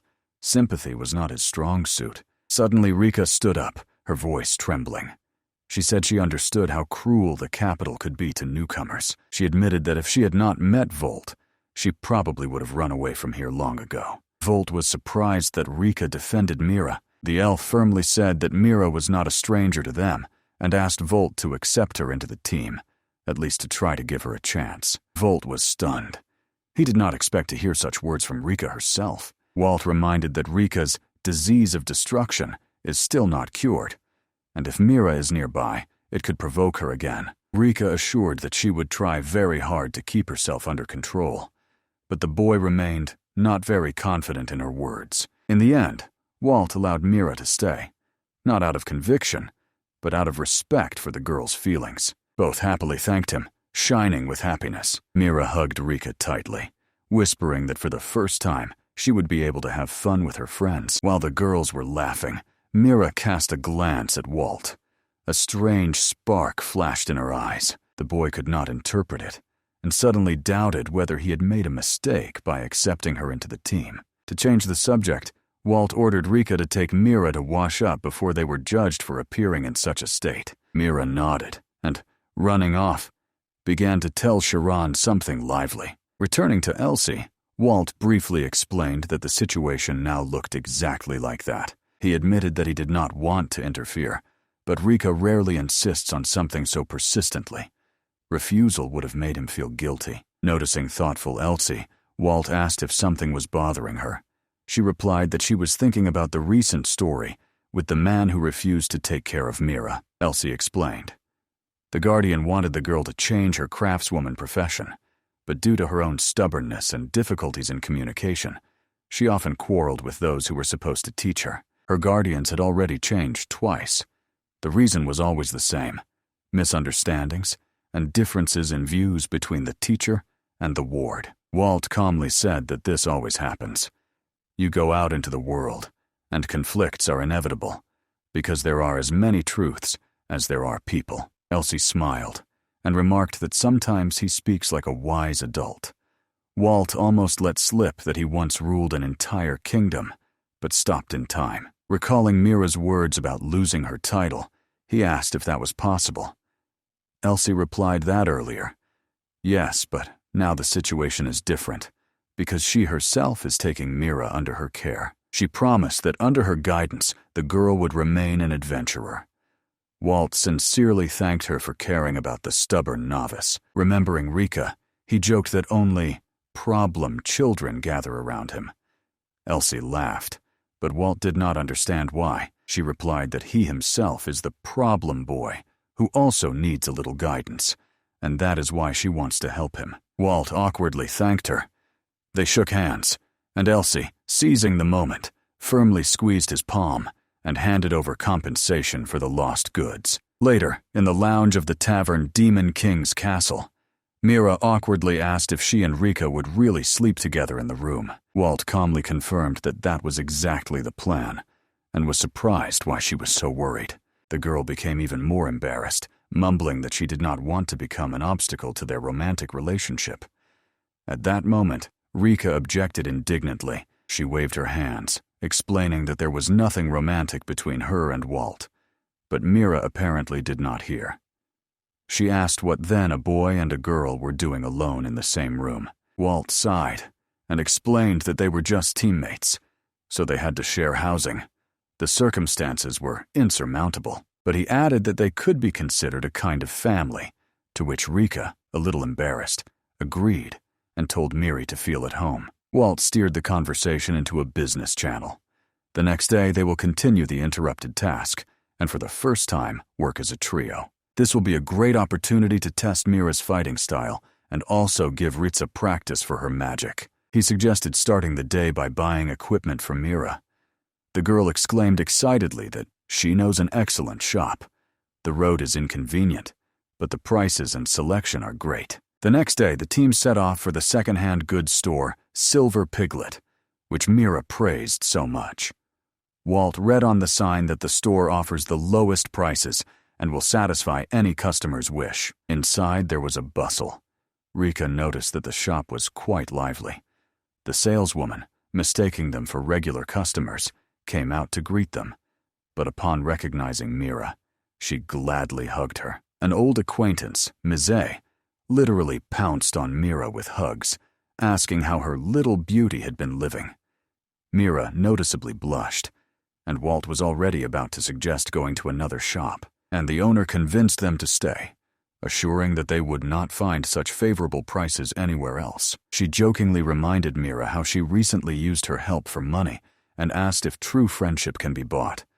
Mira indignantly denied everything. To change the subject, the girl introduced Walt as her older brother, who had already managed to become famous in the capital. Mise's eyes flashed. She screamed that a real celebrity was in her store. Walt did not understand such a reaction and joked that it was probably the name of some dish, but the woman did not listen, grabbed his hand, and began to press energetically, not believing that a real hero was in front of her, not just a simple tenant. Then she said that the profession of an adventurer is very dangerous, and offered Mira a job with her, but the girl refused. Mise only winked and wished her friend to fulfill her dream. The owner allowed them to inspect the counters. When she left, Mira quietly confessed to Rika that she liked the store, but Mise's manner of speaking annoyed her. Rika only smiled and said that they seemed to be good friends. But Mira turned away, assuring that the acquaintance was purely business. However, everyone saw that the saleswoman really treated her kindly. Embarrassed, Mira quickly moved deeper into the store, urging everyone not to delay. Walt, walking behind, ordered Rika to choose everything necessary. Casually, the guy asked if she had ever been to the Sabium swamp. Rika replied with surprise that she was hearing about it for the first time. She unfolded the task and reread the conditions. It was necessary to obtain 10 pearl lizards. Rika explained that these pearls drop from reptilian monsters that live in the Sabium swamps. They are numerous but poisonous, which is why the entire area is contaminated. Walt clarified the chance of pearl drops. Hearing only 5%, he quickly calculated that from 20 lizards 1 pearl would drop. After a short reflection, he concluded that about 200 creatures would have to be killed. Rika turned pale. The number was frightening. Moreover, the task had to be completed by 6 in the evening. Walt thoughtfully noted that with the trip there and back, they only had 3 hours. He did not like that the time was limited, but the reward for exceeding the plan could be greater, so the boy decided to take a risk and accepted the quest. This task seemed simple, perfect to test the team's coordination and to practice a bit. Soon the trio was already treading the swampy paths of the Savoy swamps. Rika, turning pale, said the place looked creepy. Volt agreed. It was definitely not suitable for walks. The hero checked the bridge. After making sure it would hold, he called the girls. Better to cross on a dry plank than to get stuck in the mud. Mira easily jumped onto the bridge, while Rika found it harder. She even noted that the girl was much more resilient than she was. Mira chuckled smugly and said she had the skill tireless walk, which enhances her professional abilities as a craftswoman. Rika guessed that it was thanks to this that Mira could carry heavy things and move without fatigue, but she agreed proudly and asked Rika not to underestimate craftsmen. Rika smiled. She liked such confidence. Meanwhile, Volt was walking ahead, carefully surveying the surroundings. Not noticing anything suspicious, he called Rika closer. The boy said she should listen carefully. In his land, the magic of the 4 elements was studied depending on the environment, because it affects the power of spells. Rika thoughtfully replied that this was really important. One must choose a place that corresponds to the chosen element, although due to inexperience, she might be mistaken. Volt objected. He believed in her, and asked what effect magic would have in the swamp.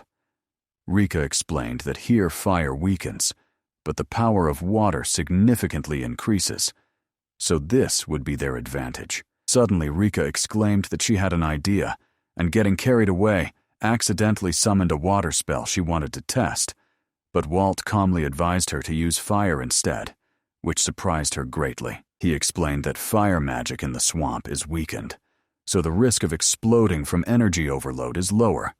Therefore, it is a great opportunity to learn control. Walt added that he would play the role of live bait and warned, when he gives the signal, Rick must throw a fireball. Meanwhile, Mira was supposed to support the team, but she did not like it.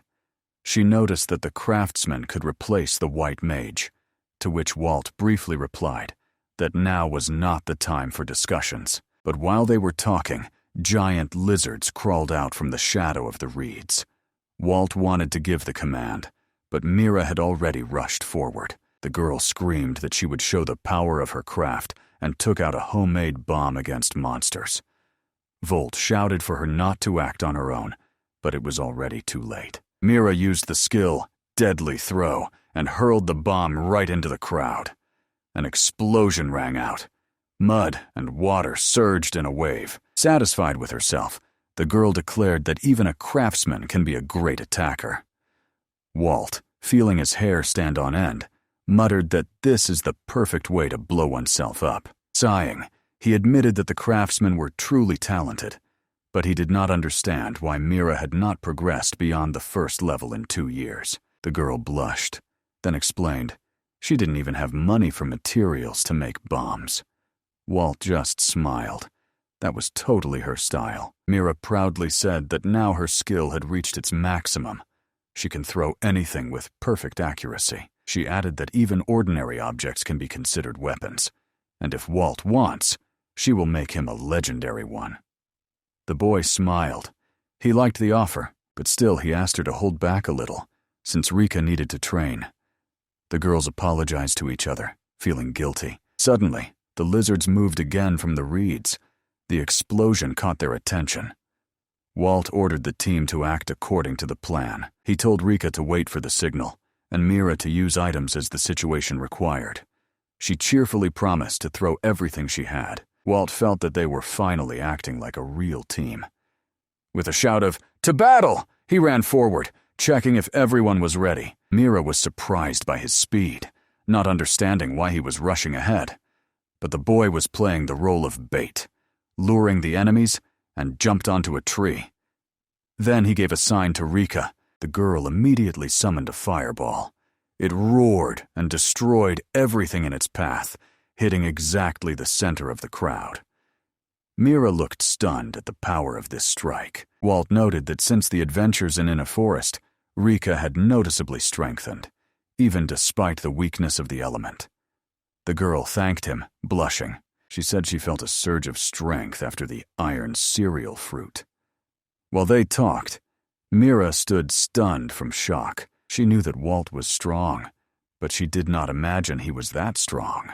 His physical abilities were simply superhuman. Mira also wondered when Rika had become so powerful, and whether the properties of the swamp affected her strength. She realized that their team was nothing like the usual adventurer squads she had seen before. Watching the confident allies, the girl felt a surge of determination. She promised herself that she would become stronger, too. At the same time, she realized the fire of Rika is now dangerous, so she must be careful not to get hit. Mira decided to show herself as a true team member and took on the role of healer. Seeing that Volt did not look tired, she took a vial of potion from her pocket. Deciding that the hero should rest at least a little, she called out that it was now her turn to show her skills. Using the potion throwing technique, Mira hurled the vial at Volt, but he dodged. The potion hit the wounded lizard, instantly healing it. Blushing with excitement, the girl explained that it was a high-level skill meant to heal the hero from head to toe. Volt skeptically asked if she had ever wondered why craftsmen are never called to teams, and deflecting an attack from a revived monster, he added with a smile, "Here is your answer." Mira did not know what to say, as Volt's words sounded quite fair. The boy added that his body is covered with a magical coating, so no physical or magical attack causes harm. The girl asked in surprise if that did not make him invincible. Volt denied it. During the battle in Surtur, he did lose consciousness for a moment, but it was then that he regained his memories. Mira did not quite understand what he meant. He explained that healing spells do not work on him, so the effect only comes from potion drunk by himself. He assured that he was not tired, and Mira sighed, saying that he completely discourages her as a craftsman. Volt smiled. The method is interesting, though hard to explain. Rika nervously laughed and joked that even imagining a bottle hitting the head is painful. Mira tried to justify herself, but found no words. She finally said that this method of healing is much faster. No need to open the flask and drink. In a critical moment, it is a real salvation. Volt asked with interest if there is a difference in effect. Mira blushed, turned away, and admitted that with normal drinking the result is still better. Volt sighed and asked her not to throw bottles at him anymore, even with good intentions. But the girl objected, saying that it was part of her craft essence. Walt replied with a smile that he did not think a professional could be so delicate, and at the same time so dangerous. Mira explained offendedly that she does it not out of weakness. Throwing bottles just helps her relieve stress. She enthusiastically recounted how she made her first move as an adventurer back in school and nearly fainted from excitement. For her, the sound of breaking glass and splashes of potion is true comfort. With tears in her eyes, she grabbed Walt's hand, pleading to allow her to continue the bottle therapy. The boy, holding his head, said he hadn't asked her about fetishes. Eventually, the hero gave up and allowed the use of bottle throwing only in critical cases.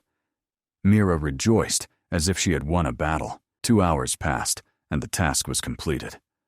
Walt, surveying the field, said that the lizards turned out to be not very smart. After so many losses, the rest lost the will to fight. He suggested collecting loot from 300 defeated monsters. If lucky, this will be enough to complete the quest fully. Mira energetically exclaimed that collecting trophies is exactly a craft specialty, and moved forward. Walt wanted to go with her, but Rika stopped him. She said that the boy needs to rest a little because he had been running for so long helping with her training. The girl promised to help Mira herself. Walt only clarified how much time was left. Rika looked at the clock and calculated that the road to the capital would take 2 hours, so even with the gathering they would make it on time. Walt nodded, as if to say, no need to rush, but don't relax either. If necessary, he will just run. Although he doesn't like long distances. Rika noted that it was not in vain to borrow a watch from the guild. During missions with a time limit, it is the most valuable thing. Volt agreed. He understood well how important time was in this world. The girl urged the team to continue working, and Walt said he was leaving the collection to them. The boy decided to rest a little while the girls gathered trophies. A lot of time passed, and Walt, worried, muttered that they should have returned long ago. He went into the forest, calling his partners, when he heard a scream and a roar. A giant monster with a long body appeared before him, attacking Rika and Mira. The monster resembled a reptile, but much larger. Only experienced adventurers could handle it. Walt did not understand why the guild knew nothing about it. He shouted to the girls to run. The hero jumped straight onto the monster that had opened its jaws to swallow him. Striking its head, he thought that this would be the end, but the monster released a thick cloud of fog. Walt grabbed the girls and ordered them to hold their breath, fleeing away from the poisonous smoke. When they stopped at a safe distance, the frightened Mira admitted that she had never seen such a fog before, resembling the stinky gas of a polecat. Both girls said that they still inhaled some vapors. Walt was worried, but Mira, smiling, suggested that it was just the bluff of a stupid monster. The boy shook his head. He did not believe that someone who runs away like that could be mocking. Then he noticed that Mira's bag was gone. The girl admitted that she had thrown it away to buy time for the escape. Rika asked not to scold her partner. It was precisely thanks to her decision that they survived. Volt agreed that the action was right. He even praised Mira for her cleverness. The girl blushed, mumbling that he shouldn't praise her, or she would get even more flustered, which made the boy laugh. Mira suggested returning to the capital. Everything was packed, and the fog had cleared, but she didn't finish speaking before she swayed and fainted right in Walt's arms. The young man managed to catch Mira before she fell. He called her name in fear, when suddenly Rika also fainted, clutching her chest in pain. Walt did not understand what was happening, and begged both to respond, but the girls could no longer utter a word. The hero found himself in a dead end. In battle, he was invincible, but when it came to healing, powerless. Mira, barely staying conscious, guessed that the fog released by the monster could be a deadly poison that paralyzes the body. She began to explain that some potions could slow the toxin's effect. Walt, in despair, asked if the needed antidote wasn't in the same bag. The girl nodded guiltily. There was no other way then. She said she dropped the bag because she saw a huge destroyer lizard in it, and now realized she had made a fatal mistake. Rika was breathing heavily, and their faces were becoming paler and paler. Walt realized that there was almost no time left. He asked what he could do, and heard an unexpected response. Mira asked him to lift her skirt. The boy was outraged, thinking she was joking, but Mira was serious. He obeyed, and under the fabric saw several vials attached to her thigh. The girl smiled faintly, explaining that, as an experienced craftsman, she always carries a reserve of potions. This should be enough to counteract the poison's effect. Not listening to the end, Walt instantly grabbed the vials. Now he had hoped to save them both, but Mira barely smiled and said that saving both was impossible. When the boy asked if she wanted him to choose whose soul to save, the girl replied that she would do it for him. She begged to give the antidote to Ritsa, not to her. Recalling her arrival in the capital, Mira called herself a disgrace to adventurers.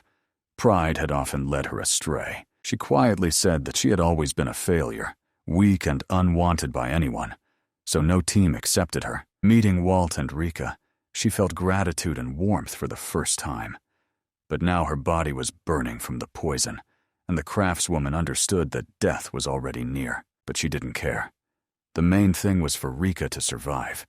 This was her only chance to be useful. However, deep in her soul, Mira still dreamed of continuing adventures with them. Walt opened the vial and ordered her to drink. He said he had already given the potion to Rika. Seeing that half remained in the flask, the girl tried to object. She said that everything should have been given to Rika. But Walt explained, if she found out that Mira had sacrificed herself, she would never forgive it. He admitted that he could not carry both of them on foot. It was 2 hours to the capital, and there was no time. Mira whispered something about her guilt, but Walt cut her off, ordering her not to whine. He said he knew her stubbornness and thirst for life, so he would not allow her to play the saint. The hero warned that if she did not drink it herself, he would force her to do it, mouth to mouth. Mira gasped in shock. It was too unexpected. Walt still brought the vial to her lips, and the girl, burning with shame, drank the potion. He gently stroked her head, promising that he would carry them both and not let them perish. The young man lifted both girls and said it was time to return. He ordered Mira to grit her teeth so she wouldn't bite her tongue during the movement. She did not understand how he intended to reach the capital so quickly, knowing his usual speed. But within a second, she was mistaken. Walt took off, moving at incredible speed. Mira fainted, and when she came to, she was lying in the infirmary next to Rika. She realized that Walt had indeed saved them both. A young man appeared in the doorway. Seeing that the girl had regained consciousness, he asked with relief how she was feeling. Mira wanted to get up, but felt that the paralysis had not yet passed. Volt explained that the doctor had already administered the antidote, and there was nothing to worry about. The girl, barely uttering words, asked what had happened. She asked how many days had passed. Walt was surprised. Only 3 hours. She didn't believe it. The journey took 2 hours. But the boy said he ran it in 3 minutes. Mira gawked. It was impossible. Volt said that thanks to his speed, he managed to bring them both and hand them over to the doctor. To her words that no person is capable of such, he only smiled and said that he is not a person. He is a demonic king. Then he jokingly waved his hand, as if to say it was not worth giving it importance, and added that in 3 days, Mira would fully recover. The main thing is that both are alive. Suddenly, Mira screamed. Walt got scared, thinking the poison had acted again, and grumbled that he wouldn't survive if the craftswoman became even dumber after the treatment. The girl got offended and screamed even louder. It was about the quality of the loot. Mira asked if it was still possible to complete the task. Walt replied that, technically yes, but her bag was crushed by the monster. It contained precious stones. The girl blushed and whispered that the pearls were not in the bag, but in her underwear. Walt asked in surprise if it was true, and upon hearing confirmation, he rejoiced at the chance to complete the quest and receive the reward. Mira explained that her underwear was specially made for craftsmen. It can be used to store small items.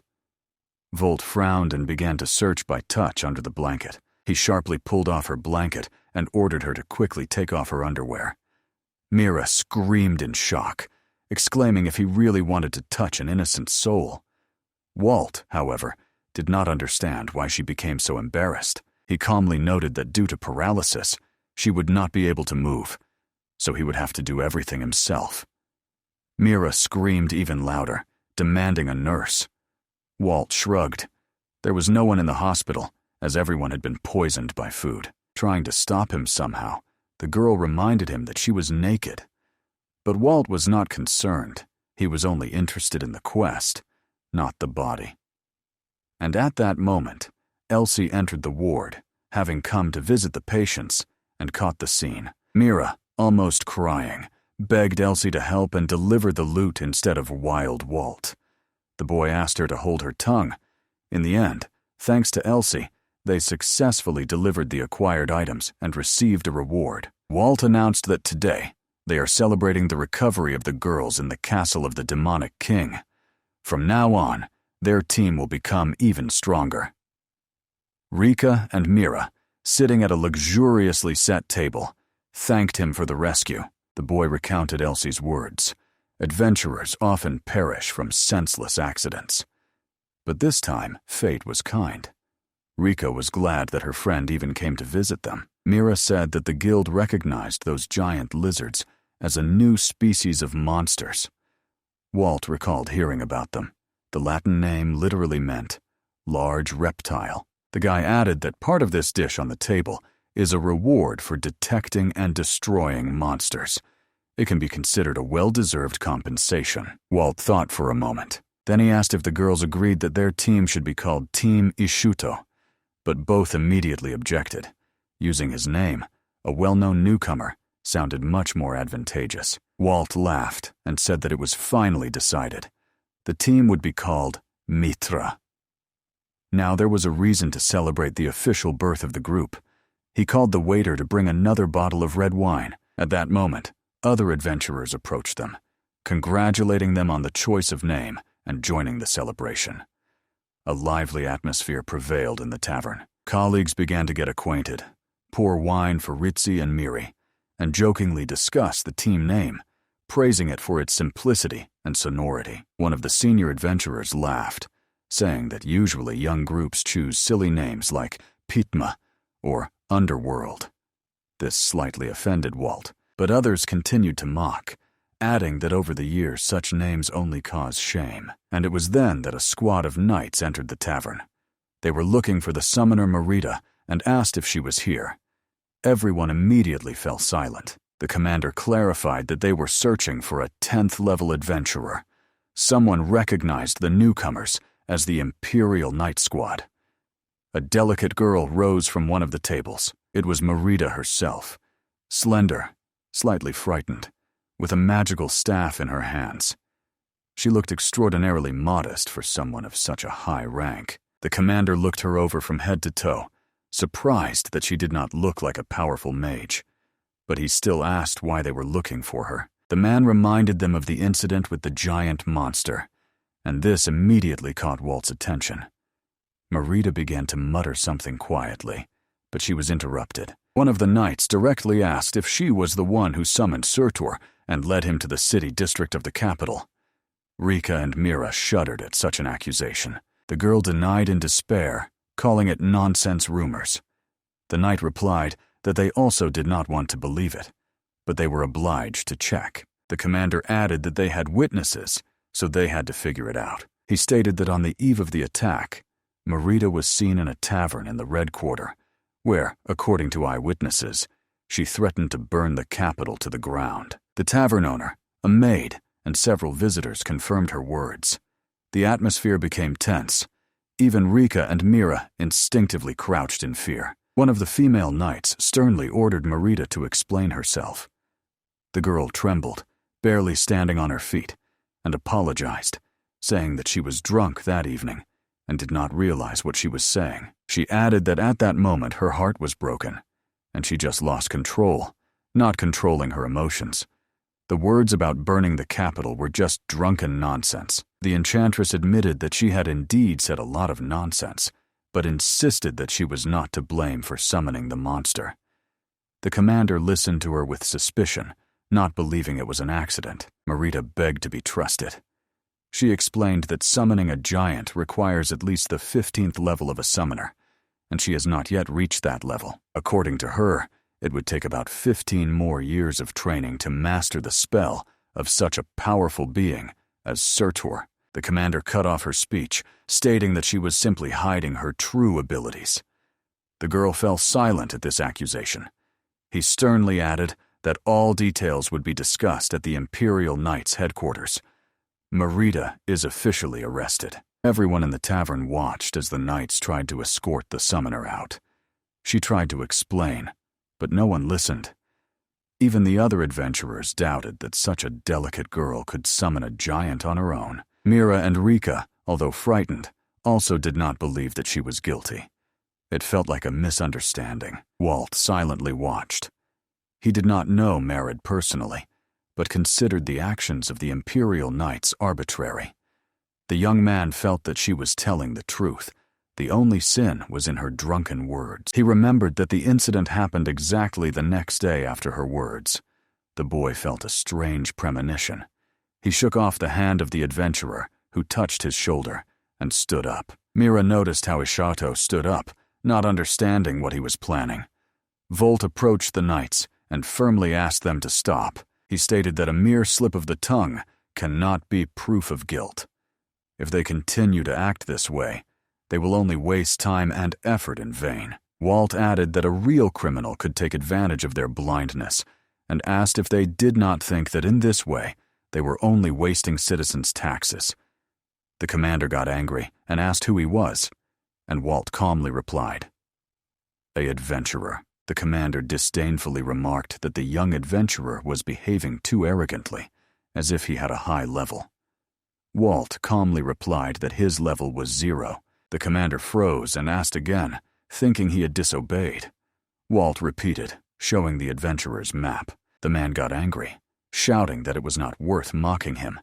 Even beginners start at the first level. Volt advised to contact the guild if he did not believe it, and suddenly one of his knights recognized him. It was he who destroyed the giant using only the strength of his own body. The very same newcomer Ishuto was now standing before them. She asked if he was Ishful Ashley. The other knights laughed, not believing that such a skinny boy could defeat Surtur.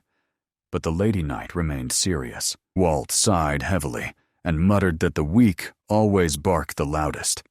Then he used influence magic. The commander shouted that he could see nothing. Another knight began to rave. The third asked confusedly what was happening. The knight who first recognized Walt stood motionless. She was unaffected by the spell. She watched in horror as her comrades lost their minds. Walt waved his hand, changing the illusion. He ordered the knights to look at him. They immediately raised their heads and bowed, addressing him as Your Majesty. The girl looked around confusedly. She did not understand what they saw.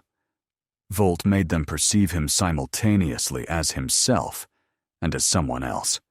They saw before them an illusion of the one they respected most, and suddenly the knights realized they were standing before their own king, Ligar.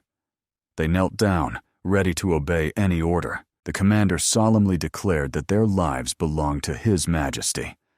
Volt smiled. This is what the loyalty of an imperial squad should be like. Raising his hand, he gave the order. Everyone turned back to the barracks, jumping like rabbits. And the knights, without hesitation, jumped up and ran out of the tavern. The knight who remained stood stunned. She asked what he had done.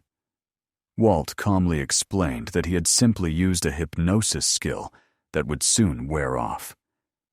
She asked why the spell did not affect her. Walt smiled and replied that she was the only one who did not mock him. The girl only sighed wearily. She said that their squad really acted prejudiced. They didn't believe the newcomer who defeated Surtur, and she promised that this time they would just quietly leave. Walt nodded approvingly and advised her to catch up with her comrades before they reached the gates. The girl snorted, telling him not to imagine himself special. When the doors closed, silence fell in the tavern. Then the adventurers burst out laughing and began patting Walt on the back. He only sighed heavily. He had to use the power of the Demon King again over such a trifle. Soon, everyone surrounded him, hugging and showering him with praise. They eagerly asked what kind of amazing power he had used. Rika said excitedly that she had never seen anyone so easily disobey imperial knights. This was the first time an ordinary adventurer treated them without fear. Walt glanced around the tavern. He realized that even the strongest among those present would not dare to contradict the knights, as they had enormous authority among the population. Marita approached him. She admitted that she did not fully understand what had happened, but sincerely thanked him for the help. Walt replied that he was simply acting according to his conscience and did not consider his action anything special. The girl smiled guiltily, explaining that she wasn't in control of herself under the influence of alcohol. Walt gently asked her not to worry and to hold on. He added that the rumors would soon die down and the reputation could be restored. Marita thanked him for the support, bowed deeply, and left the tavern. Walking through the evening streets, the girl felt shame and longing. She thought that all the troubles began after a failed love. Her first feeling turned into pain. That man was her first love in all 20 years of her life. She was happy next to him until she found out that he was engaged. She remembered Walt, the one who saved her from humiliation and arrest. If not for him, she would not have been able to embark on the big mission tomorrow. Suddenly, she was called from a dark alley. Marita stopped, and a stranger stepped out of the shadow, asking for a moment. She looked delicate, almost doll-like. She introduced herself as Darcia, and showed the creature sitting on her shoulder, a small being with a round head and an eye patch. It was Asmodeus, her precious family member. Marita looked at the creature resembling a lamb in surprise until it spoke.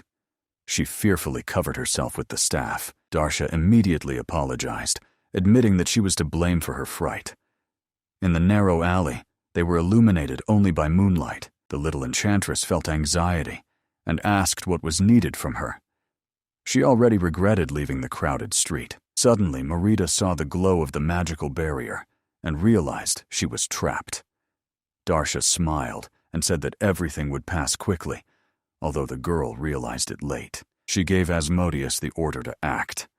The little creature instantly transformed into a gigantic monster that filled the narrow space. The monster opened its mouth wide. Before attacking, Asmodeus apologized in his gentle voice. The last thing Marita managed to think was that she was unlucky again. Meanwhile, Walt and the girls left the tavern, smiling contentedly. The takeout food and sandwiches were on the level of a 3-star hotel, worthy of the Demon King's castle itself. The girls agreed approvingly. Mira declared that she would definitely become a master of subjects someday, so she would not stop and would continue training. She added that the boys should just wait. Her efforts would bear fruit. Rika smiled, inspired by her confidence, and asked if the Master of Items was the same specialization as Iris. Mira was a little embarrassed and explained that this title comes from an old legend about a craftsman boy who, admiring knights, himself became a mentor to masters. Later, he became known as the Master of Items. This story was once told to her by her grandfather, and she always dreamed of following his example. Walt laughed quietly. Mira indignantly asked if he had just laughed at her. Walt denied it and said he was just glad to see her with a dream. Townspeople ran past them. They were hurrying to see the Silver Wolf squad. Walt looked back. A crowd gathered in the square. The Knights of the Silver Wolf marched by, everyone wishing them success. These heroes took part in dangerous major missions. Rika and Mira shouted joyfully when they saw Iris among them. They admired her figure enthusiastically, a true symbol of strength and honor. Mira, seeing nothing through the crowd, began to jump. Then, almost in tears, she asked Walt to lift her up. He refused, calling her a little girl. Walt was surprised that the squad was fully armed. He thought that even if a dragon attacked now, they would handle it in seconds. Iris noticed him in the crowd, smiled, and waved her hand. Walt responded in kind. People around immediately began whispering. Everyone thought she waved to her beloved. Iris's fans buzzed, trying to guess who this lucky guy was. Elsie approached the company, dressed simply, but looking remarkably cute. She greeted them and noted that today they left early. Walt replied that he was already used to the life of an adventurer, even if he had not sought it. He missed his former comfort, but Elsie just smiled and said that this was the true essence of an adventurous life. The hero wondered why a parade was being held in the city and where so many high-level adventurers came from. Turning around, Walt noticed several familiar monsters in expensive attire who, upon seeing him, retreated in fear. Elsie explained that at the proposal of the League of Vertil, a third special squad was created to explore the dungeons, and this solemn event was held in their honor. She added that the announcement was posted on the guild board, but Walt awkwardly admitted that he did not remember anything about it. He asked if such expeditions happen often. The girl replied that they are held only a few times a year, and only for the strongest adventurers, to explore the largest dungeons in the country. Elsie remembered that last year they set out for the sanctuary of Balios. It was there that Ishuto was once found. This time the squad will set out to the only unconquered dungeon under the personal control of the royal family, Grakios, the Witch's Labyrinth. She added that scouts had already been sent there twice, but both expeditions ended in failure. After that, the guild left the labyrinth alone for 10 years. Apparently, the leader simply decided to take a risk a third time. Rika asked what kind of place it was. Mira guessed that there could be different types of traps and puzzles in the labyrinth. Elsie nodded, exactly, and began to explain. Witches are women born with mysterious powers. They created their own dungeons in the world, unique and dangerous, filled with magical anomalies. Mira thoughtfully noted that each of them has a special structure depending on the witch's character. Elsie added that these dungeons differ from ordinary ones, and the complex traps only increase the level of threat. The peculiarity of Grakios lies in the fact that its structure changes every 9 days. It rebuilds itself. Walt listened attentively, intrigued by the witch strong enough to create such a miracle. Elsie said that no one knows yet how deep the labyrinth is. Its complexity is so high that parties have only managed to reach the 3rd layer. Walt muttered that after such a story, he wants to get there even more. Elsie immediately objected. He may be strong, but as the guild representative assigned to him, she would not allow him to go there. Volt sighed discontentedly. Suddenly the girl remembered she was late, quickly apologized, and left. Walt guessed that because of him, she would be late for work again. At that moment, Mira exclaimed that the parade was ending and pointed to a woman in the crowd. People around began whispering. She clearly stood out among others. Beautiful, confident, with a proud look. The woman had a strange charm. A small sheep sat on her shoulder. The crowd recognized Marita in her. Due to the new hairstyle and absence of glasses, she was hard to recognize at first, but there was no doubt left. Someone jokingly said that after the parade, they would try to get to know her.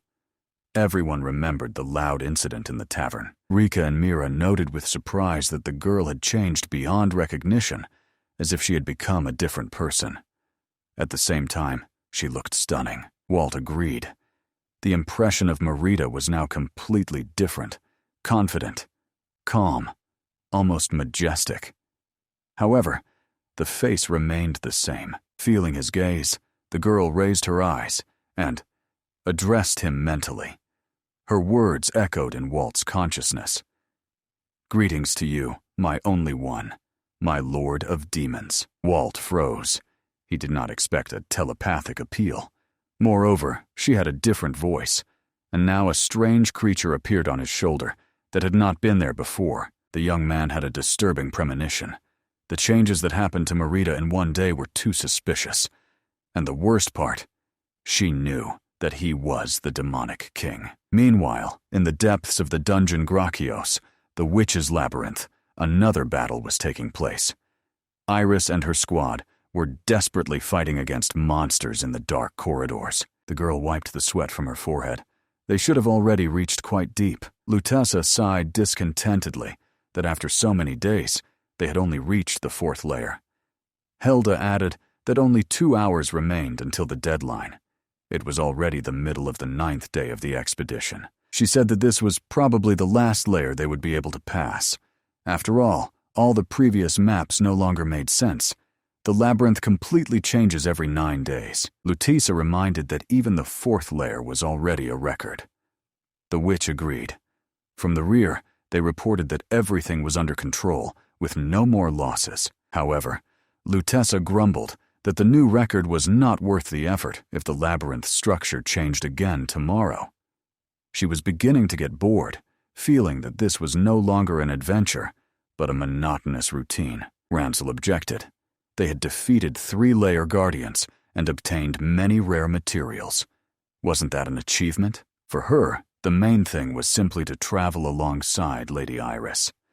This filled her heart with happiness, but Lutessa only grimaced, calling her naive. Even if the journey with Iris was pleasant, in her opinion, the labyrinth itself was not worth the effort. Ranzel sighed deeply and said that her friend should not judge everything only from her own perspective. She joked that Lutessa probably had empty breasts, but Lutessa took it literally and was offended. Iris, listening to their argument, only smiled. Both were right in their own way. During the 9 days spent underground, the team learned many things and experienced many joyful moments. Iris decided that this adventure was worth the effort. They solved puzzles, defeated the Layer Guardians, and gained experience. However, the girl did not want the traces of their achievements to simply disappear. She turned to Helda with a question. Is it possible to get out of the dungeon if one remains there after the reconstruction? The witch replied that there had been no such cases yet. In all history, no one who stayed during the automatic reconstruction had returned. That is why this place is called the dungeon that devours people. Helda reminded them that they needed to manage to escape before the deadline if they did not want to become its victims. She looked seriously at Iris and sternly warned her not to make up nonsense. The girl felt as if the witch's words pierced her through. Iris asked if this was really the last layer. Helda explained that witches place great importance on the numbers 3, 7, 9, and 12, while the number 4 is considered unlucky.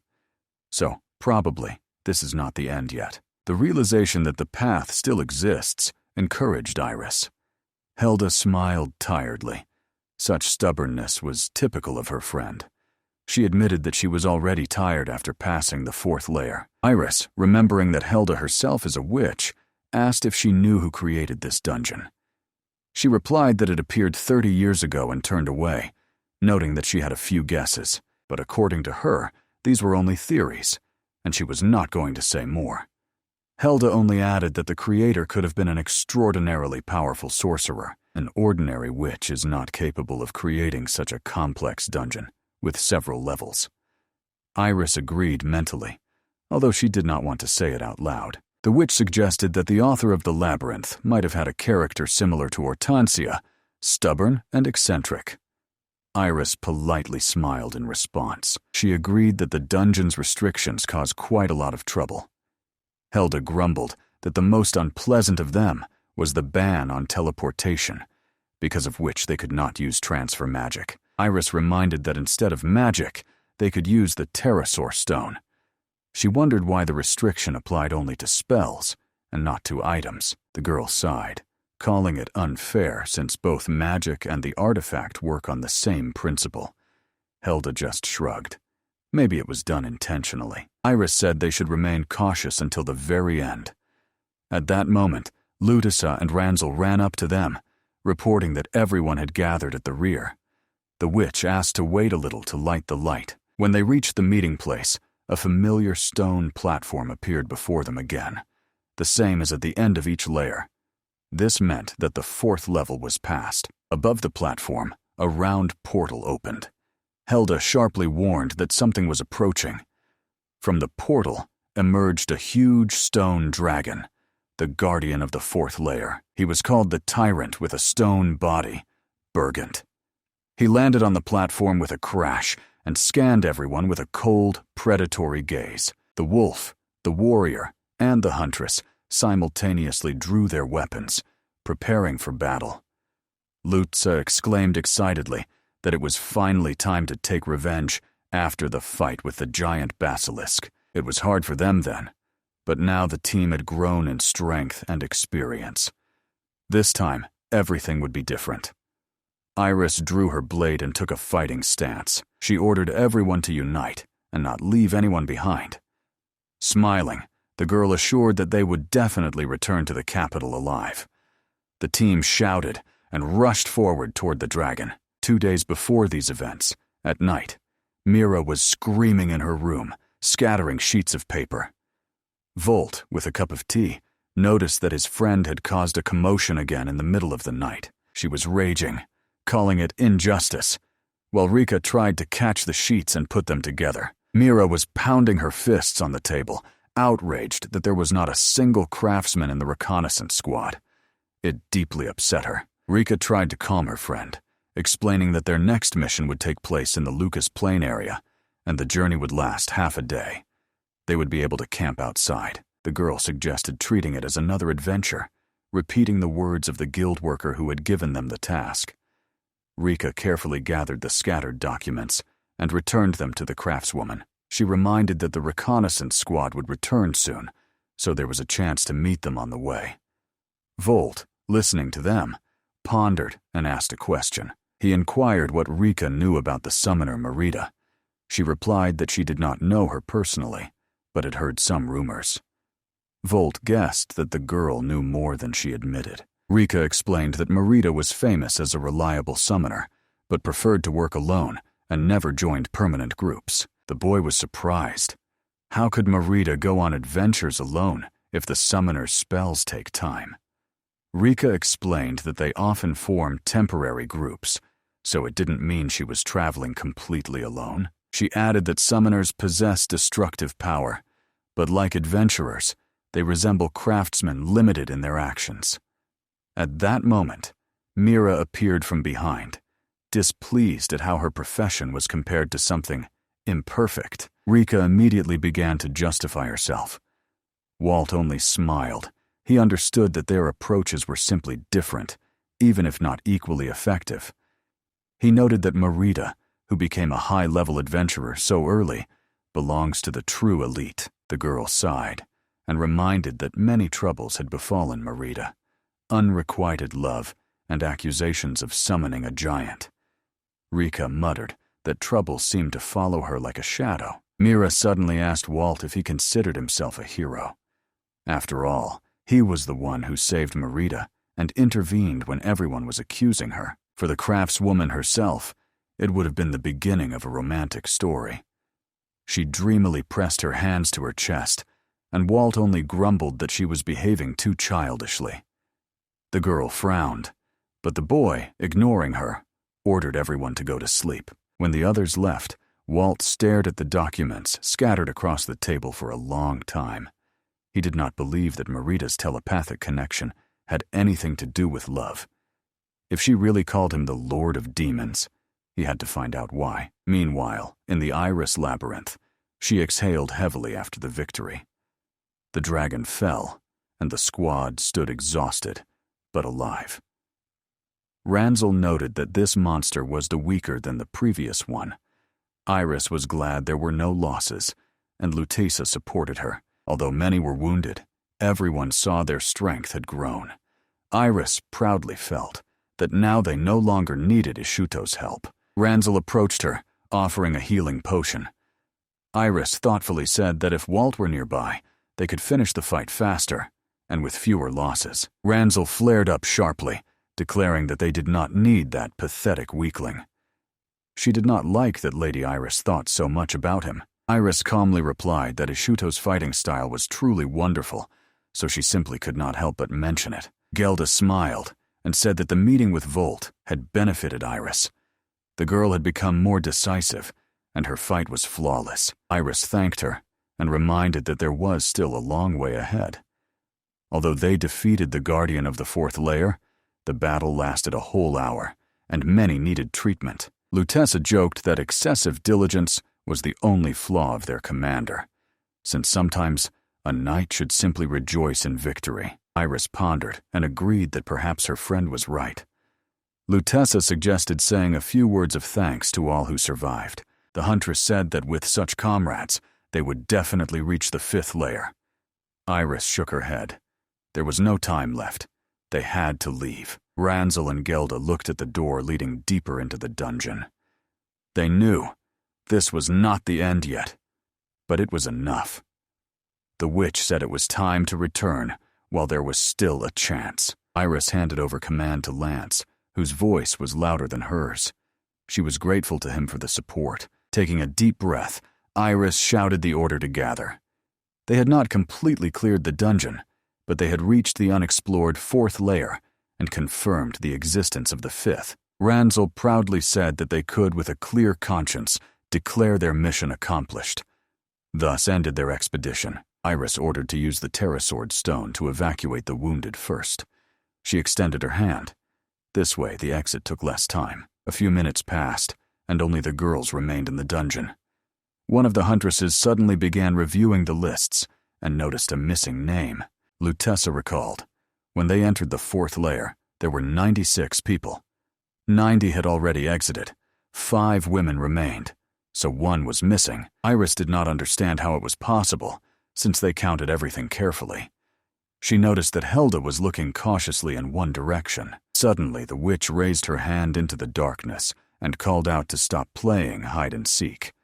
A girl emerged from the shadow. Her face seemed familiar to Iris. She cautiously asked if this was the enchantress Marita Ibro. The girl only smiled mysteriously. Lutessa smiled, saying that she was just curious about who was absent from the list. She called the guest the very same disturber of peace, because of whom the other squad members fled the dungeon. Marita laughed quietly. She said it was just a small punishment for those who babbled too much, and that excessive familiarity was not to her liking. Lance got angry and shouted that setting fire and putting everyone in danger was too much. In such cases, a verbal warning is enough. Helda quietly asked Iris to step aside. Gelda used truth-revealing magic against Marita, or rather the one pretending to be her. Pentagrams flared above and below the girl, binding her energy. The stranger confessed that she deliberately pretended to be carefree. To perfectly imitate the summoner's image, she had to replicate her manners, so she did not reveal that she knew Helda. The girl apologized. Her body suddenly began to change. Iris watched in shock as the illusion faded, revealing the true face of the guest. Before them stood a beauty with a fragile, doll-like face, but she radiated danger. Everyone felt it, even the most experienced fighters. The girl introduced herself as Darcia, the daughter of the great witch Briggan and her only apprentice. She smiled kindly and said she was glad to meet. Iris recognized her. It was Darcia who possessed the Book of Prophecies once held by Helda. The witch pointed to a small creature on Darcia's shoulder, introducing it as Asmodeus's familiar.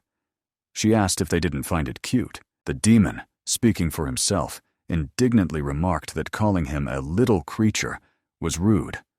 Ranzel and Lutessa were surprised to hear how the familiar spoke. Helda asked again if Darcia was really the daughter of the witch Briggan. She confirmed it. For Helda, this was incredible, as that woman never had a family. Darcia laughed. She said that witches, even powerful ones, do not know everything. The world is too big. No matter how long a person lives, if they are not a god, they cannot comprehend everything. Helda shifted her gaze to Darcia's staff. She recognized it as an artifact from Briggan's collection, the legendary relic of the summoner Vesavris. Darcia smiled and replied that although witches are not all-seeing, their experience is not in vain. Helda recalled, a staff of such level combined with a master summoner can call forth any creature. Then Helda understood everything. It was Darcia who summoned the fire giant in the capital. The other members of the squad froze in amazement. Darcia said she was not surprised by Helda's intellect. After all, her mother once called her a rival. The witch coldly replied that she never saw a rival in Briggan, only followed her out of curiosity. Darcia flared up with anger. Her pride was hurt. She exclaimed that she would not tolerate insults towards her mother. Looking intently at Helda, she hissed that she could use a lesson in good manners.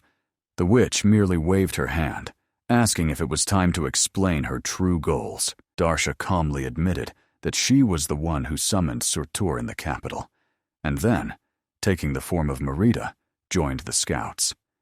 Helda knew this, but did not understand her motives. She only mockingly advised the witch to turn on her brains. Finally, Darcia said she would give a hint. The reconnaissance was only a cover, and the real goal was something else entirely.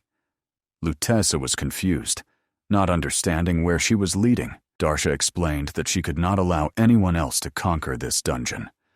And then Helda realized the creator of the witch's labyrinth was Briggan herself. Darcia confirmed this. She coldly noted that she had overestimated Helda, since it took her as many as 9 days to reach the 4th layer. Lutza exploded, but Ranzel held her back from attacking. Darcia mockingly asked if Helda really used all her strength helping the boys escape, and why she didn't go deeper then. The witch calmly replied that it wouldn't have helped Iris and the others become stronger. Darcia laughed. Once the strongest witch of her time, she had now turned into a nanny for young adventurers. Helda glanced disdainfully. Because of her chatter, they had already lost half an hour. The witch warned, if Darcia stays during the labyrinth reconstruction, even she will not survive. But she just shrugged. Asmodeus will protect her, so she has no reason to run. Darcia looked with joy at the open passage to the 5th layer.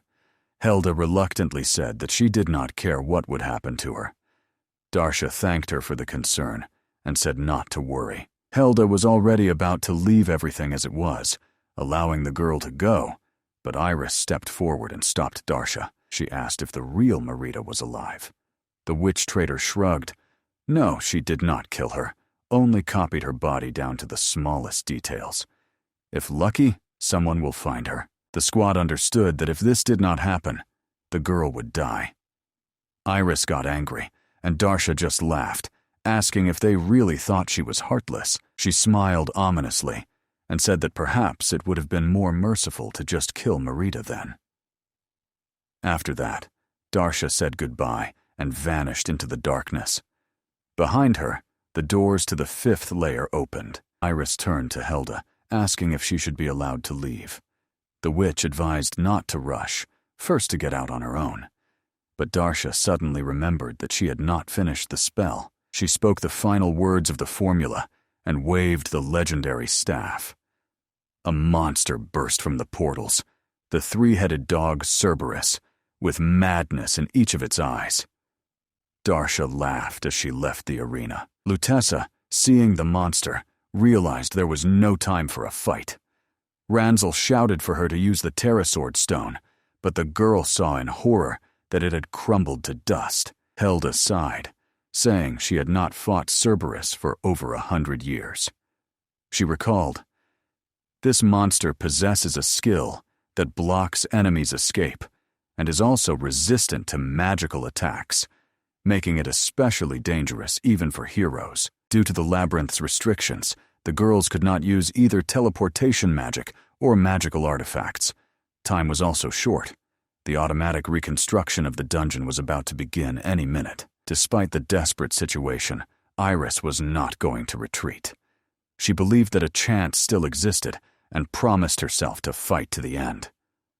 A thought about Ishuto flashed through the girl's mind.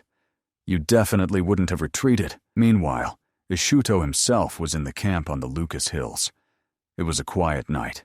Bonfires were burning around, and the smoke from the roasted meat slowly rose to the sky.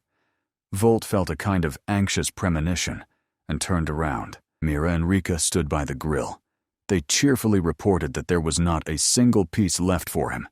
The boy was outraged, not believing that everything was eaten so quickly. He asked Mira how she could eat so fast.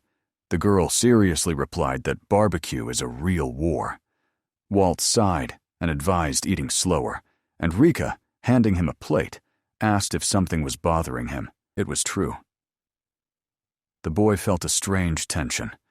Although it was not travel season now, an unusual bustle prevailed around, as if at a festival. Hearing this, Rika also noticed that the atmosphere resembled a festival. She assumed the camp was being prepared in honor of the reconnaissance squad's return. Walt clarified if she meant the squad that had explored Grakios. Rika confirmed among the participants were Iris and the rest of the acquaintances. The girl added that she expected just to see their return, but did not think such a large camp would be set up here. Walt asked if Grakios himself was nearby. Rika nodded. The entrance to the dungeon, according to rumors, was very close. The boy remembered that the structure of this dungeon changes every 7 days. He was surprised that a week had already passed. Rika laughed, noting that he always loses track of time when busy with quests. She assumed the scouts would stay in the camp until morning.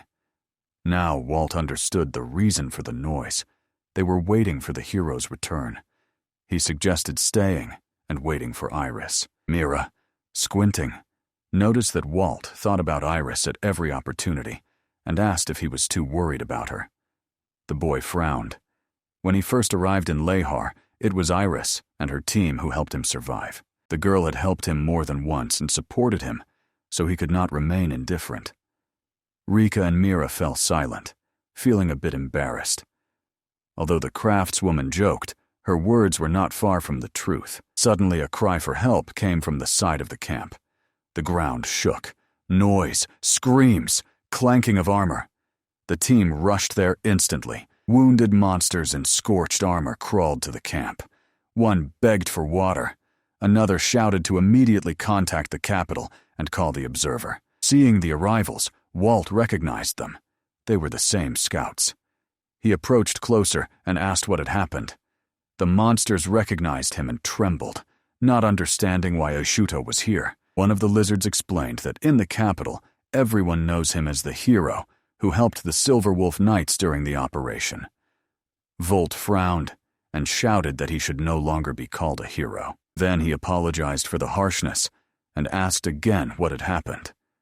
Lizard took a deep breath and said, Iris and her squad remained in the labyrinth of Grakios. Volt froze at the news. He added that after the third special reconnaissance unit left, some people left the dungeon, but Iris and her people stayed. And now the labyrinth has already begun reconstruction, and none who stayed inside during the reconstruction ever returned alive. Now opinions were divided. Some adventurers wanted to save them. Others suggested waiting for the guild's orders. However, entering the labyrinth during the restoration was deadly dangerous. Moreover, no one knew exactly where the Iris squad was.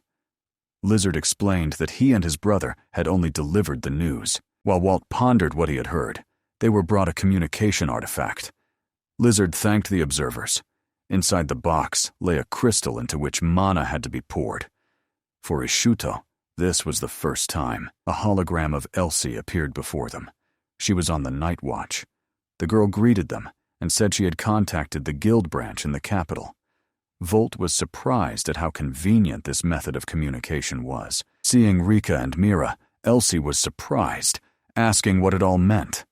The girls answered happily, but the lizard cut them off, reminding that the matter was urgent. He reported, the Silver Wolf Knights squad remained inside the dungeon, and the reconstruction had already begun. There was no time left. They were waiting for orders from above. Elsie said she could not make decisions on her own, and was about to pass the news to the guild leader when suddenly a familiar figure appeared beside her. The drunk Lamazia. Lizard was glad to see her, but Walt only sighed heavily. From the fox's flushed face, he understood that she had been drinking again.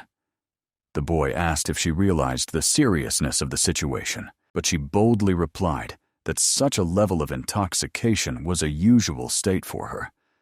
Walt just rolled his eyes, not understanding what there was to be proud of. Then he sternly asked what they would do next. He pointed at the Lizard brothers, who were begging for help, and said it was time to act, not listen to drunken chatter. Even Elsie was stunned by his tone. After these words, it was as if all the alcohol had evaporated from Lamazia. She grabbed her head and said seriously that Walt was right. It was hard to believe that something like that could have happened to Helda. The situation was critical. Hortensia, as a representative of the capital branch of the Adventurers Guild, officially ordered the reconnaissance squad to return by dawn. No attempts at a rescue operation. The lizards stared in shock. They could not believe that the leader could speak like that about his own people. It seemed to them like a betrayal. But Hortensia calmly ordered them to calm down. She explained that one must face reality. Their mana and endurance are at the limit. If they enter the labyrinth now, they will not save their comrades, only bring about a second disaster. The senior lizard sharply objected. He emphasized that this squad is the most effective of all who participated in reconnaissance, and that it was Iris and her team who saved his life more than once. Then Walt, who had been silently listening to the argument, stepped forward.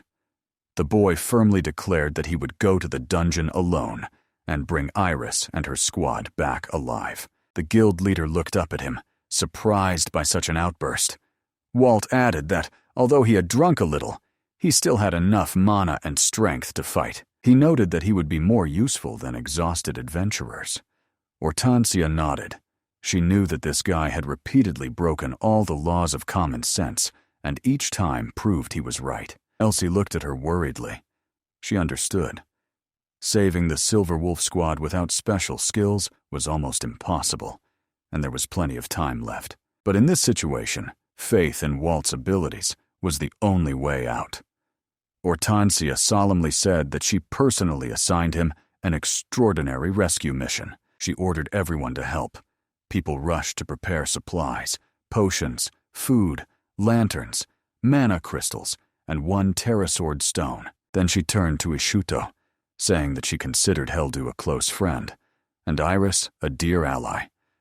She fondly recalled both Lance and gentle Ritessa, and even fluffy Cruel. Hortensia smiled sadly, admitting that she might seem like a heartless leader, but was incapable of abandoning her own. Walt snorted and joked that such words should have been said immediately. The leader officially announced, "Extraordinary quest, rescue of the Silver Wolf Squad." She asked if he accepted the mission. Walt only nodded. That was exactly what he was waiting for. Ishuto's team said goodbye to the guild. They promised to return with those who remained in Grakios and set off for the dungeon. Hortensia and Elsie watched them go, wishing them success. They asked them to be careful. Even for the experienced, this was a journey on the edge of life. When the connection was lost, Elsie anxiously asked if it was right to allow Rika and Mira to go with Walt to such a dangerous place. She reminded that the girls had not yet reached high levels, and even under Ishuto's supervision, being in Grakios was a deadly risk. Such dungeons were only passed by the best of the best. Elsie added that everything happened too suddenly, and the group did not even have time to prepare properly. However, Hortensia only smiled and said that she herself had seen their reaction to the order to stay. Then the girls declared in unison that they were part of Ishuto's team and would go with him no matter what. They promised to help, even if it meant risking their lives. Because a true team never abandons its own. The leader noticed with emotion how Walt stood aside and silently watched this proud, sincerely grateful for their determination. His eyes shone with warmth and confidence. Hortensia smiled gently. Ishuto looked as if he was proud of his younger sisters. Elsie blushed with embarrassment and begged not to tell anyone about it. The leader pondered, recalling their first meeting. Back then, Walt seemed like a simple novice, but now he stood before her as a true hero. She said with a smile that Ishuto was lucky with his comrades, and Elsie agreed, adding that she was glad to be his guild assistant. Hortensia stretched, mumbling that she would need to come up with a special reward for the boy and perhaps apologize for the doubts. Elsie promised to convey everything personally. Glancing at the communication crystal, which had already gone dark, Hortensia quietly said she believed in them, even if they did not hear, then turned and walked away. Meanwhile, the Ishuto group was making their way through the night forest to the labyrinth entrance. On the way, they encountered adventurers who had managed to leave Grakios and were arguing about whether to return to save others. Suddenly, a familiar silhouette flashed in the darkness. It was Cruel. She quickly ran up to Ishuto, and they hugged tightly. The boy was glad she was alive, but a thought flashed through his mind. He remembered that Cruel possesses a unique teleportation skill. Unfortunately, it works only on herself. So the girl sighed sadly, acknowledging her own helplessness. Ishuto suggested that Helda might have used her magic to teleport the entire squad, but Cruel explained, "There is a powerful mechanism in the labyrinth that blocks any teleportation magic. Even Helda could not break it." Ishuto encourages Cruel, gently stroking her head. One of the rescued adventurers says that the labyrinth can be escaped with the help of a special teleportation item, the Stone of the Five Saurians. Thanks to it, they managed to escape. But his sentence is cut off. Walt asks if Iris's squad had the same stone. Lizard nods. Yes, they had the artifact. But if they still haven't returned, Then for some reason, they couldn't use it. Ishuto and his comrades apologized for their persistence. The boy said that now he more or less understood the situation, and that there was no more time to delay. Those who wanted to return to the capital objected. Without a map of the labyrinth, the search was doomed. But Ishuto confidently replied that he would find Iris, and the others, thanks to the keen nose of Cruel, capable of detecting even the faint scent of familiar mana. Lizard bowed, thanking Ishuto, and solemnly declared that from now on he entrusts the fate of the Silver Wolf Squad only to him. Others also bowed their heads, calling Ishuto their last hope, and a super rookie on whom all hopes were pinned. The boy smiled, he was flattered, but in his heart he felt the weight of responsibility. Together with Rika and Mira, he set off into the darkness of Grakios, saying, "We will manage." They were seen off with wishes of luck and trembling glances from those who stayed behind. Inside the labyrinth, danger awaited them immediately. A deafening roar made the air vibrate. A dragon appeared on the stone passage. Mira froze with fear. She had never seen a creature so enormous, and its shiny scales reflected the torchlight like mirrors. The monster's sharp claws hovered right in front of her face. The girl screamed, unable to move from the spot. In a moment of danger, Ishuto rushed forward and cut off the monster's paw with one strike. Mira stood in shock, thinking she almost wet her skirt from fear. Her life and honor were saved again by Ishuto. She looked back. This labyrinth was much scarier than she had imagined. The girl realized that for a craftswoman, this place was pure hell.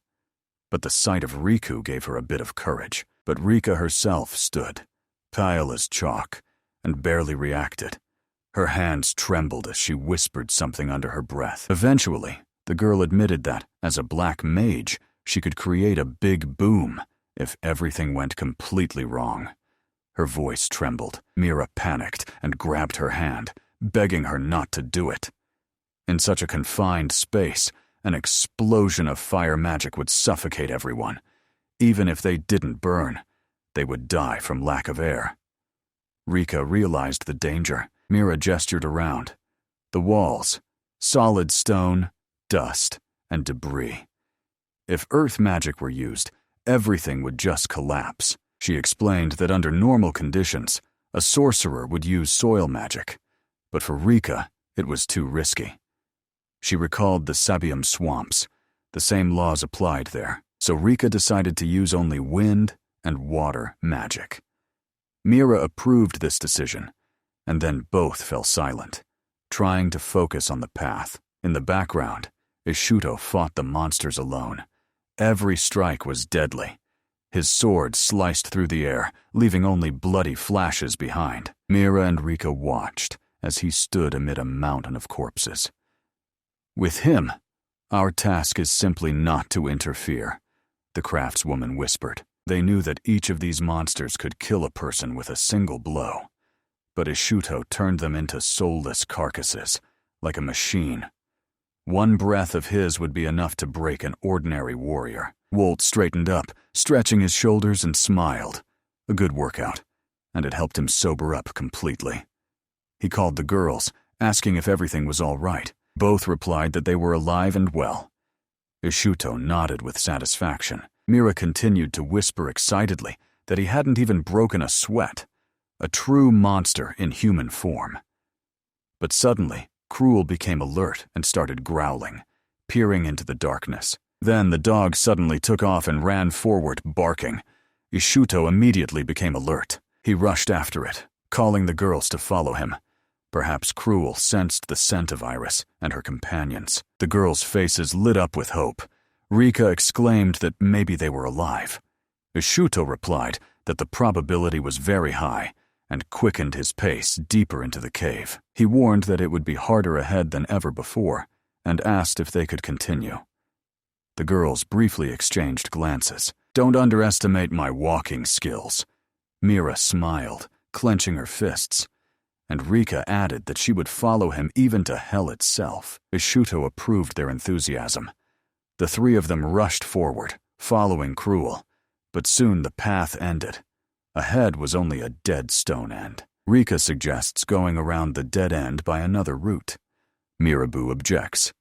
There is no time for a detour. Mirabu, not giving up, suggests blowing up the wall with a grenade. Ishuto stops her. Save it for when it's really needed. He asks Cruel to step away from the wall, approaches himself, places his palm on the cold stone, and concentrates. The next moment he breaks through the wall with his bare hand. The girls recoil, both amazed and a little frightened. Cruel, on the contrary, wags her tail happily. Ishuto is surprised. Not so strong after all. Mirabu involuntarily agrees. The grenade would have collapsed the entire vault.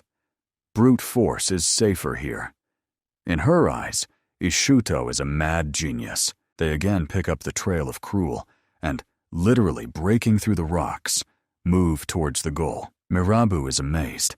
Ishuto seems to conquer the labyrinth, sweeping away obstacles. Rika, barely keeping up with him, thinks she is beginning to understand how to fight here. She decides to stick to water and wind, but in a burst shouts, "I'll cover you!" and accidentally sends a lightning bolt right into Ishuto's back. Rika apologizes. Ishuto jokes, "Prepare for a counterattack," and sighs. The mountains have already been broken by the stone, but they have not yet reached the right place. He asks if they are tired. The girls gladly reply that they are holding on.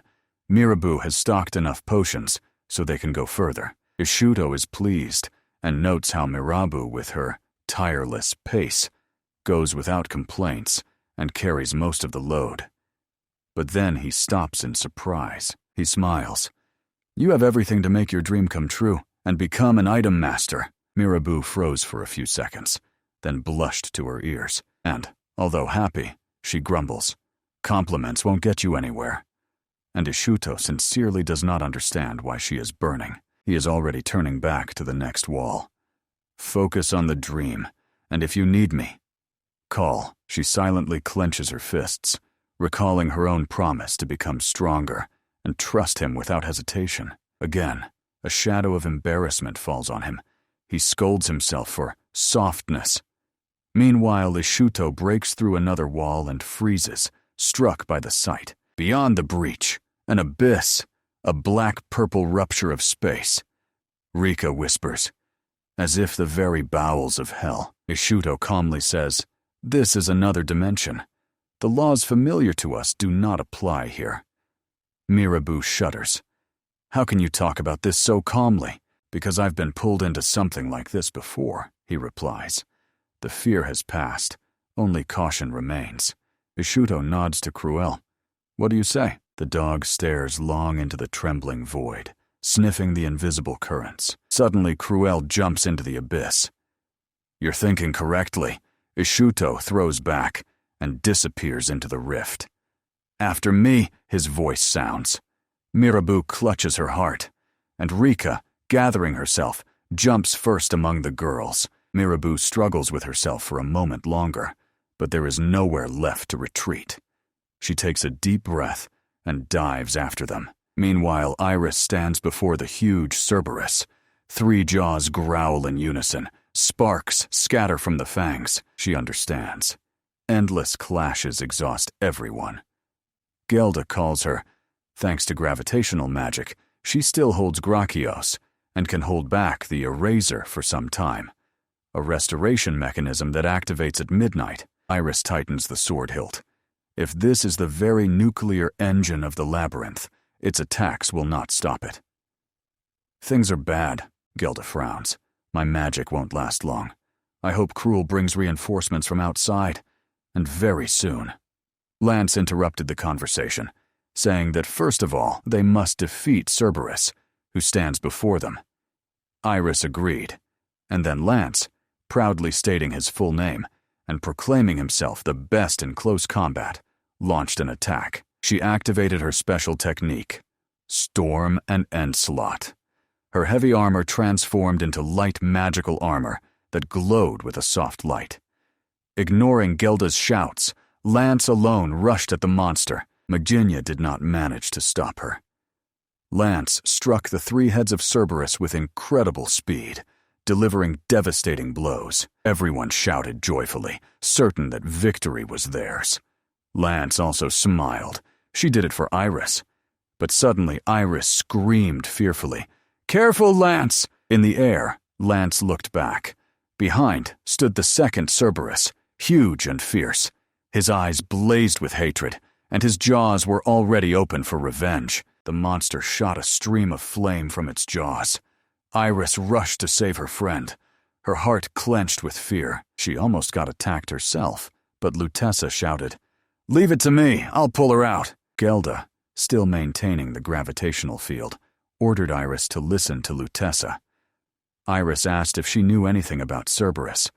The mage confessed confusedly. Although she had once defeated him, she had forgotten the details. A memory flashed in her mind. He can only be destroyed if all three heads are destroyed simultaneously. Iris refused to believe that this was the end. But she did not have time to look back. Cerberus was already behind her. A powerful blow threw her aside. Gelda and Lutessa shouted her name. Iris, trying to get up, realized the monster was almost immune to magic. Only physical attacks could cause harm. She drops to her knees. Her body disobeys. In her heart there is only one thought: to protect her friends, not to die here. Anger and despair flare up in the chest. She whispers, "No! This time I will not give up." At that very moment, a familiar hand reaches out from beneath the ground. Ishuto grabs Iris in his arms. "Finally found you," he says. "I was looking for you everywhere." Iris looks at her rescuer in confusion, hope shining in her eyes. Lutessa and Gelda look stunned at the newcomer. Iris quietly utters his name. Ishuto, holding her, apologizes. "Sorry to have kept you waiting." Throwing Iris over his shoulder, he dodges Cerberus's attack. He finds it strange that the squad ended up in such danger, and that even Iris barely restrains the beast. Lutessa beams with joy. Ishuto arrived just in time, and Gelda wonders how he got here, since the labyrinth was supposed to have been restored already. From behind the mage, Rika jumps out and explains that they managed to get here thanks to Cruel. Gelda recognizes the girl, the very one who once caused a snowstorm in Ceretra. Rika, embarrassed, begins to explain that Cruel was following Lutessa's scent, but doesn't finish her sentence. Cruel and Lutessa, seeing each other, rush into an embrace, shouting names through tears of joy. While they celebrate the reunion, Mirabu approaches the group. She apologizes for the long journey. Gelda looks at her in surprise, and Mirabu politely introduces herself. A craftswoman of Ishuto's team. Then she briefly recounts how they followed Cruel, and Ishuto literally broke his way through walls. Gelda listens impressed. He simply disregarded the labyrinth's rules. "What an incredible man," she whispers. Ishuto, hearing this, smiles in surprise. You don't hear such praise from a witch every day. Meanwhile, Cerberus paused the attack. Ishuto jokes. It seems the dog sensed who is the boss here. Iris warns that this Cerberus is the guardian of the underworld, stronger even than the giants. Lutessa adds that because of his special aura, the Terrasword stone is useless. Ishuto understood everything and ordered everyone to retreat while he dealt with the monster. But suddenly, Mirabu shouted from behind. Her face turned pale. Ishuto turned sharply. Their path to the exit was completely filled with swarms of insects. The escape plan was ruined. Cerberus took advantage of the moment and lunged forward, trying to swallow Iris. Ishuto managed to dodge, grabbing the girl by the waist. Deflecting another blow, he quickly asked, "Iris, what are these insects blocking the way?" and prepared for a new fight. While Ishuto and Iris dodge Cerberus's attacks, the girl explains that these insects are part of the labyrinth system, and they will not stop until they erase the entire space. Ishuto realizes the only way to escape is to defeat Cerberus to activate the teleport. He says that the guild leader gave him a mission to save Iris's squad, and that they have everything needed to get out. Iris, blushing, asks to be put down. Ishuto prepares to attack alone, but the girl stops him. She says that to destroy Cerberus, All 3 heads must be smashed simultaneously, and only physical attacks work on him. Ishuto realizes that Lutesa's magic rifle and Rika's dark magic will not help. He falls silent for a moment, thinking over the plan. Then he says that only Mirabu can help. Upon hearing this, she freezes. The next moment she screams, "I can't! I'm just a first-level craftsman! Better clone yourself!" Ishuto looks at her seriously. Be realistic. He orders her to use all her bombs at once and throw them right into the mouth of one of Cerberus's heads. Mirabu is uncertain. Her hands tremble. Ishuto and Iris support her. The boy approaches closer, placing his hands on her shoulders. His voice is firm. "We need you. Only you can do this." Fear disappears. Mirabu fills with courage and shouts that she is ready. Ishuto approves. She is the only one who can carry out this plan. She repeats to herself that Cerberus is not so scary. It just has more heads. Ishuto laughs, encouraging her. Her determination is the result of Ishuto's skill, inspiration. The boy is sure that now she will show her full potential. Ishuto gives orders. Mirabu to prepare bombs while he distracts the beast. Iris to conserve strength. Ritzy is ordered to take care of Lance and Lutessa. Geldi he asks to hold the insects a little longer. She replies that she leaves Cerberus to him. Ishuto goes out alone against the monster. "Well then, Dungeon Guardian, show what you're capable of," he mocks. He flies up and kicks the central head in the jaw. Cerberus roars, and Ishuto mockingly adds, "Wanted to send me to hell?" and strikes its side. The monster fiercely counterattacks, but the boy dodges and rises even higher. "I am the Demon Lord Ishvalf Ashley," he shouts. From above, he delivers a powerful blow to the beast's head, proclaiming that he stands above even the lords of hell. Meanwhile, Mirabu prepares the explosives, thinking about how an ordinary craftswoman ended up in an adventure that could kill her from fear. But Ishuto's words still ring in her ears, and she is no longer afraid. The bomb is ready. Feeling confident, Mirabu finishes her work. Iris approaches her. They introduce themselves, and Mirabu proudly says that she recently joined Ishuto's team. Then, with excitement, she adds that in the capital every adventurer knows the name Iris Frau. She cannot believe she is talking to a legend. Iris blushes.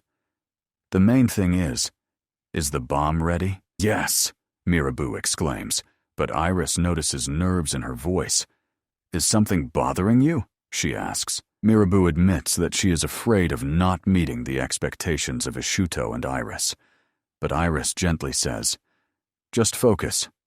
Aim for the mouth." She continues to calm her, explaining that Ishuto's strike and her bomb must coincide in one moment.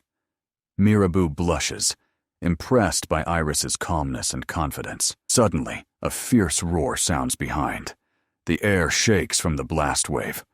Iris and Mirabu cover their faces, calling for Ishuto. The boy lands in front of them, his entire arm covered in blood. "Ready?" He smiles.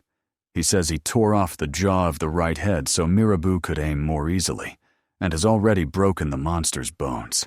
Regeneration doesn't work. "Now it's a stationary target. Your word, Mirabu," he shouts. The girl, shocked by his strength, only croaks. "You're crazy." But at that moment, she decisively raises her head. "I will hit exactly." Iris nods approvingly. She takes the left head, and Ishuto orders to start the attack. "I'll take the center," he shouts. "And I'll take the left," Iris replies. And in the next moment he gives the command. "Begin." The battle reaches its climax. Mirabu, with trembling hands, is preparing to throw the bomb, her heart pounding with excitement. She shouts Iris to fly to Cerberus's left head. Iris unfolds her wings, draws her sword, and rushes forward. Lutessa and Rika watch, holding their breath, and pray that everything works out. 3. Mirabu, Ishuto, and Iris rush simultaneously toward their goals. A powerful explosion tears through the air. Mirabu barely stays on his feet, fighting the blast wave, and smiles through the noise. The plan worked. She sees how the flame engulfs Cerberus's maw. Lutessa and Rika rejoice, greeting their friends. The monster seems to be defeated. Mirabu is happy, watching the cloud of smoke slowly settle. But Ishuto and Iris tense up. Their senses say the battle is not over yet. Suddenly, the middle head of Cerberus bursts out of the smoke, roaring deafeningly. Mirabu is stunned. They hit perfectly, Ishuto guesses. The explosion did not work because the bomb did not have a fully mechanical action. Mirabu pales, whispers an apology. I thought the explosion counted as a physical attack. Tears flow down her cheeks. Because of me, he is alive, the girl sobs. Ishuto gently places his hand on her head. Enough. It's my fault. I didn't consider all the details. His calm only moves her even more. He becomes serious. Bad. Iris and I cannot cut off 3 heads at the same time, and Geldina's magic will soon fade. The insects will devour the space. At this moment he notices a gleam in the ground, a spear sticking out of the debris. Iris says that this is her dragon spear. Ishuto wonders, is it capable of an explosion? Iris replies, legendary. But even a strike with it does not guarantee death. She explains that only Lance could wield it. No one else can lift it. Ishuto looks at the weapon, weighing its mass. He recalls a conversation with Mirabu, where she boasted that any weapon is an object. If so, she can throw it.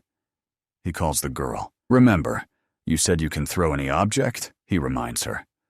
Mirabu is still sobbing but listens attentively. Iris asks fearfully if he really wants her to throw the spear. Ishuto nods.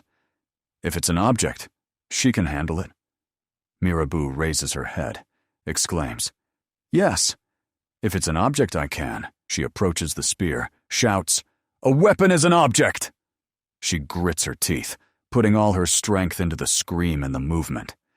Ishuto and Iris watch silently. She lifts the spear. The ground beneath her feet cracks. Ishuto rejoices. Iris cannot believe her eyes. Ishuto shouts, this is our chance!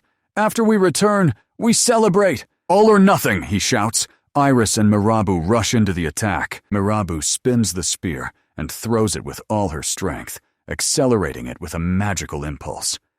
Iris flies along with her. Ishuto is amazed. She even controls the speed. Lutessa and Rika shout after them, you can do it! Their voices are lost in the roar. Ishuto, Mirabu, and Iris simultaneously attack Cerberus, shouting, this is the end! The beast sees death flying at it from 3 sides. The spear cuts through the air like lightning. Ishuto rushes to the center. Iris swings her blade. All 3 strikes hit precisely. 3 heads are pierced and sliced. Ishuto stands behind the monster's body, holding a bloody blade. Sorry, he says, but today you will go to hell, Cerberus. Iris and Mirabu, scorched by the blast wind, finally smile. Meanwhile, in the depths of the ruins, near the destroyed pedestal, stands another girl. She says that Grakios is famous as a labyrinth that devours the living. This is the witch Darcia. She laughs, looking at the pedestal. So, here is the treasure left by my mother. On the pedestal lies a doll. Darcia is amazed, and her companion on her shoulder says that he feels no aura. The girl agrees. Nothing special, she is sure. This doll was created by her mother for her. The companion asks what she will do with the labyrinth, seal it or leave it open. Darcia decides to leave it open so that it continues to fulfill its purpose. My journey here is over, she says. Now I want to learn more about the demon lord. Darcia smiled and set off, muttering that she is a very busy woman, even if it doesn't look like it from the outside. Her eyes sparkled with anticipation of new adventures. Meanwhile, in the capital, Ishuto sneezes and looks around. He thought someone just mentioned him. He stands in the middle of a noisy square where life is bustling. All the inhabitants are already talking only about Ishuto's feat, how he saved Iris's group in the labyrinth. People call him a hero, but the boy himself does not like this flattery at all. He grimly clenches his fists. Every time he hears hero, he gets more and more annoyed. Ishuto grumbles that in a crowded place, rumors spread faster than the wind.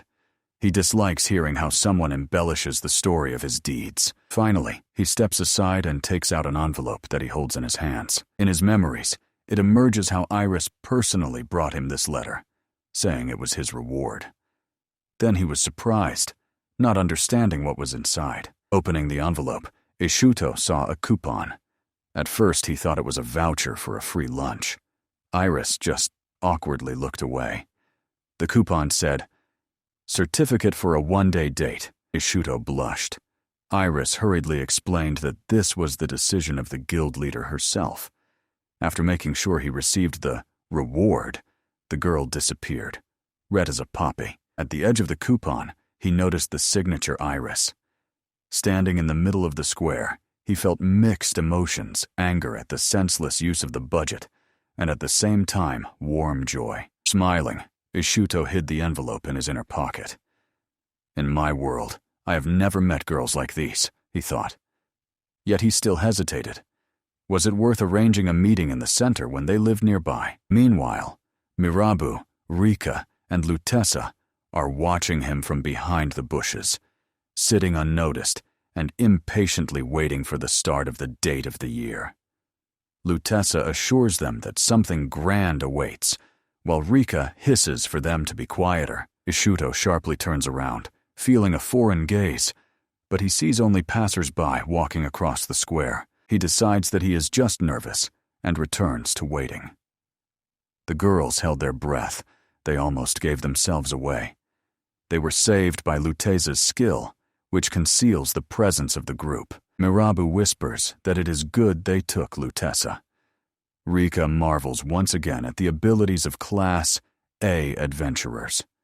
Lutessa, laughing, asks what level the girls are now after those events in the labyrinth. Mirabu proudly says that she is now a third-level craftswoman, and Rika has risen to the fourth. Lutessa sincerely greets them. Mirabu jokes that for several days after the adventure, she couldn't get up due to muscle pain. Lutessa smiles. It's no wonder, after you threw the lance spear. Then she asks how many levels Ishuto has gained, since his strength has clearly increased. Rika quietly says, he is still at 0 level. Lutessa widens her eyes. She recalls a conversation with Gelda about the promotion system, but she also knew nothing. She is interrupted by Mirabu's exclamation. Iris has come, Mirabu screeches. The girls quickly settle more comfortably to peek. Ishuto has been waiting for a long time. When he sees Iris, his face softens. She is beautiful. Whispering comes from the bushes, as everyone admires her appearance. Iris awkwardly asks if everything is okay, because he is silent. Ishuto looks away, blushing. Everything is fine. I just arrived. From the bushes comes Mirabu's whisper. He got embarrassed, but during bathing he wasn't like that. She giggles. Lutessa concludes. So, modest girls are his weakness. Rika asks offended, and we are not modest? Shh, leave the couple alone, Lutessa hisses. Ishuto suggests taking a walk. Iris nods with a smile. Walking ahead, he is nervous. He has never been on a date and does not know what to do next. Iris suddenly stops. Ishuto looks back. Is something wrong?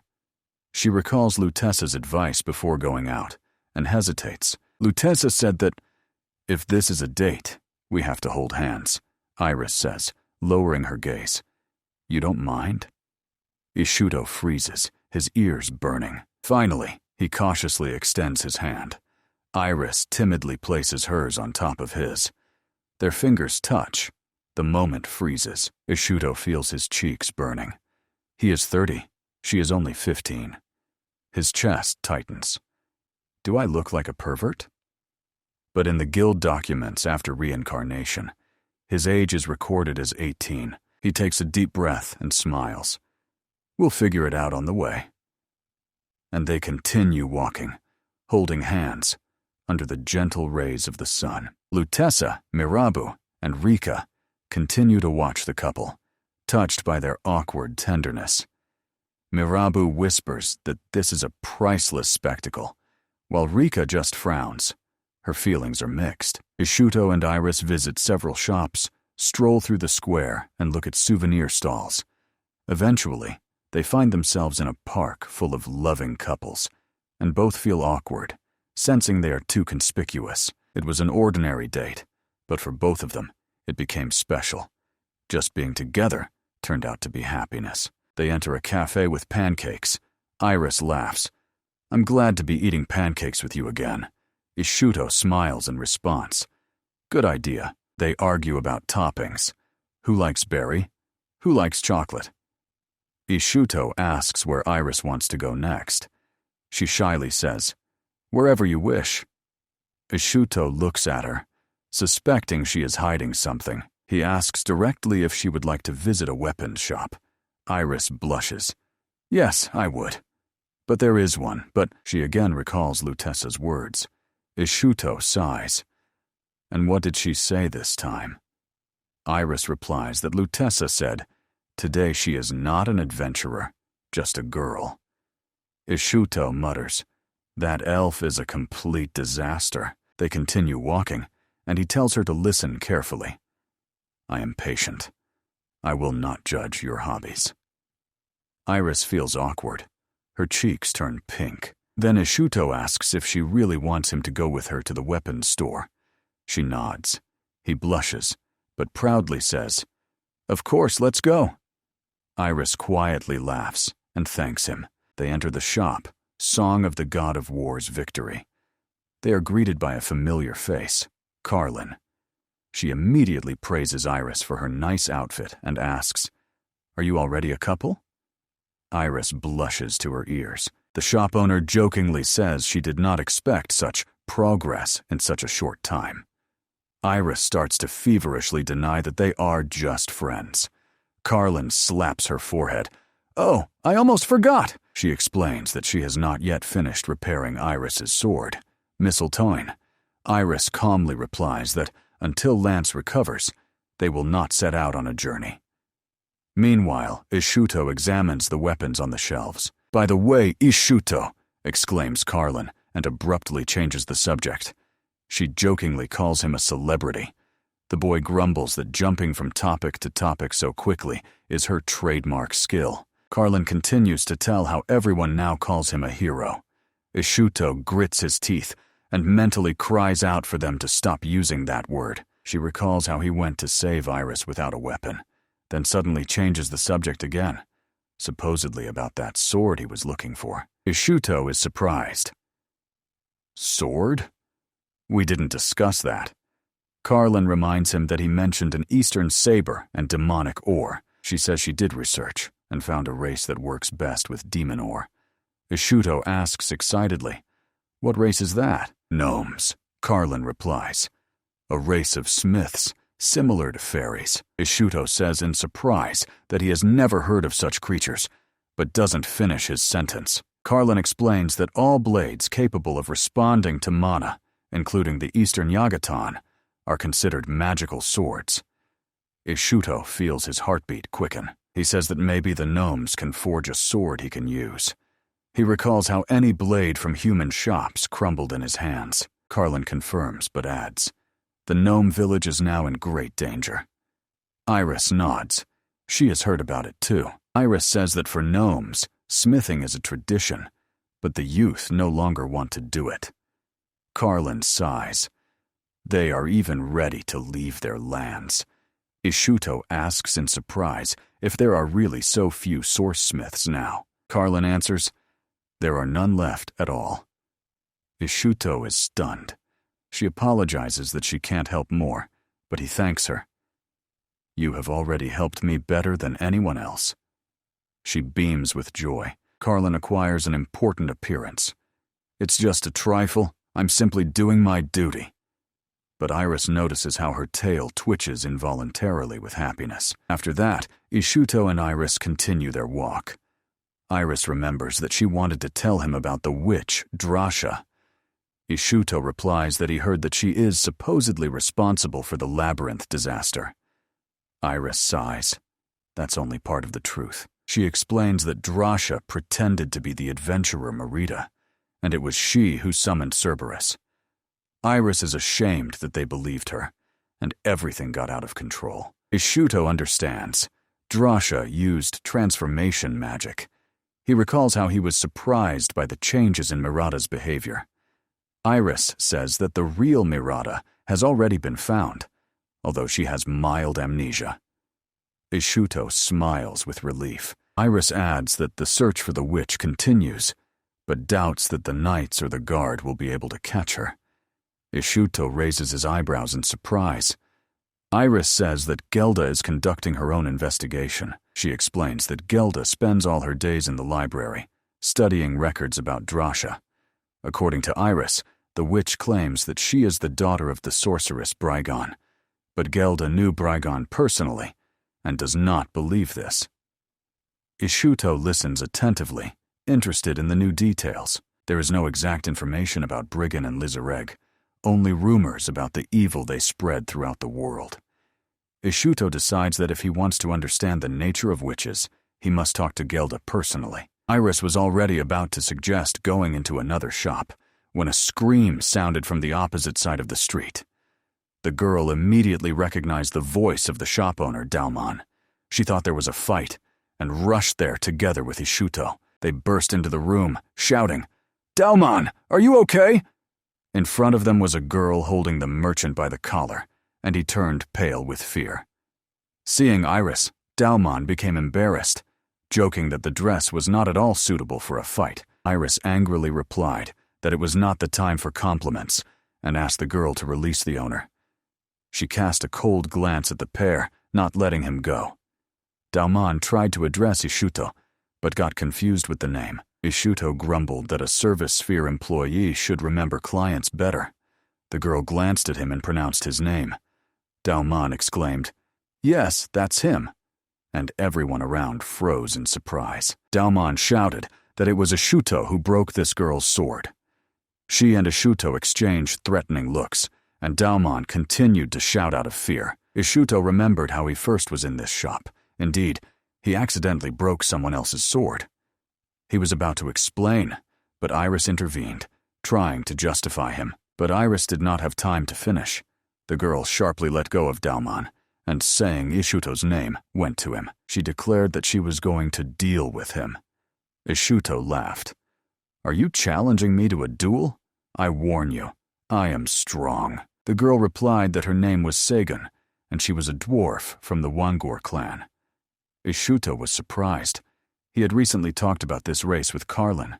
Dalmon also could not believe that a real dwarf was in front of him. Ishuto crossed his arms on his chest and calmly asked her what she was after.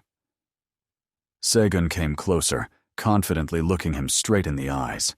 Grabbing him by the vest, she declared, "I want to become your wife."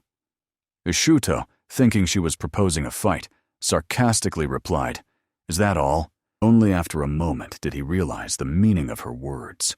He turned pale and exclaimed, "What?" Sagan repeated seriously, "Yes, I want you to become my husband." Iris, who was standing nearby, froze in shock. Ishuto instinctively stepped back a step. Sagun took a step forward and, mixing up her words, asked, "You don't want to become my wife?" Ishuto exclaimed that he did not understand anything at all from this absurd scene. Meanwhile, Mirabu, Rika, and Lutessa were peeking through the window. Mirabu panicked, shouting, "What is happening? Who is proposing to Shuto?"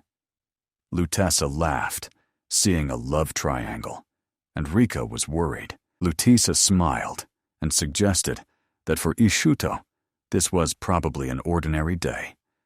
Rika just shook her head. "You can't call this normal." Cheerful Lutessa said that they should even arrange a celebration for such drama. Mirabu almost squealed with impatience to hear Iris's answer, while Rika sighed. "This is definitely not a time for joy." Ishuto covered his face with his hand. How did she even get to this point? He added that it was impossible to agree. Knowing only her name, it occurred to him that maybe this was a strange gnome tradition. Dalmon muttered that she didn't look like an ordinary gnome at all. The girl calmly explained that she was indeed a gnome, but on her mother's side had giant blood. Everyone suddenly fell silent. Then Segun looked at Ishuto again. "Tell me, what must I do to win your heart?" she asked. Ishuto, blushing, exclaimed, "Stop! Don't say that in front of everyone." Segun rushed at him, but he dodged. In a moment they were standing face to face, in a fighting stance, gripping hands. The tension grew. Ishuto thought this already resembled a duel. The girl, gritting her teeth, pressed with amazing strength. He noted that even a tenth of his strength would have defeated her, but she held on. Ishuto mentally admitted that she was not so weak after all. One must give credit to her stubbornness, flashed through his mind. Segun, with a determined sparkle in her eyes, declared, "No force will break the dream of becoming the best blacksmith." Ishuto smiled. "Your resilience is worthy of respect." He intensified the pressure. The tension rises. The girl retreats. The floor beneath her feet creaks. She shouts his name, not expecting such strength. Ishuto mentally notes that either the floor, or she, or he, someone will definitely break first. But there was not even a hint of retreat in her eyes. At that moment, two lizard brothers enter the shop. One tells the other not to worry. He can handle it himself. The second grumbles that left unsupervised, he will squander all the money. Ishuto, not letting go of the gnome, looks up and recognizes one of the lizards. "You?" he exclaims, and the scene freezes between surprise and comic chaos. The lizards, observing the scene with the girl, concluded that Ishuto had once again gotten involved in some strange story. One of them sighed. "That's enough of him for today." And his brother agreed. They quickly ran out of the shop, and Iris watched them with her eyes. Ishuto thought that he was wrong to believe he had already found a common language with them. Only now did he realize that he did not even know their names. The owner of the establishment, red with rage, shouted at Ishuto, accusing him of scaring away customers. The boy calmly asked what was wrong, and was told that because of him, the buyers simply ran away. Ishuto asked Segun if she would finally give up. She sighed wearily, but said she could continue. Ishuto jokingly blamed Daomon for the mess. He got even angrier. As a result, Ishuto, Iris, and the gnome politely but firmly showed them the door. And once again, everything ended exactly the same way. Ishuto apologized to Iris, admitting that he got distracted and left her alone, even though it was their date. He acknowledged that Daomon was right. He should have thought about Iris's feelings too. Iris only smiled, saying that at least she managed to check one thing, although she is not yet sure about the result. The newly acquainted gnome woman sat at the table, holding a huge battle hammer. Iris said with surprise that it was definitely not a child's toy. Segun calmly hummed some melody. She explained that before them was Mjolnir, a battle hammer passed down in her family from generation to generation. Segun said that the hammer was created 300 years ago. Iris noted that it is a true legendary artifact. On the day of her departure, the village elder personally handed her this relic. All her ancestors were warriors, but Segun herself always leaned towards blacksmithing. She pondered, remembering how one day an idea came to her mind that changed her life. The girl confessed that she dreams of creating a weapon equal in power to the legendary hammer. It was for this reason she left her native village. She wanted to become a blacksmith of the same level. Ishuto nodded approvingly. Now everything became clear. He clarified whether she decided to set out into the world due to a lack of known masters. Segun confirmed. Currently, there is not a single true blacksmith left in her village. She continued that at first she tried to master the craft on her own, hoping to meet outstanding masters. But later, she realized that she lacked knowledge and a mentor. With her family's blessing, she set out on a journey. Ishuto said he understood her perfectly. Like many adventurers, she eventually reached the city of Arraius. Segun nodded, confirming his words. Iris intervened, wishing to clarify one more detail. She asked whether her desire to become a great blacksmith was connected to Ishuto's recent proposal of hand and heart. The gnome replied confusedly that she herself did not understand how it happened. She hastily explained. It all started with a broken sword. Ishuto understood. That moment was a turning point for her. Segun added that she had created the blacksmith's product with her own hands before leaving home. She took out the blueprint of the sword that Ishuto had broken and said that it was her prototype number 0. Ishuto was surprised by such a numbering method and asked why exactly from 0. Segun explained that it is a gnome tradition. The first product is always called 0 and associated with one's own name, so that sword should be called Segun sword. Ishuto noted that there was no engraving on the blade and suggested that this was the reason for its fragility. Segun awkwardly replied that she was still too young a master to leave her name on her works. Maybe in 10 years, she added. Ishuto praised her modesty and noted that he knew several craftsmen who could benefit from such an attitude. Meanwhile, Mirabu, Rika, and Lutess, as always, were spying from afar. Mirabu got angry because of the praise Ishuto gave to another girl, and her friends barely restrained her. Segun explained that representatives of warrior races, such as giants, are not required to attend schools. It is enough for them to pass a practical exam. Ishuto was surprised. He had heard about this for the first time. The girl continued that after receiving the certificate, she wanted to work as an adventurer and simultaneously study blacksmithing in workshops. Ishuto smiled warmly. A smart plan, sounds convincing, but Segun bowed her head and sighed sadly. There is one problem. She said that no forge wanted to accept her, saying, "Blacksmithing is not a woman's business." Iris clenched her fists sympathetically. It hurt her to hear that. The gnome woman said she was prepared for prejudice, but what affected her most was something else. None of the masters believed that she even came from a gnome tribe. Ishuto seriously replied that he understood her perfectly. He also knows what it's like when no one believes in you. And their first conversation with the guild leader came to mind. Ishuto cut a piece of his cake and gave it to Segun. She accepted the treat with a sparkle in her eyes and said that Ishuto was a good guy. He smiled, feeling as if he were feeding a small animal, and pondered. Ishuto's gaze slid over her worn clothes, empty stomach, and light pouch. He asked if she had anyone she knew in the city. Segun replied that she got along poorly with people and was used to working alone. Ishuto said it was hard to survive alone. To this, the girl calmly added that she had already reached the 3rd level. The girls sitting at the neighboring table, eavesdropping, almost dropped their jaws. Ishuto and Iris were also stunned. Iris even asked again, 3rd level? In just 6 months? The gnome woman nodded and explained that it was all thanks to her battle hammer.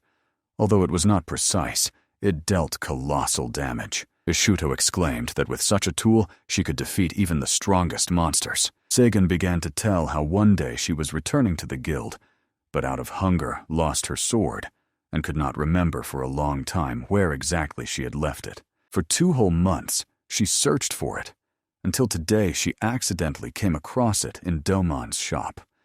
Iris confirmed her words, and Segun sighed. It was too many events for her in one day. She was about to say that this was exactly why she decided to marry Ishuto, but he immediately interrupted her and ordered her not to continue that thought. He asked confusedly what marriage had to do with this story at all. Segun blushed, but still explained.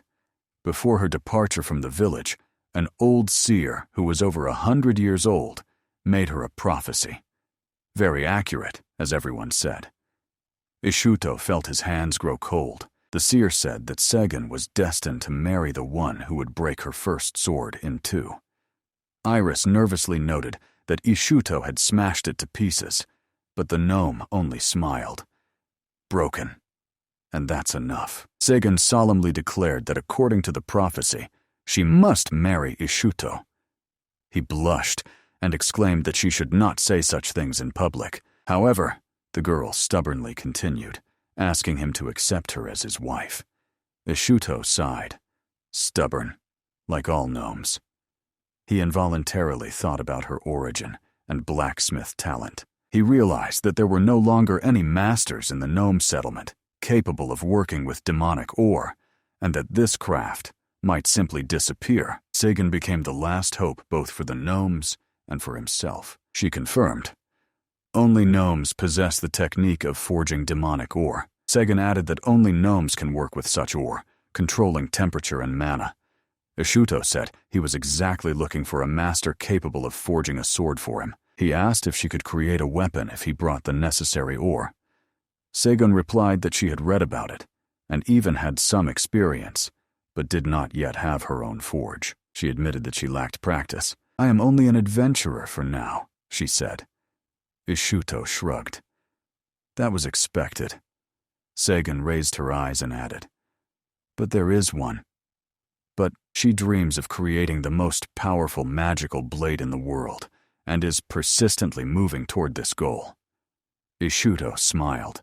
Her determination inspired him. He struck the table with his palm, stood up, and solemnly addressed Sagun. Ishuto officially invited the gnome to join his team. Sagan blinked in confusion, not immediately understanding what he meant. He explained that he wanted to see her in his squad. Sagan blushed shyly, but inspiration flashed in her eyes. Ishuto said that marriage could be discussed later, but now it was time to act. Otherwise, her dream would remain unattainable. The girl replied that she understood him and confessed that since arriving in the capital, she had done nothing but hunt monsters. Ishuto promised to help her start real blacksmith training. Sagan asked in surprise if this was a hidden confession of love. Ishuto exploded. "No," to which she only crossed her arms and smiled. "Your words please me," she said. "It's nice to meet such people." She accepted his offer and agreed to join the team. The rest of the squad whispered among themselves, rejoicing at the new addition. Lutessa said with satisfaction that the gnome would fit perfectly into their team. Iris asked Sagan what exactly she was doing.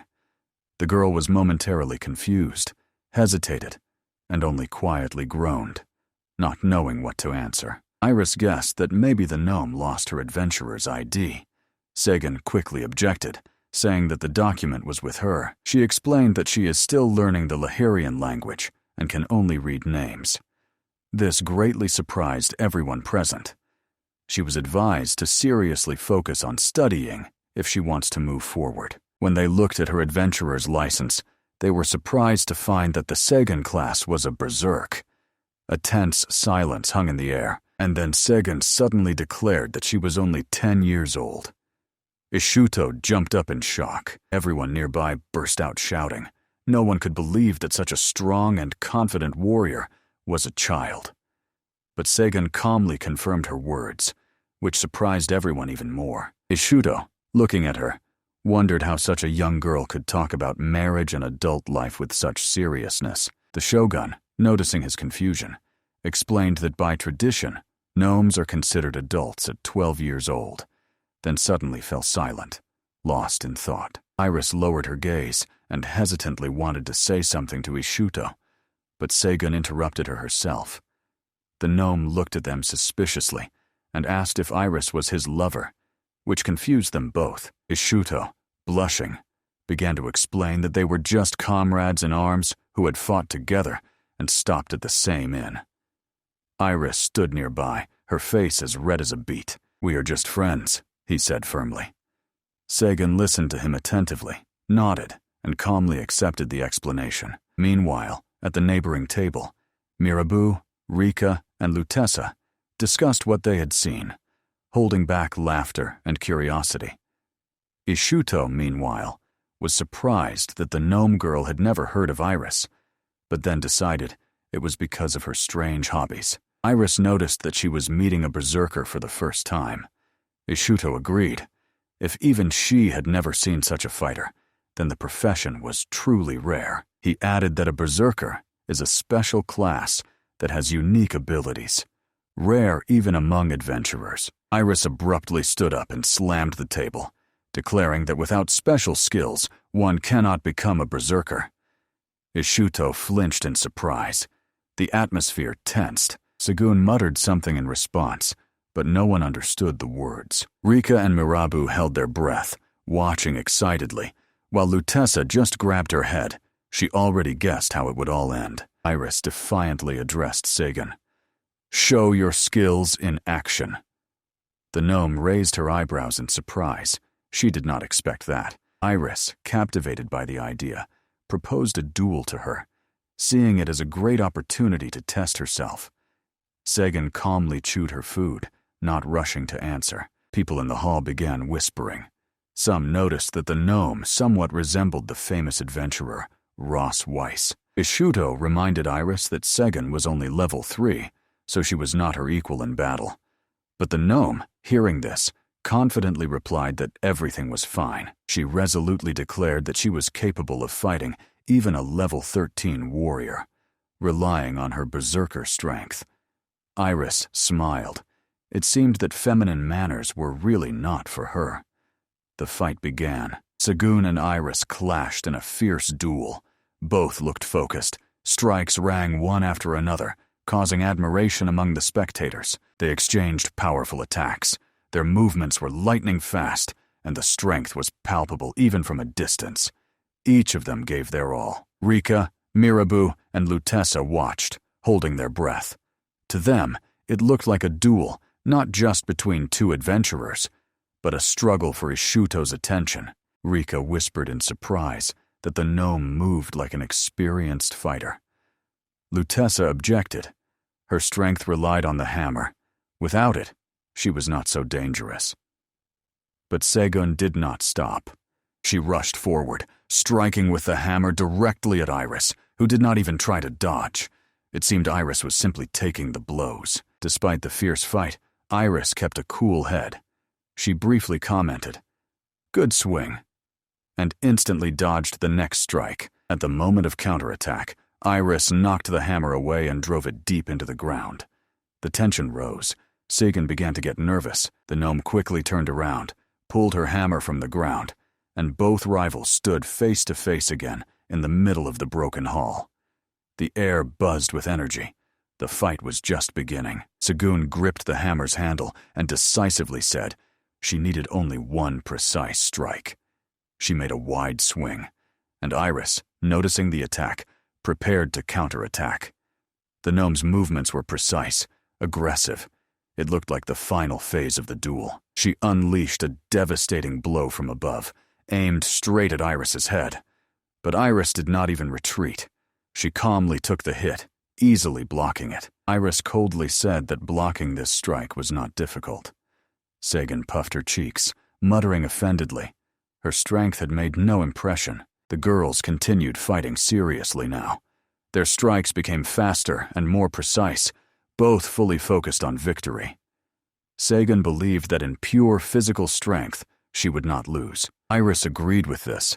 The gnome's strength was indeed impressive, but she had one but. She calmly explained that Sagan depended too much on her hammer and was defenseless without it. Iris sharply dodged another attack, and Sagan, losing her balance, fell. Dropping her weapon from her hands, the gnome girl sat on the ground, looking at her rival with sadness and bitterness in her eyes. The spectators had already determined the winner. They applauded Iris's skill and Sagan's strength, captivated by the spectacle. Rika could not believe Iris's level, and Mirabu was simply glad that neither was seriously injured. But Lutessa laughed and told her friends to take a closer look. Sagun is kneeling, and Iris is looking down on her. Iris's face expressed disappointment. She said that Sagan herself understands. If she really wanted to win, she would have activated the berserker power. Sagan nodded in agreement. She stood up and said angrily that if everything were so simple, she could activate the berserker at any moment. Sagan added that she has something like a switch in her head. Iris and Ishuto exchanged surprised glances. No one expected to hear about some kind of switch. They became interested in how exactly it turns on. Sagan could not give a precise answer. Iris asked, when was the last time she activated this state? The gnome girl began to tell that one event happened even before leaving the village. During the festival in the gnome village, roasted griffin was served, which little Sagun really wanted to taste. Iris listened, not understanding what this story was about. Sagun confessed that when her mother ate the entire griffin herself, That was when the switch turned on for the first time. Iris suggested that activation happens when something Seigen sincerely desires is taken away from her. Ishuto thought that it was an external trigger.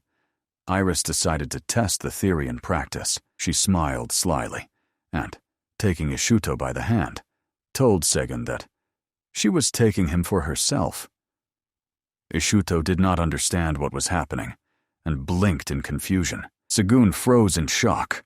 The trio, Lutessa, Rika, and Mirabu, also could not believe their own eyes. Iris shouted at Ishuto to run and pulled him along. They fled from the square. Lutessa and Mirabu were delighted by this turn of events, while Rika was genuinely worried, looking at the enraged gnome woman. Seigen raised her hammer and whispered, "Ishuto is my husband. Why was he taken?" She looked at the fugitives with fury in her eyes and quietly said, "I will not forgive this." A wind rose around her, raising a cloud of dust. The trio of friends were stunned with fear. Segun's face became serious. Lutessa whispered fearfully, "She has entered berserk mode." The wind roared, the ground trembled. The gnome woman was truly ready to fight like a 13th level adventurer. Iris and Ishuto ran farther and farther, trying to escape the enraged giant gnome. Iris reached her goal. The switch worked, and now she waited with interest to see what would happen next. Seigen, however, was ready to destroy her target. The gnome woman stepped forward and dashed ahead with furious speed. The ground cracked beneath her feet. Lutessa and Mirabu shouted that they had to run after them. They could not miss the finale.